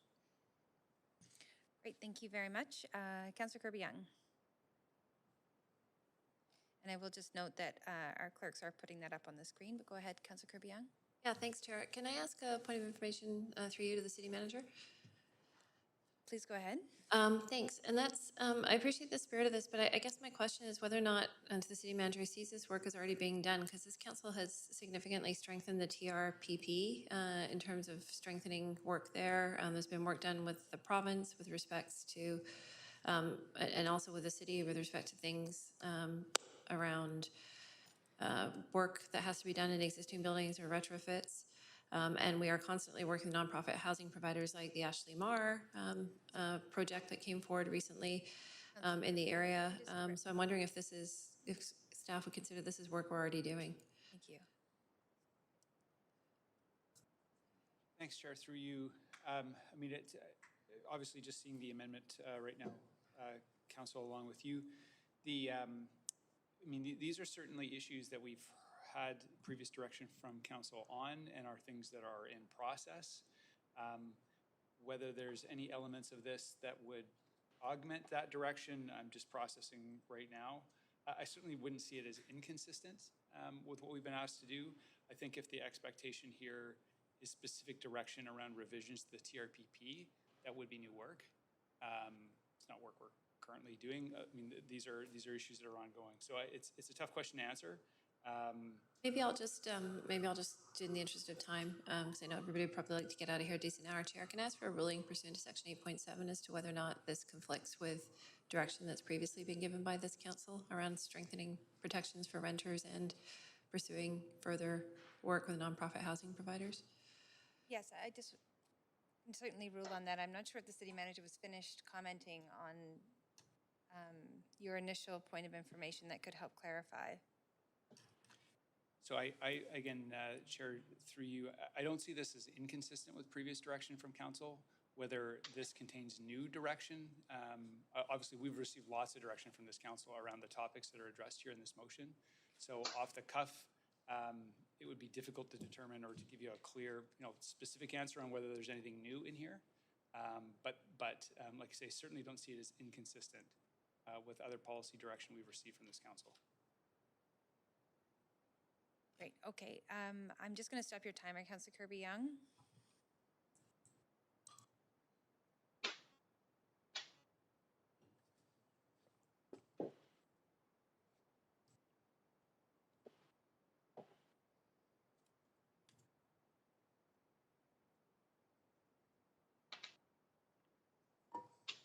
just going to step out for just 1 minute.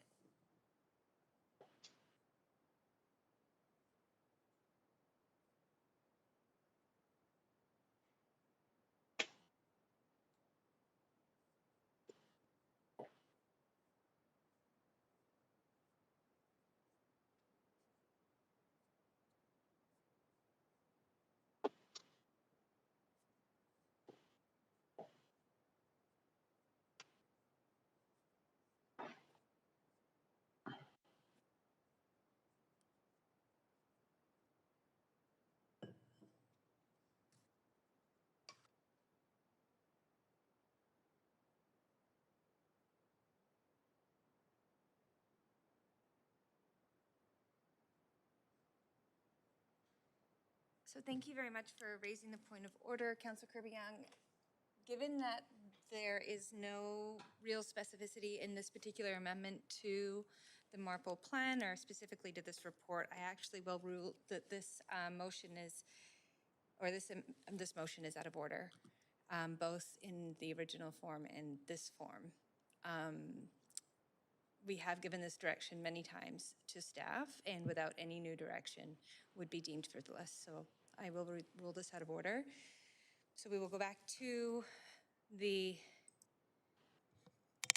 I'll just refer to the clerks. That point of order was called on the amendment to the amendment, not the original amendment. So this actually takes us back to the original amendment.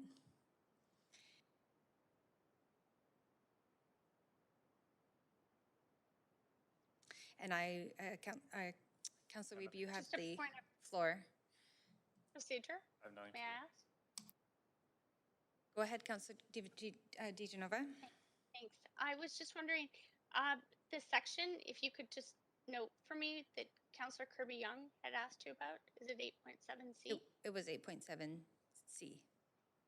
Okay, so I would like to call a point of order now on this actual. Okay, and in what section? Under 8.7C. Okay. On previous direction that's been given to council overall, so I understand that we've given direction to staff not to look at one specific area, but to look at protection for renters across the whole city. Okay, so under this, for the same reason that I ruled the amendment to the amendment out of order, I will also rule under 8.7C is frivolous, that this amendment is also out of order. So that takes us back to the main queue. And Councillor Swanson, you still have the floor.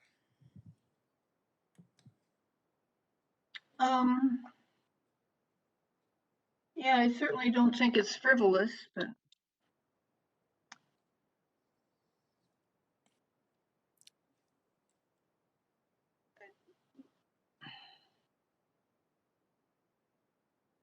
Okay, is that all your comments? I'm speechless, I guess. Okay, to be clear that the ruling as frivolous is simply that there's been repeated direction, not that the contents of the amendment is frivolous. It's that there's been repeated direction that staff already have that pertain to the contents of the amendment, not that the contents of the amendment is frivolous, to be very clear. Okay, so we have, is there anything else, Councillor Swanson? No, that's good. Okay, thank you very much. Councillor DiGenova. I just wanted to add that I really do appreciate the work that our staff has done on, tenant relocation policies, on making sure that we stop, dem evictions of tenants and renters, especially of vulnerable people and marginalized people. And I know that, council, we all have conversations with elected officials in other municipalities across BC, across Canada, and Vancouver is known for having one of the best protection policies for renters and what we require for relocation. I just wanted to share that because I do think that it's important that it's not lost. That our staff are doing really good work on that. They continue to do that good work. And I'm happy that we don't have to add this per plan, because instead what we're seeing is staff looking at this citywide and pragmatically to make sure that we really do make a difference and we lessen the amount of dem evictions and run evictions that we see in our city. So I just wanted to thank staff for their work on this and say that if I wasn't 100% confident that they were going to continue that with these recommendations, then I would have supported the amendment. But we already have that policy in the works, and it's something that we hear about often. Thank you. Thank you very much, Councillor DeGenova. Over to you, Councillor Carr. Yes, I have submitted an amendment to the amendment. So, Councillor Carr, if I may So just it's move not, you over okay, I'm sorry. to an amendment It is queue. now an amendment. Yes, okay. And I'm just going to clear this queue, and if you wouldn't mind going back on the queue, and I can advance you and you can introduce your amendment. Sorry. Yeah. I've called it an amendment to the amendment, but it's just an amendment, I understand, because of your ruling. Apologies, and I did send several versions, but it's the most recent version, which was sent just a few moments ago. So this is really about the same issue, however, really focusing on Marpole. And the reason is that we've identified as a city that Marpole does indeed have a greater concentration of truly affordable rental housing units, many of them in apartment buildings that were built 50 years ago or so. Under the federal housing rental housing incentive programs that existed at that time, and that really it's the ability to protect that housing, specifically thinking about that kind of rental housing in that area, and I'm emphasizing the potential to use new retrofit funding programs, which certainly are coming online from the federal government right now and the provincial government as well. It could include more ways of working with the nonprofit housing providers, as the original amendment had talked about. But I really think there's an opportunity in Marpole to, and maybe even an exigency in Marpole to think about that incredibly affordable rental housing, many of the spaces of which are much larger than the new rental housing that's being brought online. I mean, truly family-sized kinds of rental units. So that's my amendment. Thank you very much, Councillor Carr. Councillor DeGenova. I'd just like to ask a point of information through you, Chair, to staff, if they see this as they would do work above and beyond only in Marpole, but not in the rest of the city. Because the way that I'm reading this is to pursue development of more protections in the highly affordable rental housing area of Marpole. But then we'd kind of be choosing favorite neighborhoods, and then you'd be doing more work in one neighborhood instead of citywide doing that work, is the way I'm reading this. Is that the way that staff interprets this? Okay, Councillor, that's a point of information to staff. Thanks, Chair. Through you, I would read this amendment as more particular to Marpole. Yes, that's how I would interpret. So, can I? Sorry, go ahead. I heard your point of information is would it prioritize this work over other work in the city? Nope, that's not what I asked. I asked if this would be special attention just to Marpole and not to other areas. I believe that's in what our I just city, said. which it is. Yeah. And that's what our city manager just clarified that it was. So for that reason, I won't be supporting this because. Excuse me, Councillor DeGenova, just a second. I've got the city manager here standing. Let's just get clear on exactly what the response is, because there was mixed message there. So let's just ask for a repeat of that response, please. Yeah, thanks very much, Chair. So yeah, the motion as I read it doesn't provide any indication around prioritizing work over other work, but it does call for specific work that's particular to Marpole. So but it doesn't suggest a prioritization of that. Thank you. But Marpole would receive more special attention than any other neighborhood. Is that correct in this amendment? So that's a follow-up point of information? Yes, it is. Okay. So again, Chair, I do read it as requiring work that would be specific to Marpole. Yes. Okay, and the question from the councillor, I apologize, city manager, was would they get special attention over any other area of the city? I'm not sure if I would describe it necessarily as special attention. It would be specific attention to Marpole. We have received direction on various things from council in respect of other neighborhoods as well, maybe not on this particular topic, but yeah, again, I would read this amendment as calling for work on this issue that is specific to Marpole. Okay, thank you very much. Is that clear? And it is clear, so I'd like to use the rest of my time because those weren't my questions, some of them, Chair.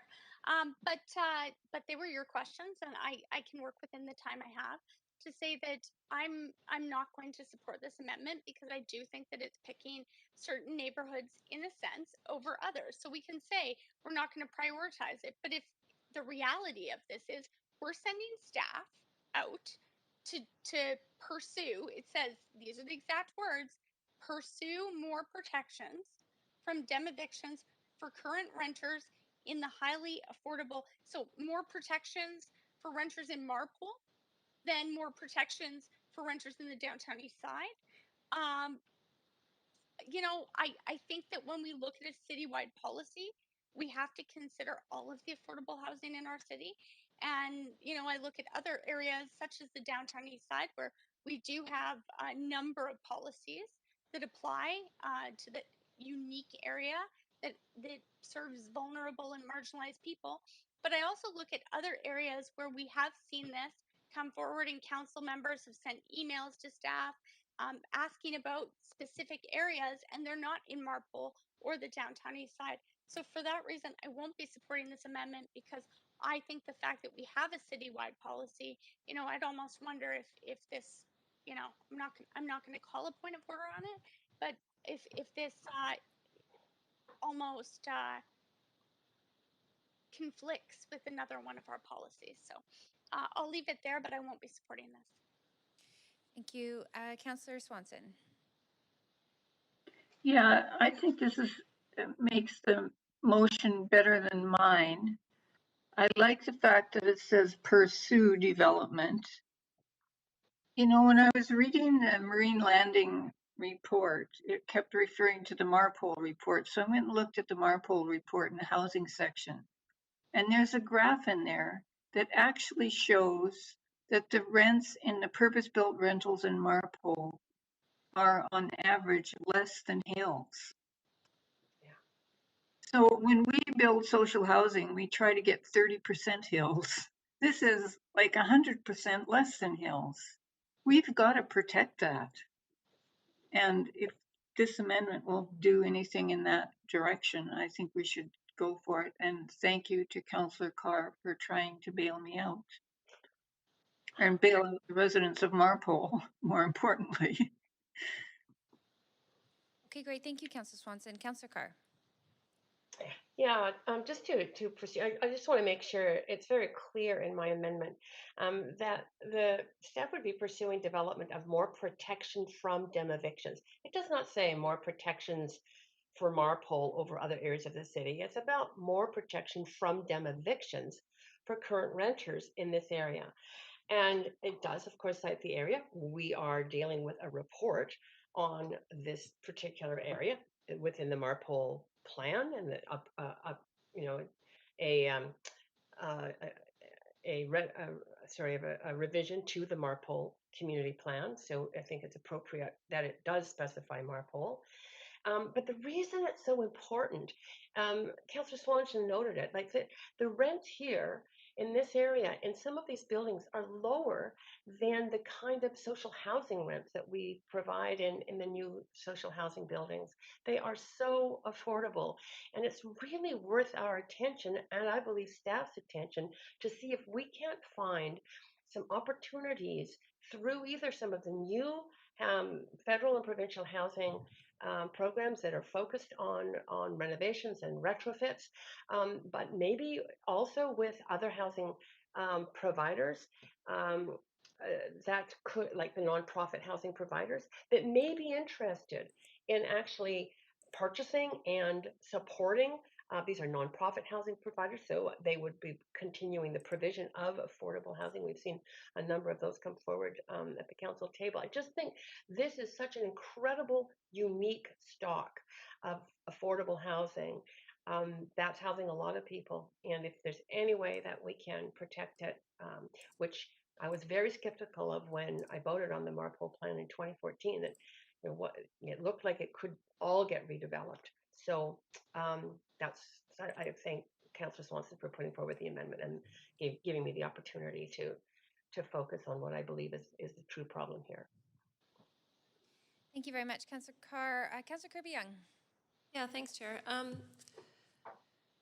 I struggle with this because I appreciate the spirit and the sentiment. I think that this council has been really focused on trying to increase protections for renters from dem evictions particularly, and overall with a number of different initiatives. But I struggle because there are pockets of affordable housing. Yes, this is absolutely one in Marpole, but there are pockets in East Van, in Mount Pleasant, in Strathcona, in the downtown east side, where Chinatown, for example, we had to, we sort of had to acknowledge that we needed to treat everybody equally because we had a group that was treated unequally with the SROs and the CBAs, and we were trying to look at policy that was equitable. And so I struggle with saying to a renter that somebody is worthy of more protection from den eviction in Marpole than they might be in Mount Pleasant or in an older walk-up in Kerrisdale, for example, where there's lots of them also. And so fundamentally, I think that we need to have strong protections for renters across the board. We need to have a policy that doesn't encourage dem evictions, that when there is bona fide new developments, they're going to add housing stock to relieve some of the pressure on rental, are going to add affordable units, whether it's inclusionary or it's nonprofit projects, that we are striving to maximize the affordability, but to say to one group of renters, you are more worthy than someone else and you should have more protection, I struggle with that. Okay, thank you. Councillor Swanson, you do have a couple of minutes left. Yeah, I just wanted to say that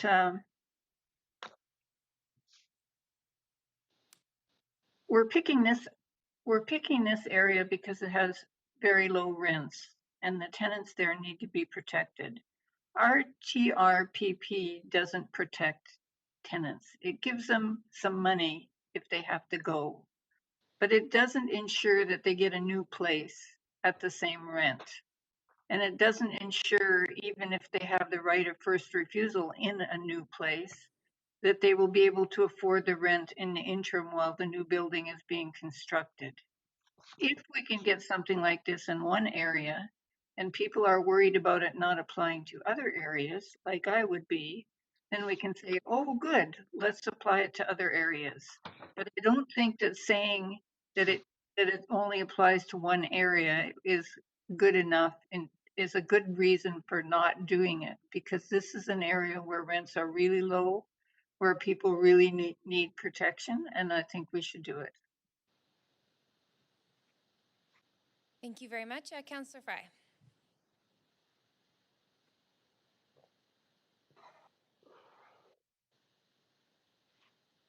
Councillor Fry, just make sure that your mute is you're unmuted. Thank you, Chair.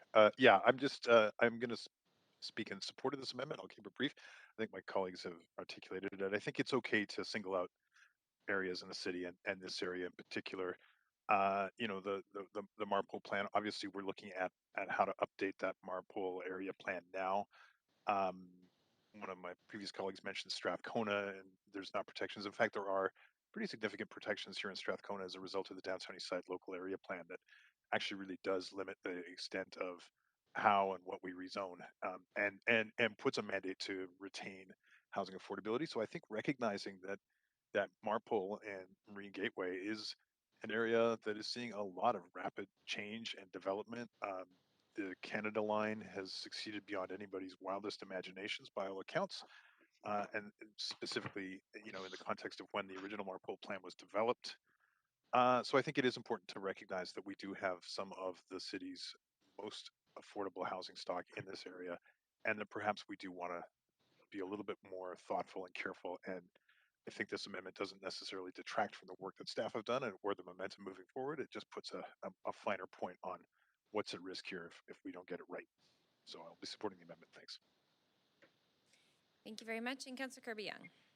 Yeah, I just wanted to respond to one of my colleagues' comments that sort of said the TRPP doesn't do that. And it strikes me as dealing with a symptom as opposed to the root cause. Then my answer would be if the policy is not doing the job, then fix the policy and go back and bring a motion forward to address where you think that the dam eviction component is not stronger. But sort of layering on, this is how we often get into complexity with our planning and rezoning work, and we've seen it in DBL as well, when we have these different kind of additional conflicting and layering on of policies, as opposed to just trying to streamline some things and try to work efficiently. And I kind of come back to dealing with the root cause of the issue, because what I'm hearing is people are feeling there's a gap in the TRPP. In response to what Councillor Swanson said, then my suggestion would be deal with the TRPP, but let's not sort of send staff down a troublesome road here. It's, I think the intention is absolutely crystally well motivated and pure, but I'm not sure that this is the way to get there. Thanks. Okay, that takes us to a vote.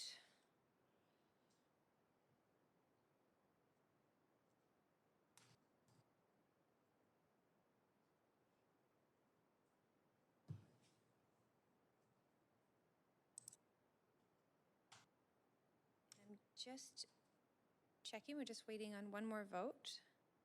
I just got my panel up, Chair, and I'm just making sure this is the amendment, correct? This is to the amendment. Councillor Carr's amendment. Yes, thank you. Okay, so that motion does pass with Councillors DeGenova and Kirby Young in opposition. So that takes us back to the main menu, the main queue with the main motion report from staff as amended. And Councillor Carr, you still have the floor.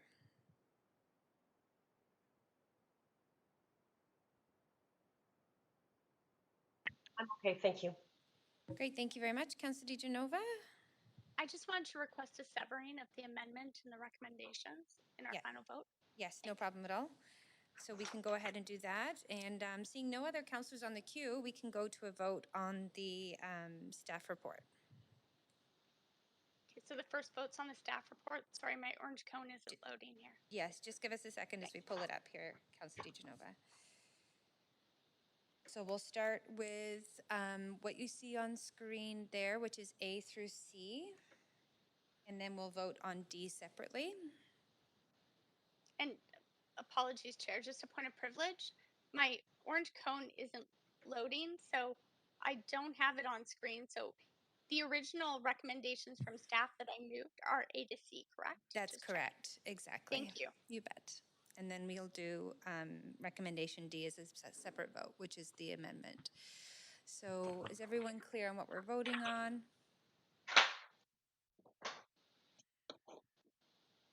Yes. And I'll ask our clerks to bring up the voting screen, please.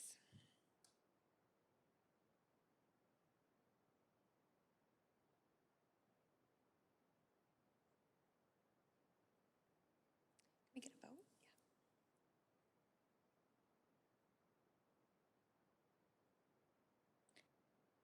Yeah. And that, so the first three recommendations do pass with no one in opposition. And then we'll also have recommendation D for a separate vote.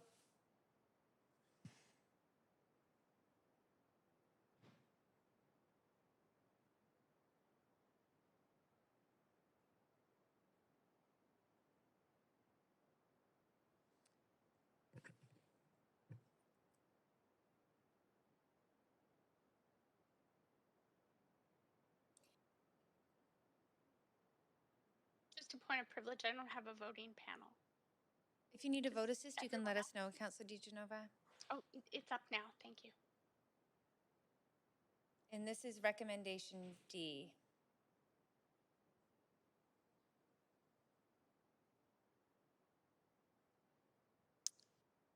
And I'm just noticing that we have one councillor who's left the room, so they'll be marked as absent. So that motion does pass with Councillor DeGenova in opposition.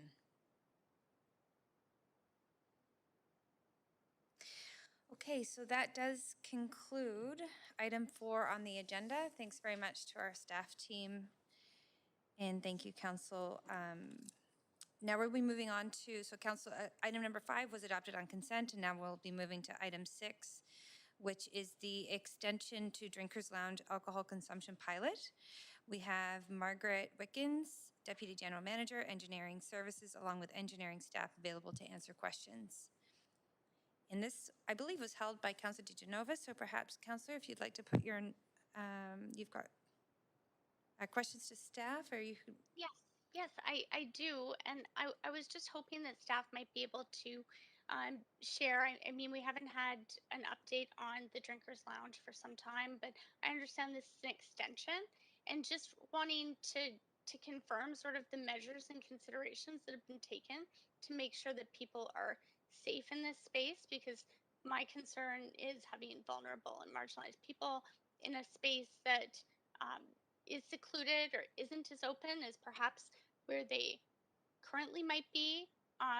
Just trying to understand what steps you've taken to work with, to collaborate with other organizations on people's safety. Okay, over to you, staff. Good afternoon, Mary Claire Zach, Managing Director, Social Policy. A lot of work has been done with the Portland Hotel Society leading this work, along with Vancouver Coastal Health and with support from our own staff to create a space that makes the drinkers there feel a lot safer. The evaluation done by Portland Hotel Society has proven that it's really, really working for them. They appreciate it. They are getting referred to other services for help and support, so it's proven to be really, really successful. The VPD has even also supported the efforts. Okay, and does the VPD support this specific extension, and have they been involved in the consultation for that? Yes, and they have no issues. Okay, so they've given their support for this. Yes. And they've said it won't be an issue with public safety. Not an issue, no. Okay. Yeah. And just because we're talking about extension and public space adjacent to the Drinkers Lounge, can you remind me how many people are currently served at this Drinkers Lounge? I'll ask Alicia Friedkin to comment on that. Hi there, thanks for your question. I'm just finding out the number of people who are currently served there. But we do know that that there were 20 new members who joined the Drinkers Lounge, specifically the community managed alcohol program, since the parklet was up. Alicia, sorry, I've got it here. They've connected with 20 to 30 drinkers per week, over 100 visits to the parklet per week, and then as Alicia noted, there's another 20 new. Okay. And how much alcohol is exchanged? I can also let you know that there's 160 members in the program altogether. Okay. And there's just like in the what are the barriers to getting in the program? Well, one of the requirements. Sorry, just looking at my notes. I know one of the requirements of being part of the program is that people must be illicit drinkers. So there are people who are drinking non-beverage alcohol, and they can go to the program and then exchange it for safer alcohol, and that's the wine and the beer that they brew there. Okay, and these people are, if they're suspected, just like a liquor store, to be under a certain age, how would we make sure, understanding that people have barriers to ID, how would we make sure that underage people weren't being served? As far as I know, oh, sorry, go ahead, Mary Claire. I was just going to say that the operator is responsible for making sure of that, and PHS operates both the Drinkers Lounge as well as the as the parklet, and they have procedures and questions that they ask to make sure that people are of legal drinking age. Thanks. And do you know how much alcohol is exchanged? I mean, I'm not asking per person, like exactly how much, but I mean, how much alcohol versus non-drinking alcohol is exchanged? We might not have the response to that, but we could send that to you. That would be great. Thanks. I see that there's others on the queue for questions, so I'll leave my questions there. Thanks very much. Councillor Swanson. Yeah, I just want to say that doing this makes me really proud of our staff to take a harm reduction approach to this rather than a punitive approach. I just think they've done such a great job, and I am really proud of it. That's all. Great. Thank you very much, Councillor Swanson. Councillor Fry. Yeah, thanks. And I have been tracking a lot of this work and been sort of peripherally involved. And I also appreciate the work that staff have put into this. I had a couple of questions though for staff. Number one, on action 4, the connections to green space. I'm wondering if there could be a little bit of expansion on that, because I've actually seen quite the opposite. In fact, we had a well-used bench at McLean Park that was frequented by our friendly neighborhood drinkers to the disturbance of no one. And it was removed, and it actually forced them, because these are elder gentlemen who aren't comfortable drinking in Oppenheimer Park. So they drink in McLean Park, and the neighborhood is very accepting of them. But since Park Board removed the bench immediately adjacent to the field house, in fact, they ended up drinking and smoking right by the Children's Water Park, which is, despite them being well-loved community members, it's totally an inappropriate location. So I'd like to hear a little bit more about the work that's gone on to connections to green space, specifically McLean Park. Hi there, it's Alicia. I'm an urban health planner. I can respond to that. So as we do have a steering committee that's working on this issue, working with to find safer places to drink. We've been involved in working with lots of partners to create the parklet, and the Parks Board is also a part of that process. So, and also drinkers and Van Du. So when the park bench was removed, Parks was working with Van Du to resolve that, and the steering committee was actively involved in looking at the implications for drinkers when public amenities like benches are removed. And I think they are working with it and to find a better location and applying the lessons learned to other parks as well. Okay, I just want to highlight though that bench was removed several months ago, and it has precipitated in a worse outcome. And whereas it wasn't really an issue before, it's now become an issue. And the longer it's not addressed, I think the more it kind of polarizes a situation that really didn't have to happen. So I know that we're not Park Board, and we can't direct Park Board to replace the bench that was removed rather inexplicably, and by some accounts not even by Park Board, as it was done in the middle of the evening. But I do want to highlight that it has precipitated some negative interactions, and it would be great to see that particular bench replaced.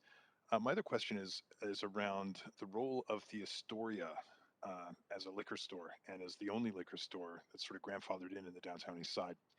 And they routinely overserve and don't really sort of follow the typical regulations for liquor service. I'm curious what kind of responsibility we might place on them to absorb some of the costs, because they're making profit off selling. And I appreciate the new intervention at Hawks and Hastings has been, in my mind, a success, moving folks from the bus stop. But at the same time, the Astoria is making a lot of money off these patrons. What's their role and responsibility for the neighborhood and cleaning up after their patrons and the outcomes of their service?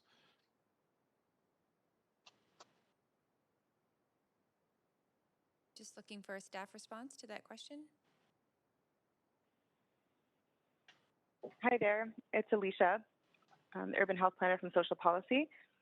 I do know that the Drinkers Lounge staff have worked with the Astoria Hotel to build relationships and to introduce themselves and to let them know about the services they provide, to go and put posters and to let them know that they'd be available to answer any questions and to work with them.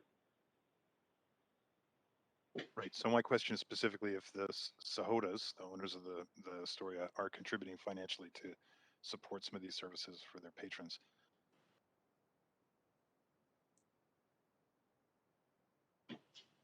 But just to respond, they aren't at this time, but we can always follow up and ask them. I understand that they were asked previously, but we can ask again.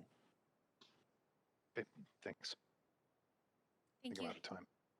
Thank you very much, Councillor Fry. You do have 5 minutes, but you do have 5 minutes total, so you do have another 45 seconds. That's okay. Okay, Thanks. great. Thank you very much. Councillor Hardwick. Thank you to staff. I just wondering where the VPDs are sitting on this. As I mentioned earlier, the VPD are actually supportive of this initiative, and they were quite pleased with the progress that has been made. So that's the information that we received actually just today, I believe. Okay, good. Thanks for, I must have missed that. Appreciate it. Thank you. Thank you. Councillor Dominato. Thanks, Chair. I just want to follow up on the, there was obviously quite extensive engagement around the pilot, and I'm curious what kind of feedback we've had from the broader community, both residents living nearby and businesses, because I've heard many concerns. I'm just curious, did we consult and engage them in terms of how they're feeling about the pilot to date?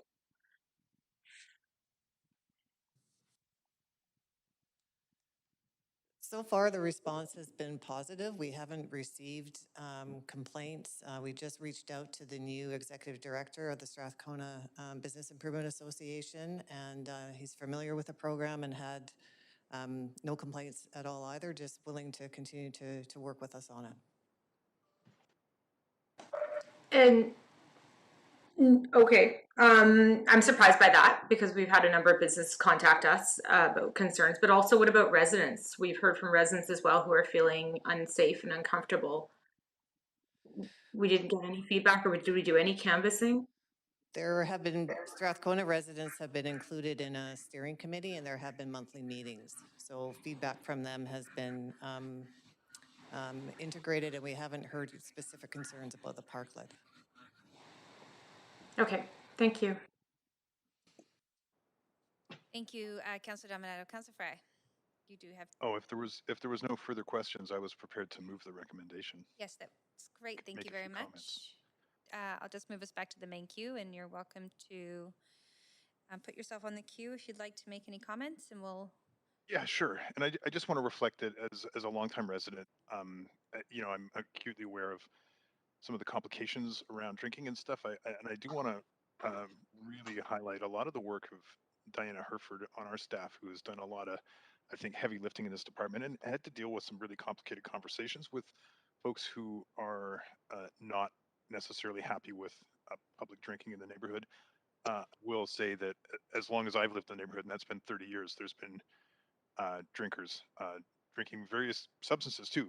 I remember when it was Lysol cans all over the place, but some of the newer residents are less comfortable with some of those sort of more historic kind of challenges in our neighborhood. And I just want to say that I think our staff have done a terrific job in addressing some of these complexities.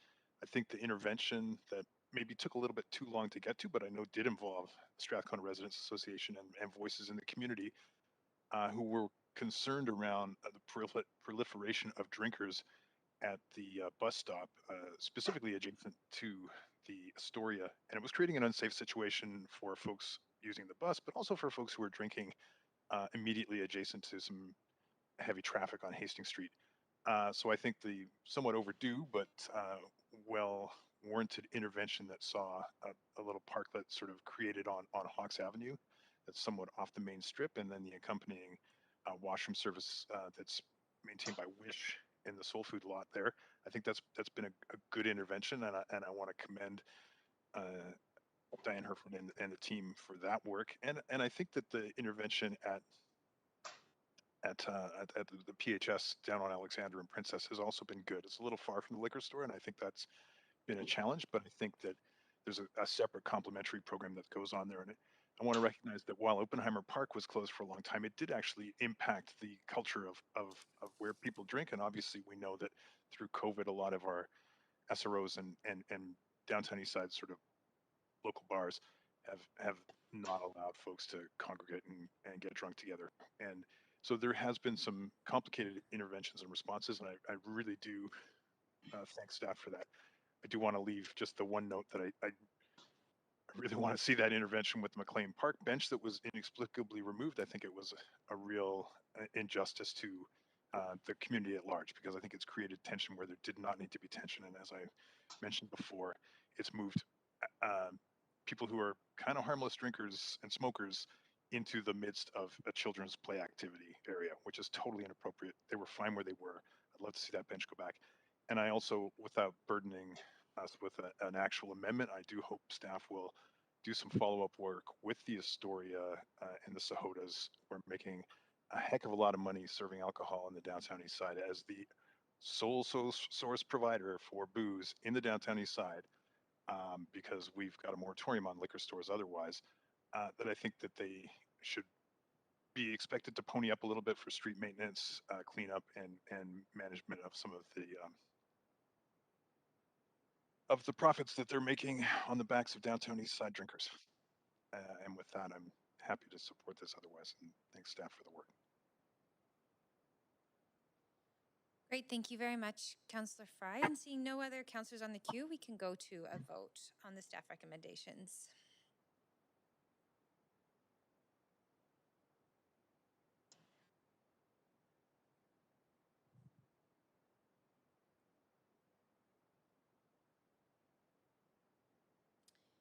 And I'm just checking, we do have Councillor Dominato. There we go. So that does pass with no one in opposition. Thank you very much to the staff team. And this has us moving to, in conclusion of that being the 6th item, we're moving to the 7th item. And this is the amendments to the vacancy tax bylaw, number 11674.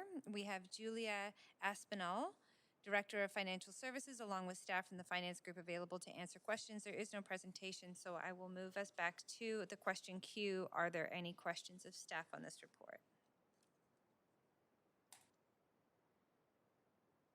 Okay, well, seeing none, we can move straight to our speaker. We do have one registered speaker to this item, and that is Michael Geller. Good afternoon. Good afternoon, Michael. We can hear you. You have 5 minutes to speak to council. Please go ahead. Before I begin, I'd like to recognize the high level of staff responsiveness I've received from Julie Aspinall, who prepared the report before you, and others over the past few days, related to the concerns that I'd like to briefly share with you today. Unfortunately, given what they described as the black and white wording of the empty home tax bylaw, they've not been able to offer the positive answers that I've been seeking on behalf of a client, and so I'm before you today. I don't have any concerns or objections with the bylaw amendments before you. My concerns relate to the amendments that are not before you and that have not been proposed. So I am speaking specifically related to the need for bylaw amendments as they relate to vacant land, not vacant dwellings, but vacant land. As we all know, the purpose of this bylaw was to bring unoccupied or underoccupied dwellings back into the rental market. However, in the opinion of the lawyers with whom I've spoken and others, because the bylaw was really drafted with a focus on vacant dwellings, it can be most unfair for the owners of vacant land. In fact, as I think you'll briefly see, it creates what could best be described as a catch-22 situation. Now, what's unfortunate is that the lawyers and others who I know have similar concerns to me were not aware that your committee was even considering bylaw amendments to the empty home tax today. In fact, I only learned about this meeting purely by accident when I was looking for the staff report on the release of the annual report on the EHT. So if I could be allowed, I'd like to briefly illustrate the concern that I'd like you to address with a quick story. I've been working with a client who owns land in Marple, and I know you've been talking a lot about Marple this afternoon. It's a vacant site, and it's zoned for duplexes but for years he's wanted to build rental housing for his family. Initially, he was told because of the zoning, he should await revisions to the RT2 zoning. They didn't materialize, so he was told to await the completion of the Marpole plan. Unfortunately, the completed plan did not allow apartments on his property, but he was told to await the interim rezoning policy, which he did, but it too did not allow rental apartments, so he was told to await the citywide plan. Unfortunately, during the interim, he was audited by the EHT auditors and told he must pay the empty tax on his vacant land. Why? Because he did not submit a formal rezoning inquiry. Why didn't he submit a inquiry? Because staff repeatedly told him in writing they could not accept a formal rezoning inquiry because there was no policy allowing rental housing. In February of this year, I became directly involved. I contacted Susan Haid, with whom I worked for many years, and she understood the situation but told me to await a new policy inquiry process, which I think you're all quite familiar with. And it was introduced later this summer. I recently met with staff to discuss putting forward an application under this program, only to be told that while we can do so, unfortunately, we may well be subject to now the 3% tax for 2021 because we should have applied before July 1st. But we couldn't apply before July 1st. So my point is there's an inherent conflict the way the bylaw is drafted, but I have a recommendation. Having spoken with lawyers who specialize in this field, who are far more knowledgeable than me, what they've suggested is that the city should scrap the wording as it relates to vacant land and construction and renovation and replace the wording similar to that which you would find in the province's speculation and vacancy tax. Because in many respects, it's much more equitable and much more realistic. I mean, the fact you have to demonstrate more than simply an intent. You have to enter into contracts. You have to be preparing plans and applying for a permit. But you don't have to file a formal application. And so in conclusion, I think the way the bylaw is drafted, because of its focus on empty dwellings, really is not realistic as it relates to vacant land. To get an exemption, one must make a formal rezoning inquiry, even when you're told by staff that they cannot accept a rezoning inquiry. So, Michael, I'm just going to pause you there. I do hate to interrupt. Thank you. Sorry. Yeah, No, we're just I'm past finished. the 5 minutes, but you do have questions from Councillor DeGenova. Just a second. Over to you, Councillor DeGenova. Thanks. So, Michael, I understand from what you're saying that this colleague of yours or client of yours or acquaintance of yours who had this property that you've given us this example of was encouraged by staff to await a new policy, but in the meantime was charged the EHT. And I've heard about these stories before. This isn't the first one I've heard. Because if you don't have a permit within a year or haven't applied for a permit within a year, you're technically not exempt. Is that correct? That's correct. But they were waiting. That's exactly correct. Based on what staff had told them. So they could have just gone ahead and built what was allowed, or they could have gone ahead and but even, I mean, would staff write them a letter saying we've asked them to wait and we're going to contact EHT and the EHT team? No. Okay. No. So that was never offered. Okay, I am appealing it, and I know council is not the body to which to discuss an appeal, no, I'm just but trying I to have provided the office. Sorry, thank you. I'm trying to understand that. I've heard situations like this. It's not just this one. I'm trying to understand the process. Thank you. Go ahead. Yes, staff have written to him repeatedly over the years suggesting that if he wants to build rental housing, then he should await these various programs. And I have provided all of the correspondence from staff to that effect. The irony is that I got involved this year, and I'm supposed to understand the city process. And working with staff, they told me to wait for this new program. At no point did anybody ever say, "Oh, you better make an application before July 1st, or you'll be liable for the empty home tax this year." I mean, Julia has been. She knows. If she knew about this July 1st date, I think it's fair to say that even planning staff and housing staff with whom I recently met, they weren't even aware that we had to make an application by July 1st. So what I'm asking is that you need to change the bylaw so that, first of all, if somebody wants to build rental housing but the zoning doesn't allow it, that they're given more direct instructions and information, and you should get rid of this July 1st date for vacant land. I can appreciate why it's relevant for vacant dwellings. Okay, and there should be something. That's just saying there's 20 seconds to go, just to make sure I there's enough time. understand. Maybe 25. Michael, I'm just wondering, how important do you think it is? Very important to do this. This will happen again and again. You believe? Yes, Just a yes I or mean, no, I think the problem can be addressed in the future by making information available, and staff are now providing me with information that I was certainly not aware of. But I think the point is the bylaw needs to be modified, as the lawyers have suggested, in order to parallel some of the provisions in the provincial SEC. Okay, Thank you. That's way over my time. That's why I asked for a yes or no. Sorry, Chair. No problem. That's fine. Sorry. These are complicated That's okay. issues. Thank you very much, Michael. Those are all your questions, but we do appreciate you coming to speak to Council. Thank you. Okay, Council, this takes us back to the main queue.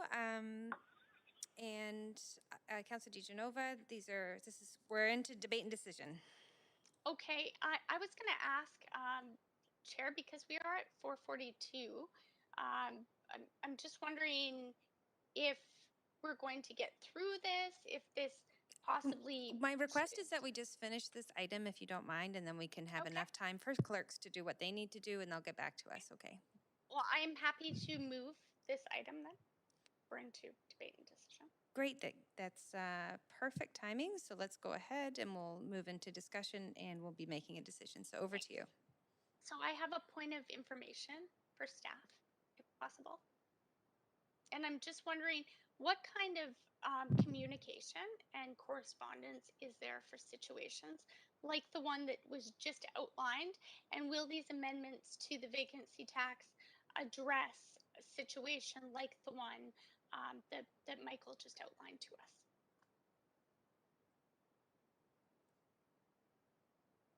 Julia Aspinall, Director of Financial Services. To sort of add some context in terms of the situation that Mr. Geller had outlined, this is one of the first situations that we've encountered in terms of the discussion with these particular properties that have been vacant since 2010, and the city staff from the planning department has been working closely with the property owner and its representative over the last decade or more. In the instances like city staff in terms of planning do not necessarily tell the property owners or the applicants to not submit any application. And in this instance, it is due to zoning, which the applicant had indicated wanting to develop these properties as rental properties, and the zoning doesn't permit that. We also have Templar on the line in terms of being able to add more context in terms of the discussion in terms of the planning. But with respect to the bylaw amendments and all that, staff does continue to review the policy and the bylaws continuously. And these bylaw amendments that are presented today are through discussions with legal and across various departments, and also input and I appreciate that. I do. I'm sorry, Julie. I was waiting for a break in your sentence there. I'm just wondering though, and not criticizing the relationship between different departments and how they communicate. I'm just wondering, does, for instance, PDS give a formal, like, would they give a letter if the applicant asked and said, you want us to wait for this new policy to come forward, then we are going to need a letter that we can submit, to finance, to ask for an exemption from vacancy tax for this reason. I mean, is there a formal process like that, or is staff already imagining that? Don't worry, I don't have an amendment planned. I'm just wondering what we can do to kind of avoid situations like this, because this isn't a unique situation. I have heard this before from others who are in the process of making an application, but it's been suggested to them that they just hold out for different policy. Right. Templar, can you speak to in terms of the communication that we have from a planning perspective with applicants? And thank you Yes, both. happy to do so, and thank you, Councillor, and thank you, Julia. Templar Sanctionice to chair from the Planning Department. With regards to this particular applicant and inquiry, we have had discussions over time. There were actually inquiry submissions historically back in 2017 to actually develop pursuant to the rezoning pursuant to the zoning of the site, which is an RT2 designation. So that option is always available to the applicants, is to pursue housing under the existing zoning. The MARPOL plan from 2014 did not identify this site for change, so there is no supporting rezoning policy. That's been the commentary and an extensive conversation with the proponent up until this point. More recently, in the past year, our commentary has been around waiting for other ongoing studies, whether it's Vancouver plan or any future policy work, whether or not that policy may change in the future. But in the interim, there is no supporting policy for the rezoning of this site. And that's been what the message has been to date. More recently, Council did provide direction to create the new policy inquiry process, which is to consider applications and inquiries that might not be consistent with policy. And we're in discussions with this property owner as to whether or not they want to submit an inquiry through that stream. I'm just wondering though, generally, because we're not here to debate. This isn't a hearing about this one property.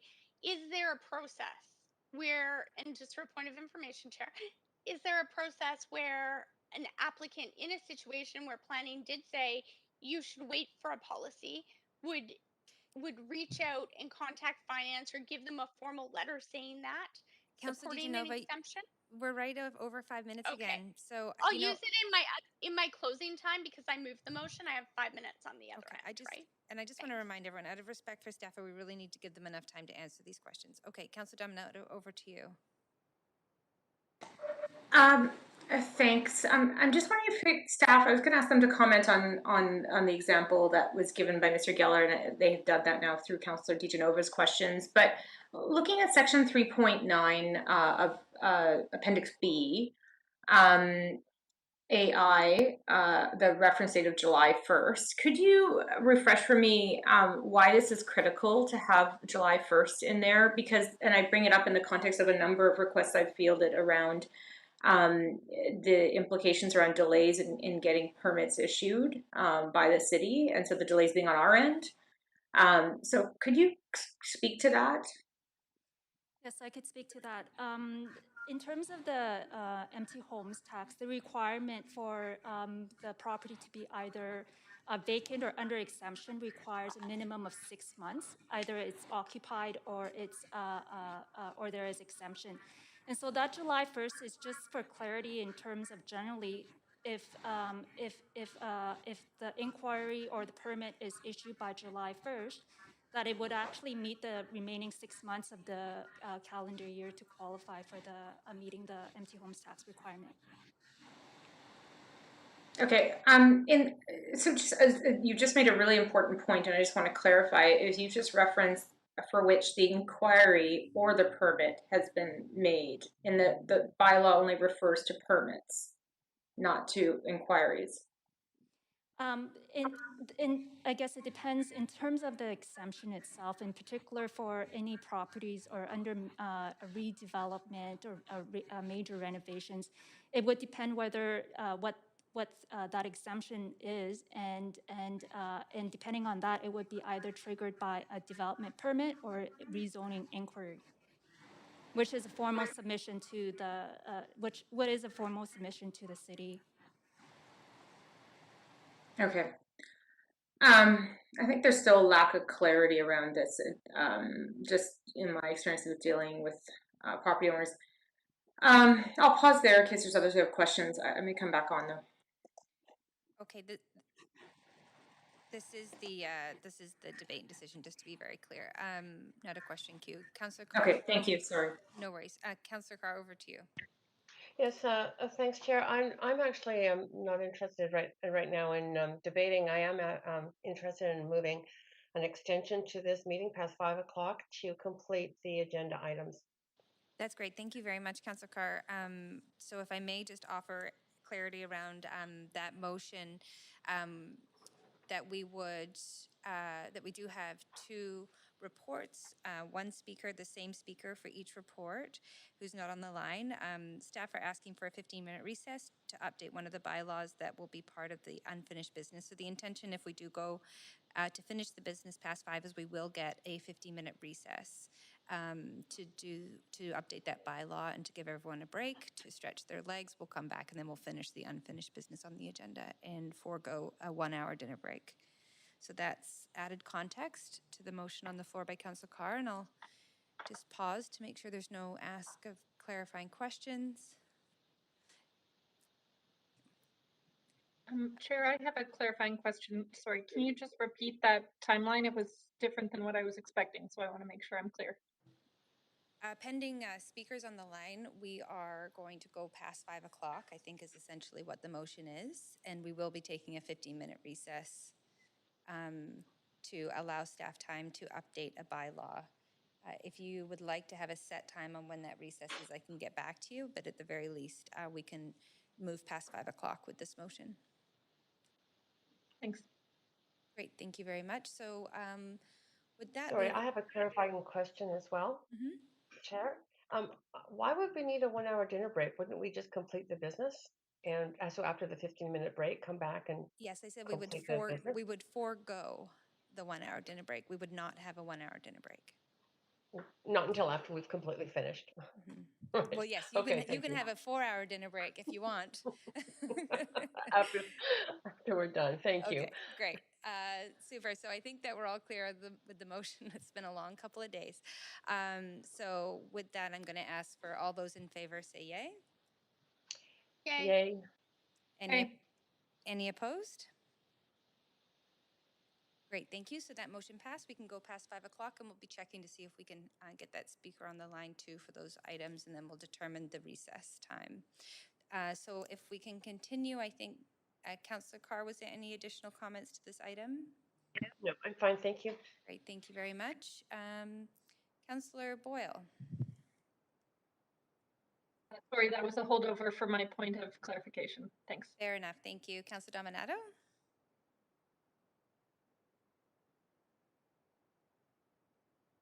Sorry, Chair. I'm just, I guess, last question on this.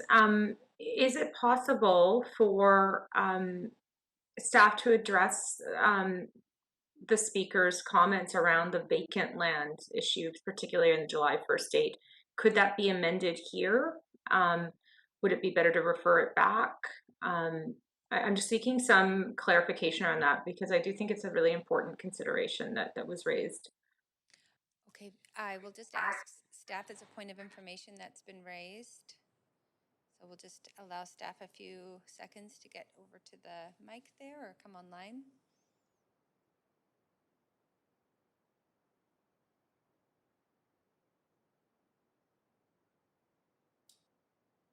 Sorry, Council, can you repeat the question, please?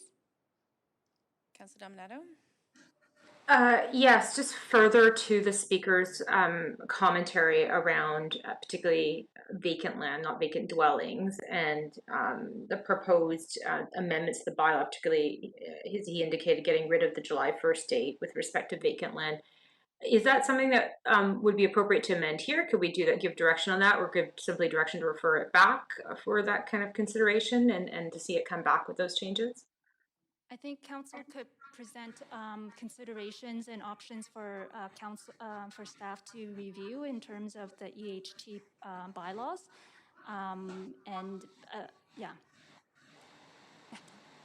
Councillor, Okay. can I just add just one thing? Just the intent originally of the EHT was that it would apply to vacant land. And that was specifically when it was set up in order to make sure that we're encouraging land to be developed for properties. And so this exemption is those that are being, that July date is there to give them a 6 months window. So that, just wanted to clarify that if we remove the July date, it would mean that all vacant land would be exempt of EHT, which wasn't the original intent. So I just wanted to give you that background. Okay, thank you. Great, thank you very much. Councillor DiGenova. You're actually over time, Councillor DiGenova, and you're on mute. Sorry, I was double muted. I thought because I moved the motion, I get to close on the motion. Oh, fair enough, you do. Okay, go ahead. I had budgeted 10 minutes for that. Sorry. Great.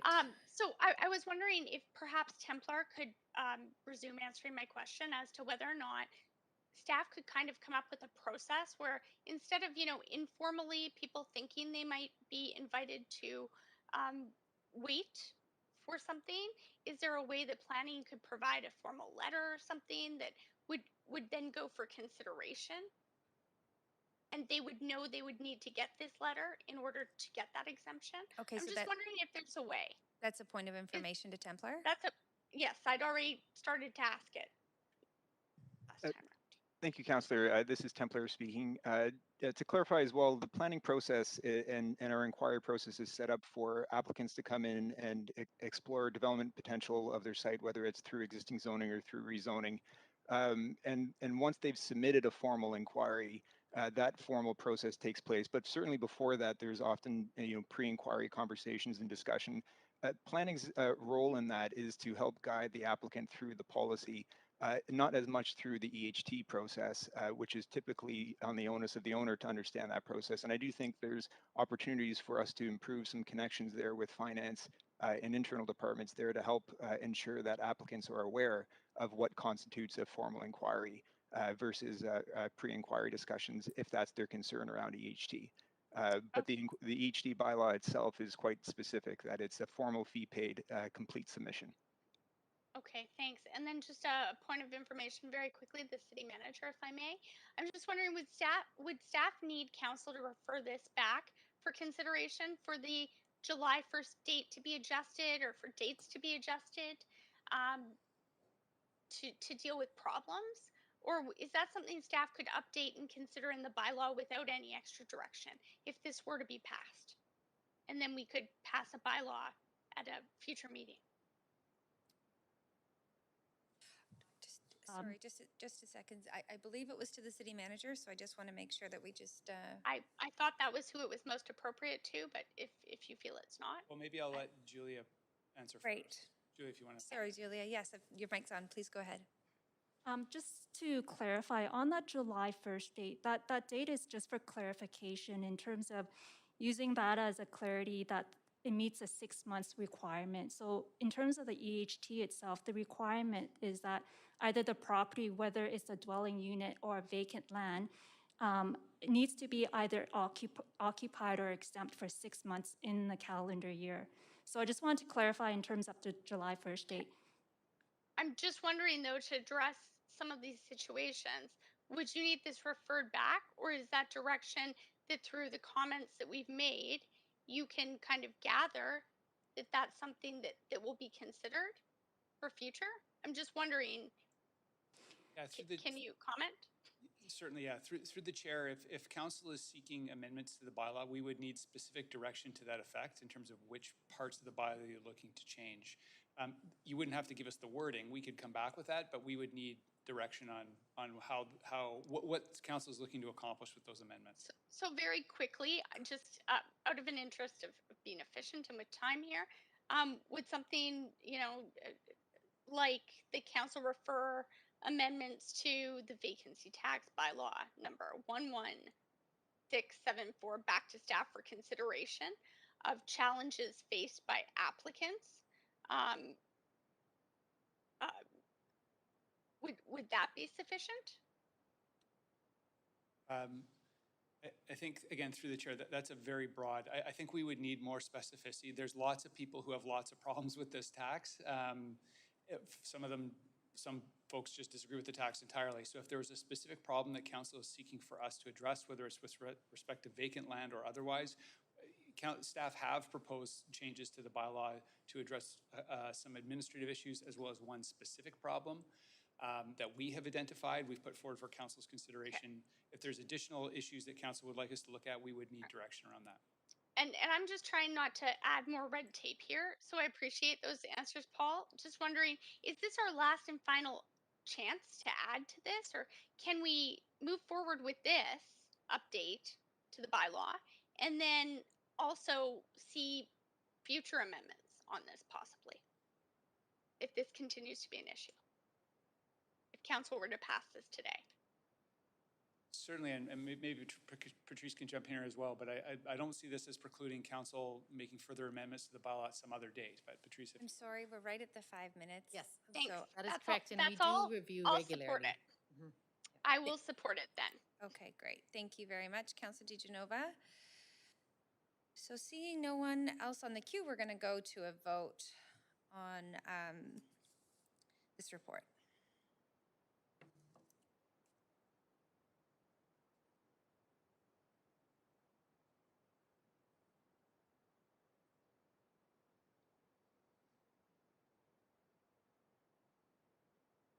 And that those recommendations do pass with unanimous support. Thank you very much to staff. That concludes item 7. And we are at 5 o'clock. We do not have our speaker on the line, although, or in person, and they've registered to be in person. So I'm going to suggest that we have come to the conclusion of the official standing committee meeting. We're now moving into business that was referred from yesterday, still under the committee meeting, but business that's referred. So I'm going to suggest that we take, actually, bear with me, everybody. I think we're actually just going to go right through because these were only held because we had a speaker. And so I think we can continue, and then that will give us a chance to, just a second, please, Councillor DiGenova, just to transfer over to Deputy Mayor, who is Councillor DiGenova, to take over the chair. And so we'll do that during the 50-minute recess. So if everyone's okay, just to stick with it for another little bit here, we'll finish the last 2 reports. Now, Councillor DiGenova, did you have a point of privilege? I just wanted to note that I do not have the script, so I would need Councillor that. DiGenova, can you email the clerks? That's probably the best way I to was just deal with about that. to do that, but I was Okay. afraid we were going to go right into this. Thank you so much. No, we wouldn't do that. Okay, great. So we're going to move on to item 8, which is Vancouver Community Sport Hosting Grants, Fall 2021 intake. And again, this was held for speakers. We do not have the speaker here. Happy to move the recommendation. Thank you very much, Councillor DiGenova. Call the question. Thank you very much, Councillor Kirby Young. We do need a vote to call the question, so all those in favor say yay. Yay. Yay. Any opposed? Hearing none opposed, we're going to move straight to the vote.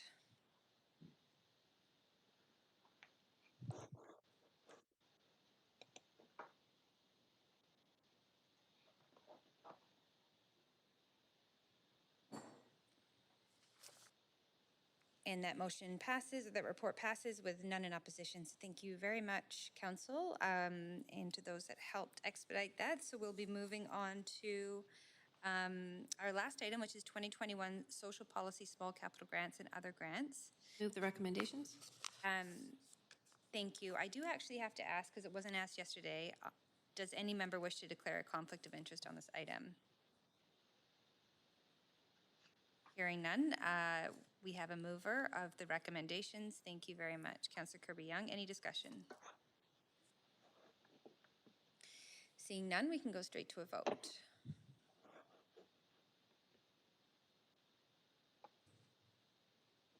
And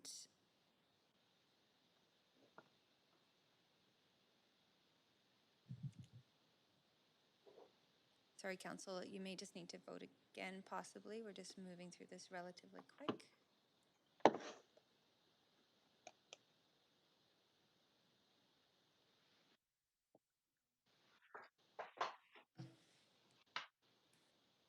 Okay, you should have your voting screen. Councillor Dominato and Kirby Young, you may need to vote again. Thank you very much, and that motion passes with none in opposition. Okay, so thank you very much, Council. The standing committee portion of this meeting is now complete.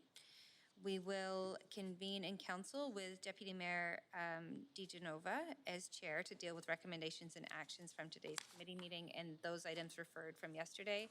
And we'll be doing that when we come back from a 15-minute recess. So at 21 minutes past 5, we'll come back and we'll complete the business for the day.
actions from the Standing Committee on City Finance and Services.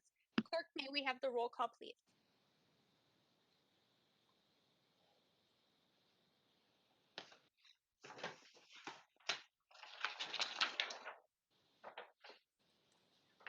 Deputy Mayor DeGenova in the chair. Mayor Stewart is absent. Councillor Carr. Here. Councillor Fry.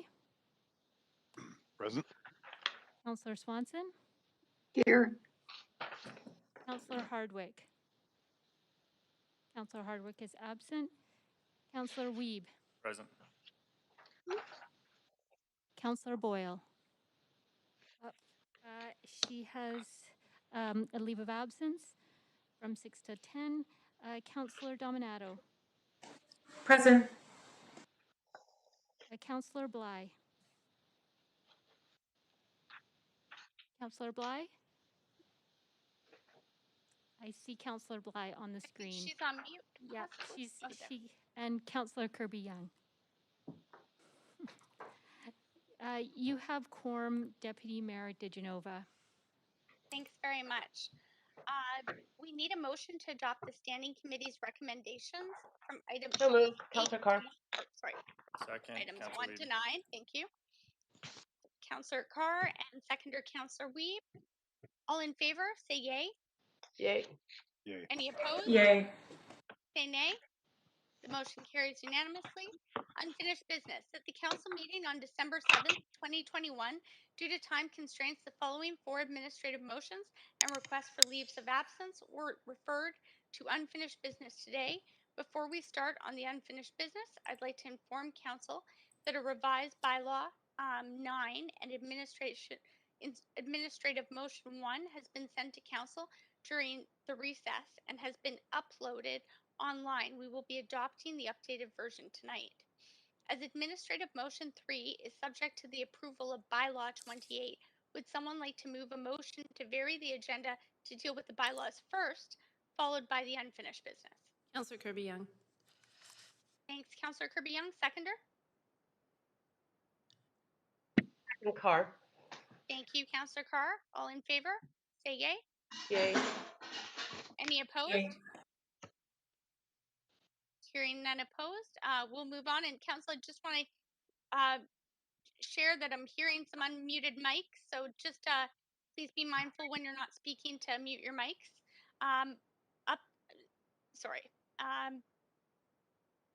So now we are on to unfinished business item number 1, updates to the Falls Creek Flats area plan. Does any member wish to declare conflict of interest on this motion?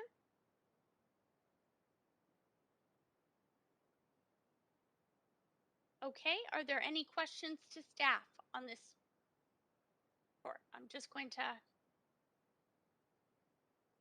move forward. And just to note, staff, it still says bylaws on the queue. I'll give you a moment to update that.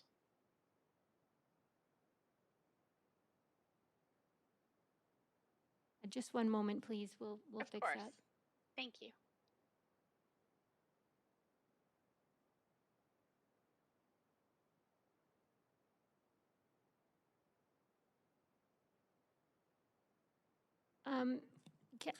Deputy Mayor DeGenova, we need to do the bylaws. Oh, my first. apologies. Yes, the bylaws first. Yes. I thought we had a mover and a seconder for that already. That was my understanding. With Councillor Kirby Young had moved them, Councillor Carr had seconded them, and we had voted on them. That's for altering the agenda. Oh, yes. Okay. That was to vary the agenda. Would someone now like to move the bylaw? So moved. Thank you very much. Councillor Carr. Thank you, Councillor Carr. Moved by Councillor Swanson, seconded by Councillor Carr. All in favor? Yay. Aye. Yay. Any opposed? Hearing none, that passes. And I'm so sorry, I'm just hearing someone unmuted again. So if we could just make sure to be mindful of muting ourselves there, Council. And now I'm just going to ask the clerk, now we can move forward with the update to the Falls Creek Flats area plan. That's correct. Thank you. So does, and I'd already asked if any member wishes to declare a conflict of interest. I didn't see anyone on the queue or call a point of privilege. Are there any questions to staff?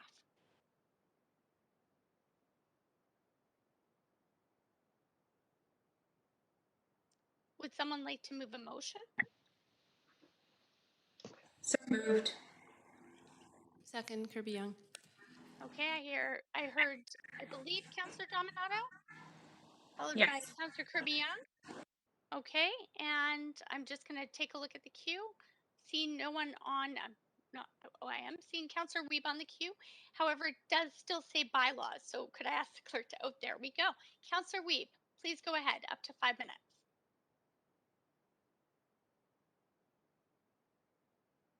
FSR. From the one, recognizing the limited industrial space, and just for public record. Thank you. Sure. Hi, councillors. Matthew Burke, Senior Planner in Citywide and Regional Planning. This report tonight is consequential bylaw or OD plan amendment resulting from changes that were debated in October related to the False Creek Flats FC2 zoning. At that time, we presented the rationale for recommending that the 0.5 FSR be adjusted to allow for flexible employment uses. The full industrial uses are still permitted. This recommendation was just to allow more flexibility for that upper floor industrial or flexible employment uses. Okay, thank you. Thanks very much. Do you have any further questions, Councillor Weeb? No, that's fine. Seeing none, I will ask the clerk to control the voting screen and to call a vote on this. Um, Deputy Mayor Digenova, would you mind if the clerk staff just took a short break? There is one issue that we need to resolve before we move forward. Of course. Yeah, thank you. How long will you need? If you could give us 5 minutes, that would be helpful. Of course. Thank you. We'll just recess for 5 minutes, Council. Thank you.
we're just making sure we have quorum. So just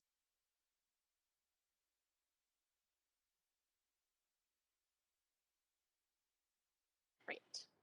Okay.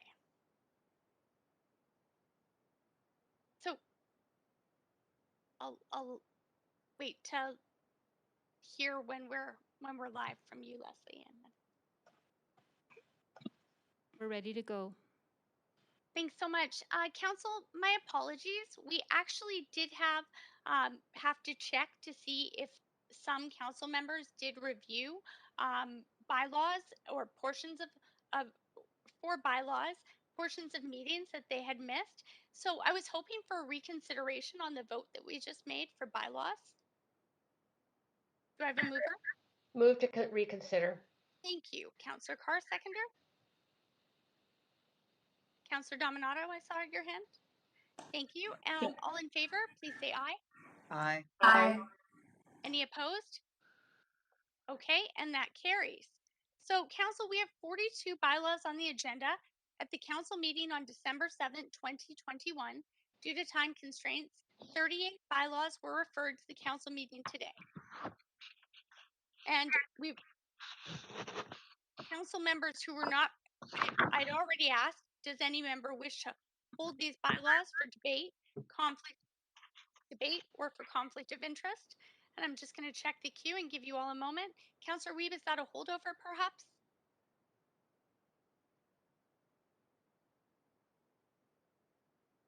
Councillor Hardwick, is that a holdover?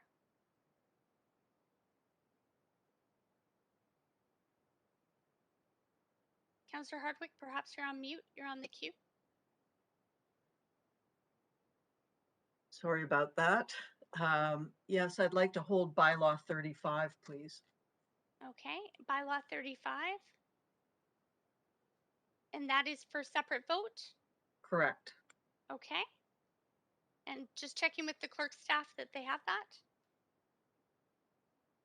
Okay. Yes, we have that noted.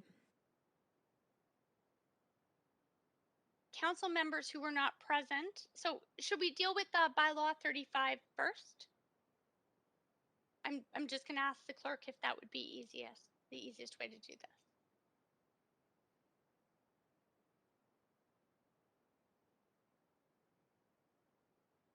It's at your discretion, Deputy Mayor, if you want to deal with all of them and then go back to 35. I think let's deal with all of them and then go back to 35. So, Councillor Hardwick, it is debatable. Did you have anything to say? Could we hold those comments till later? I just want to make sure your timer stopped. Oh, please stop my time. Thank you. Thank you. If the clerk could assist me in that. So I'm going to go through this just to see who's reviewed the proceedings. As I'd mentioned, council members who were not present for the meeting related to public hearing enactment bylaws must confirm that they've reviewed the proceedings of the meeting if they wish to vote on the enactment. Bylaw 28 is from the public hearing of February 11th, 2021. Councillor Kirby Young was absent for this item at the public hearing. Councillor Kirby Young, have you reviewed the proceedings and will you be voting on enactment? I have and I will. Thank you very much. Bylaws 29 and 30 are from the public hearing of October 1st, 2019. Myself and Councillor Hardwick were absent for this item at the public hearing. Councillor Hardwick, have you reviewed the proceedings? No and no. Will you be voting? Okay, and for myself, I have and I will. Thanks very much. And bylaw 31 is from a public hearing of May 15th, 2018. All council members except for Councillor Carr will need to review to be eligible to vote, or needed to review this to be eligible to vote. Council, when I call your name, please advise if you have reviewed the proceedings and you will be voting on enactment. Councillor Bligh. I have not, and I won't. Councillor Boyle.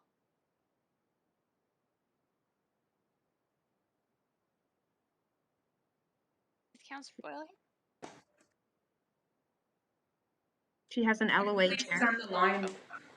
Thank you very much. Councillor Dominato. I have not and I won't. Okay. Councillor Fry, I haven't and I won't.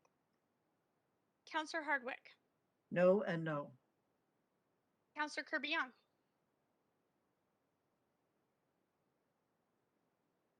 Yes, I have and I will. Councillor Swanson,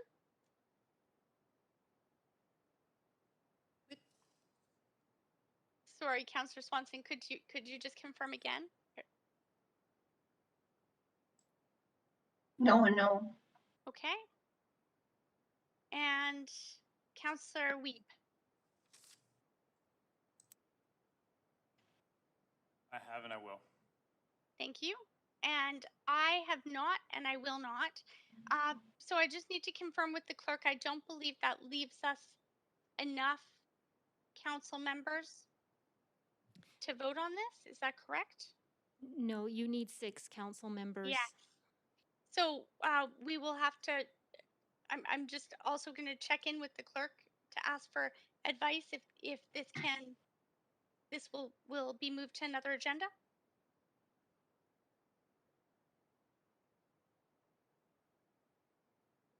And if you can perhaps circulate the proceedings to council, to the councillors who have not reviewed it. Motion to refer it to the December 14th. Seconder? Second. Thank you, Councillor Swanson. All in favor, say yay. Yay. Yay.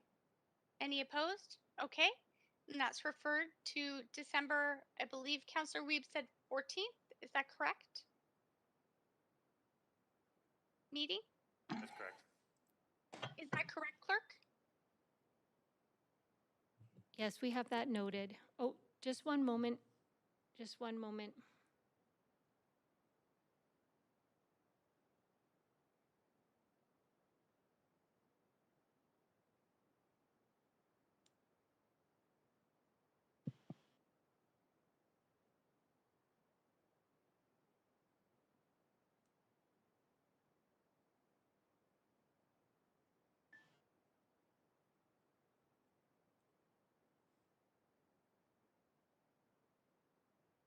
No bylaws will be going forward on the 14th. They will be going forward in January. In January. So do we need a vote of reconsideration on that?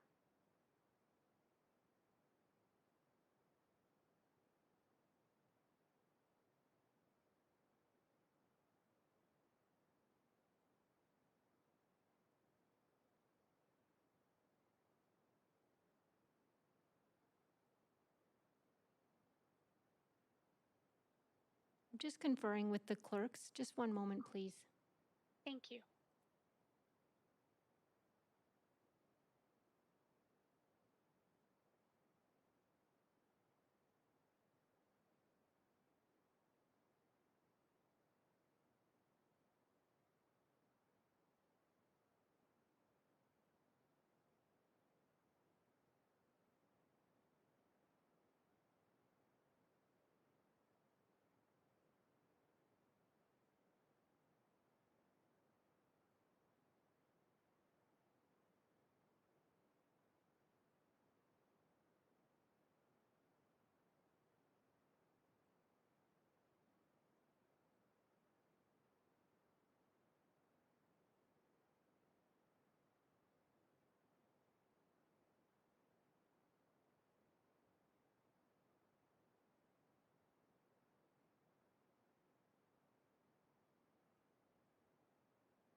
So Deputy Mayor DiGenova, the meeting on the 14th is actually a continuation of another meeting, and bylaws have been closed for that meeting.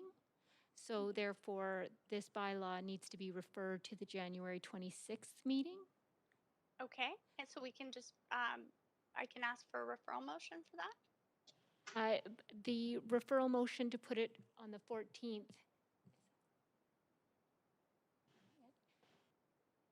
Yes, it can go forward to the 26th, so someone can pass a motion or put forward a motion to do that, yes. I have a motion to refer this to January 26th, is that Or correct? the 25th, Or 25th, okay. To So January 25th. So Thank moved, you. Councillor Kirby Young. Second? Councillor Bligh? Thank you, Councillor Bligh. All in favor? Please say aye. Aye. Aye. Any opposed? Okay, Council. Bylaw 32 is from the public hearing of October 12th, 2021. Councillor Bligh and Mayor Stewart were absent for this item at the public hearing. Councillor Bligh, have you reviewed the proceedings and will you be voting on enactment? I have not and I won't. Thank you. And Mayor Stewart is on a leave of absence. Bylaws 33, 34, 35, 36, and 37 are for the public hearing of November 18th, 2021. Councillors Fry. Following the script.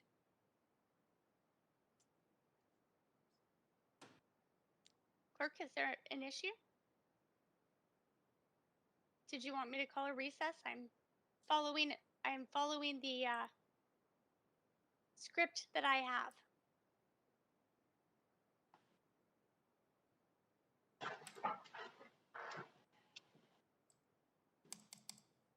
Yes, you're fine to continue. Oh, thank you. All right. Bylaws 33, 34, 35, and 36, and 37 are from the public hearing of November 18th, 2021. Councillors Fry, Hardwick, Weeb, and Councillors Fry, Hardwick, Weeb, and Mayor Stewart were absent for this item at public hearing. Councillor Fry, have you reviewed the proceedings and will you be voting on enactment? I have and I will. Thank you. Councillor Hardwick?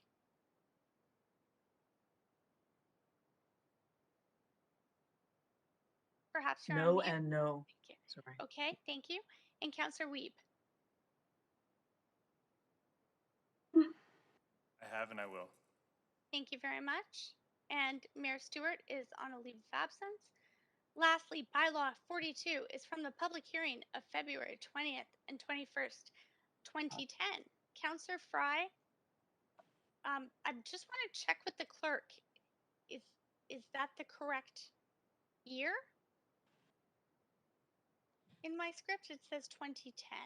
We're going to check on that and get right back to you. Thank you. It's from 2019. Apologies. Okay, no problem. Thank you. Lastly, bylaw 42 is from the public hearing of February 20th and 21st of 2019. Councillor Fry was absent for this item at public hearing. Councillor Fry, have you reviewed the proceedings and will you be voting on enactment? No and no.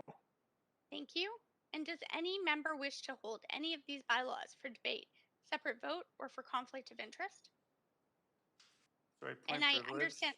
I understand we'll also be holding number 35 or bylaw 35 for Councillor Hardwick separately. Yes, your point of privilege, Councillor Weed?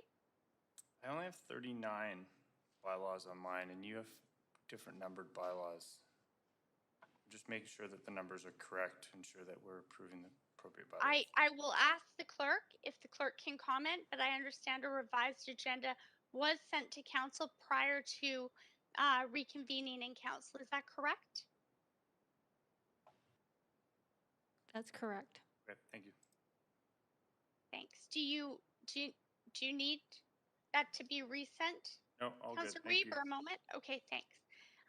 Council, would anyone like to move bylaws 1 to 42, excluding 35, which Councillor Hardwick has held? Yeah, I so moved. Thank you very much. Thanks. I heard Councillor Carr and then Councillor Dominato seconded. Point of Is there, privilege. yes, Councillor Hardwick? I hadn't realized the renumbering of the bylaws, and when I said 35, it was off of the list that I was working from that had 39 total. So I would just like to double check. Of course. Because I wouldn't want to be voting on the wrong one. The one that I'm talking about is 325 to 341 West 42nd Avenue. So I'll just ask the clerk to confirm the number of the bylaw. It was it was number 35, but if I'm looking at the wrong list, then I apologize. I'll just ask the clerk staff, have you heard Councillor Hardwick's request as to which bylaw she is looking to hold? So number 39 is a bylaw to enact a housing agreement, 325 to 341 West 42nd Avenue. That is bylaw 39. Is that the Thank you. bylaw you wish to hold, Councillor Hardwick? Correct. Thank you. Okay, so we do not have to hold bylaw 35. So the bylaws, I'll try this again because we did not vote on this. Bylaws 1 to 42. Clerk, do I need a mover for that again, or can that just be? Yes, and I just want to. I'll move it again. I just want to just be mindful of bylaw 31, which you cannot vote on at this time because there's not enough councillors. Thank you. I thought that was already referred, so my apologies. Bylaw 31 has been referred, so we will be voting on bylaws 1 to 30, and we will be voting on bylaws 32 to 42, excluding 39, which Councillor Hardwick has held for separate vote. Is that correct, clerk? Apologies, could you repeat that? I was just speaking with the meeting coordinator on another issue. Are you ready for me to go ahead? Yes. 1 to 30. So what we would be voting on now, and I need a mover for, is 1 to 30, and then 32 to 42, excluding 39, which has been held separately. Yes, that is correct. Thank you. And Councillor Carr, I heard you offer to move that. I certainly did. Thank you. Thank you. Seconder? Second. Bye. I heard Councillor Bligh. All in favor? Say Yay. aye. Aye. Yay. Aye. Thank you. Any opposed? Say nay. Okay, and now we're on to bylaw 39. Councillor Hardwick? Yes, I just would like to be able to vote against it. Okay, would you like to move it, or would you like someone else to move it? You're on the queue. Councillor Carr will move it. Thank you, Councillor Carr. Seconder? Second, Dominato. Thank you, Councillor Dominato. All in favor? Say yay. Yay. Yay. Any opposed? Say nay. Nay. Okay, which will move us to a recorded vote. And I'll ask the clerks to run the voting. Council, please vote on screen. This is for bylaw 39 in our revised bylaws.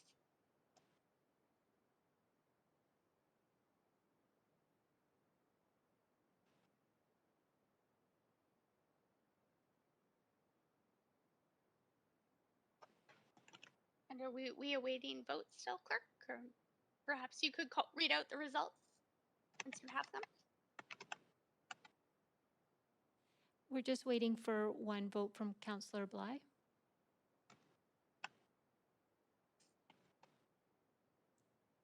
My panel shows that I have voted in favor, but I can go ahead and just provide a verbal vote of in favor. Thank you. So on a point of privilege. Thank you.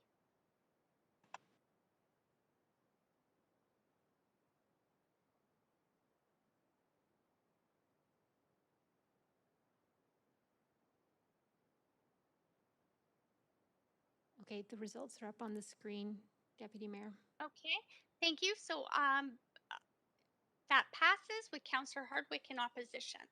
And I just wanted to, Council, please bear with me as I check in with the clerk, that now we would go back to the unfinished business items 1 to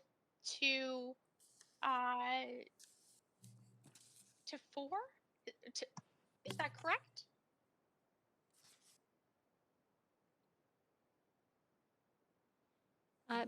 Unfinished business is items 1 through 5.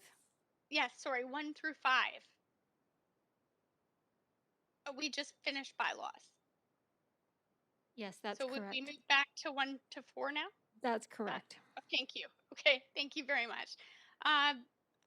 So council, we are now on to an update to the Falls Creek Flats area plan. Does any member wish to declare conflict of interest on this motion? Councillor Hardwick, are you on the queue for that or for something No, else? that's a holdover. Okay, I'll ask the clerk to remove you from the queue. Are there any questions to staff? I know before we had varied the agenda. Councillor Weeb had asked questions. Seeing no questions, would someone like to move a motion? So moved. Thank you, Councillor Dominato. Seconder? Second, Councillor Bligh.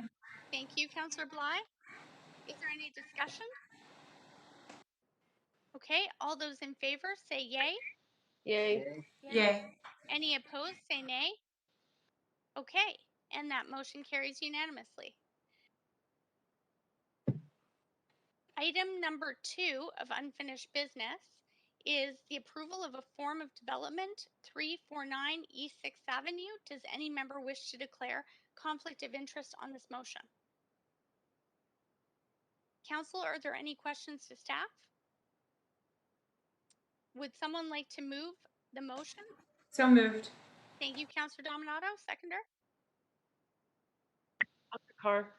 Thank you, Councillor Carr. All in favor? Yay. Yay. Yay. Any opposed? Okay, and that motion carries unanimously. Motion number 3 is approval of form of development, 1766 Francis Street. Kirby Young, move. And this is subject to the approval, as I'd mentioned before, of bylaw 28. Thank you, Councillor Kirby Young. But first I have to ask, does any member wish to declare a conflict of interest on this motion?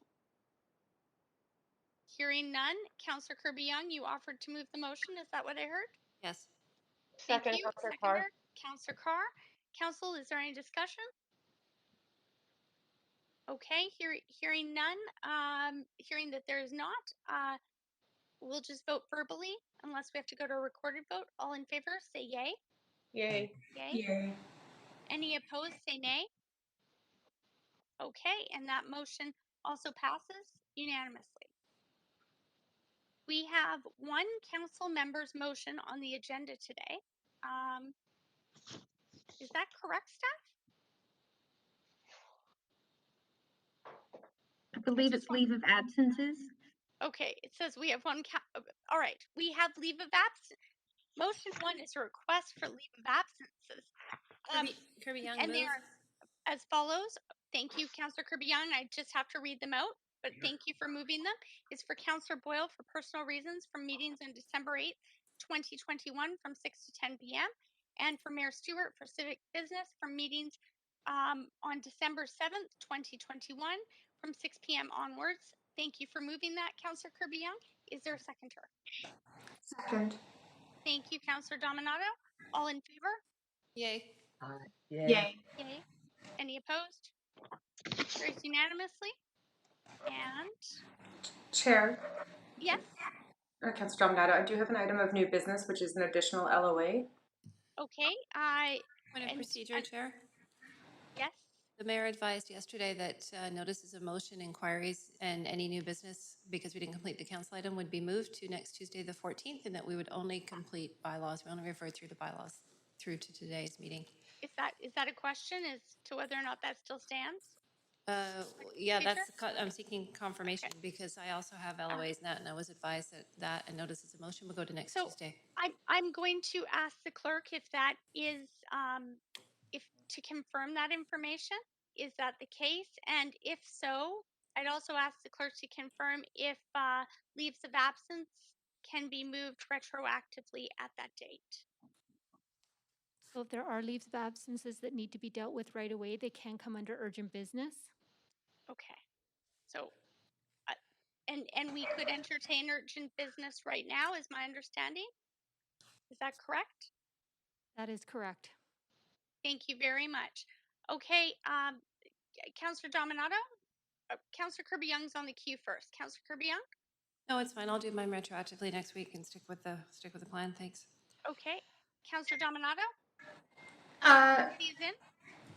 Thanks, Chair. Because I was advised by the clerks that I could do this afternoon, I simply asked to move an LOA for tomorrow's public hearing of December 9th from 6 to 10 for personal reasons. Okay. And have you sent that in writing? I believe my staff did earlier today. Has the clerk received this information? As long as the process.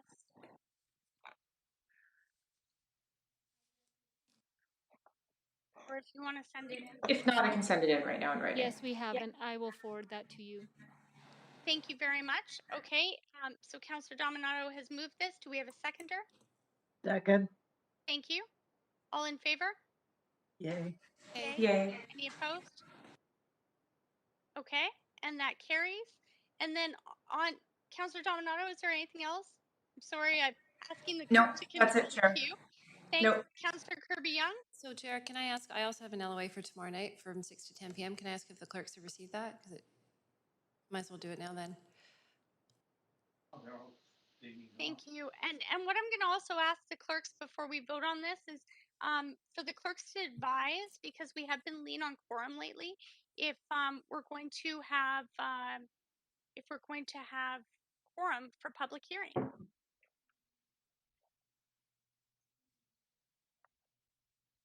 as per other LOAs that have already been passed. Deputy Mayor, we have not received Councillor Kirby Young's LOA.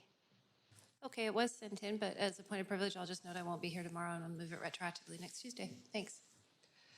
Okay, and can I just ask the clerk, do you happen to have a confirmation right now of leaves of absence? Or could I ask you to send that out after the meeting, if that's all right? We will. Thank you very much. And Councillor Carr, did you also have urgent business? No, I have actually a point of parliamentary procedure, Chair. Yes. And that is that I noticed that on the screen it says UB3 approval of form of development 1766 Francis Street. I was taking notes on what we do. And I do not have notes on us actually dealing with number 4 under unfinished business, approval of form of development for 1636 Clark Drive. I'm wondering if you could just ask the clerk to check the records on that, because as I say, maybe I just didn't Yes. take notes. But Thank you.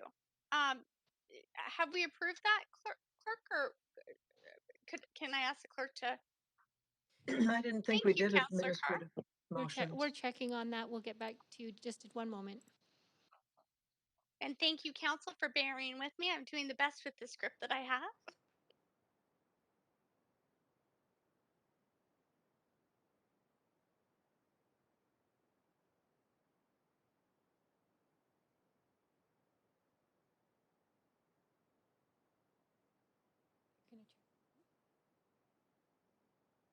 We're going to have to check the tape to find out because it was a verbal vote. So we'll be just needing a short break. Okay, so recess for 5 minutes. That would be wonderful. Thank you. Thank you so much.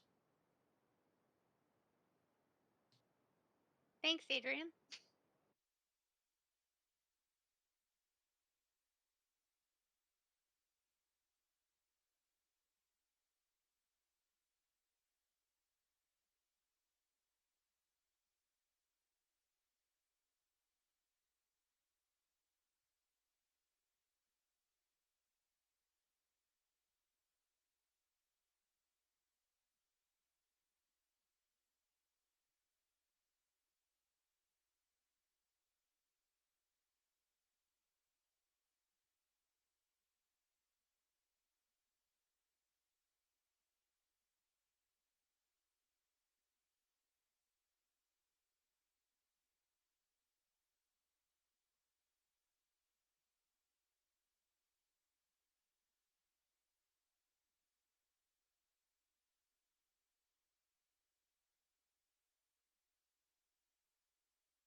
Councillor, are there any questions for staff?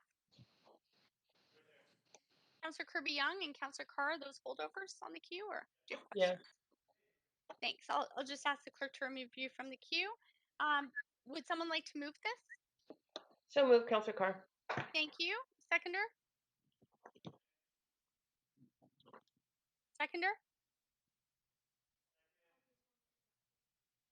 Does anyone? Do we have quorum? One. We have quorum. We do. Yes, yes. Do we have a seconder for the administrative motion? Second. Thank you. Councillor Dominato, all in favor? Aye. Aye. Any opposed? Nay. Okay, we will move to a recorded vote on this. I'll ask the clerks to queue up the vote. And council, please vote on screen. Councillor Kirby Young, are you on to? We're just updating the absences, so just give us one moment to update that on the Crestron. Councillor Bligh is here, just had to move to a different device. And Councillor Kirby Young, I'm also on.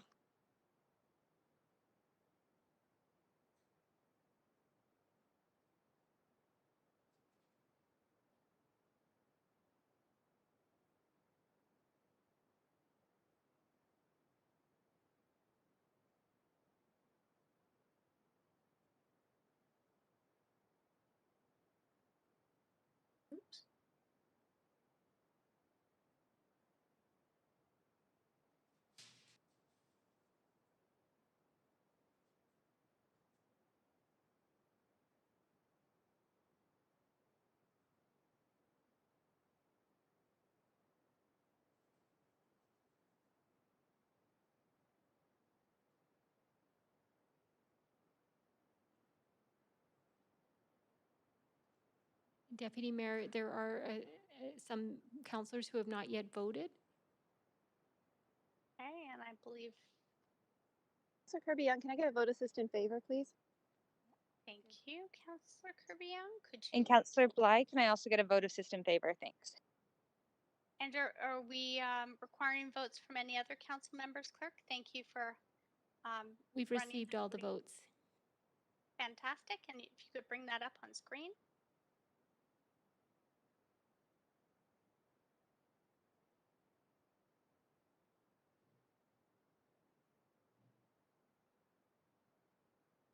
Perhaps I'll ask you to just confirm the vote.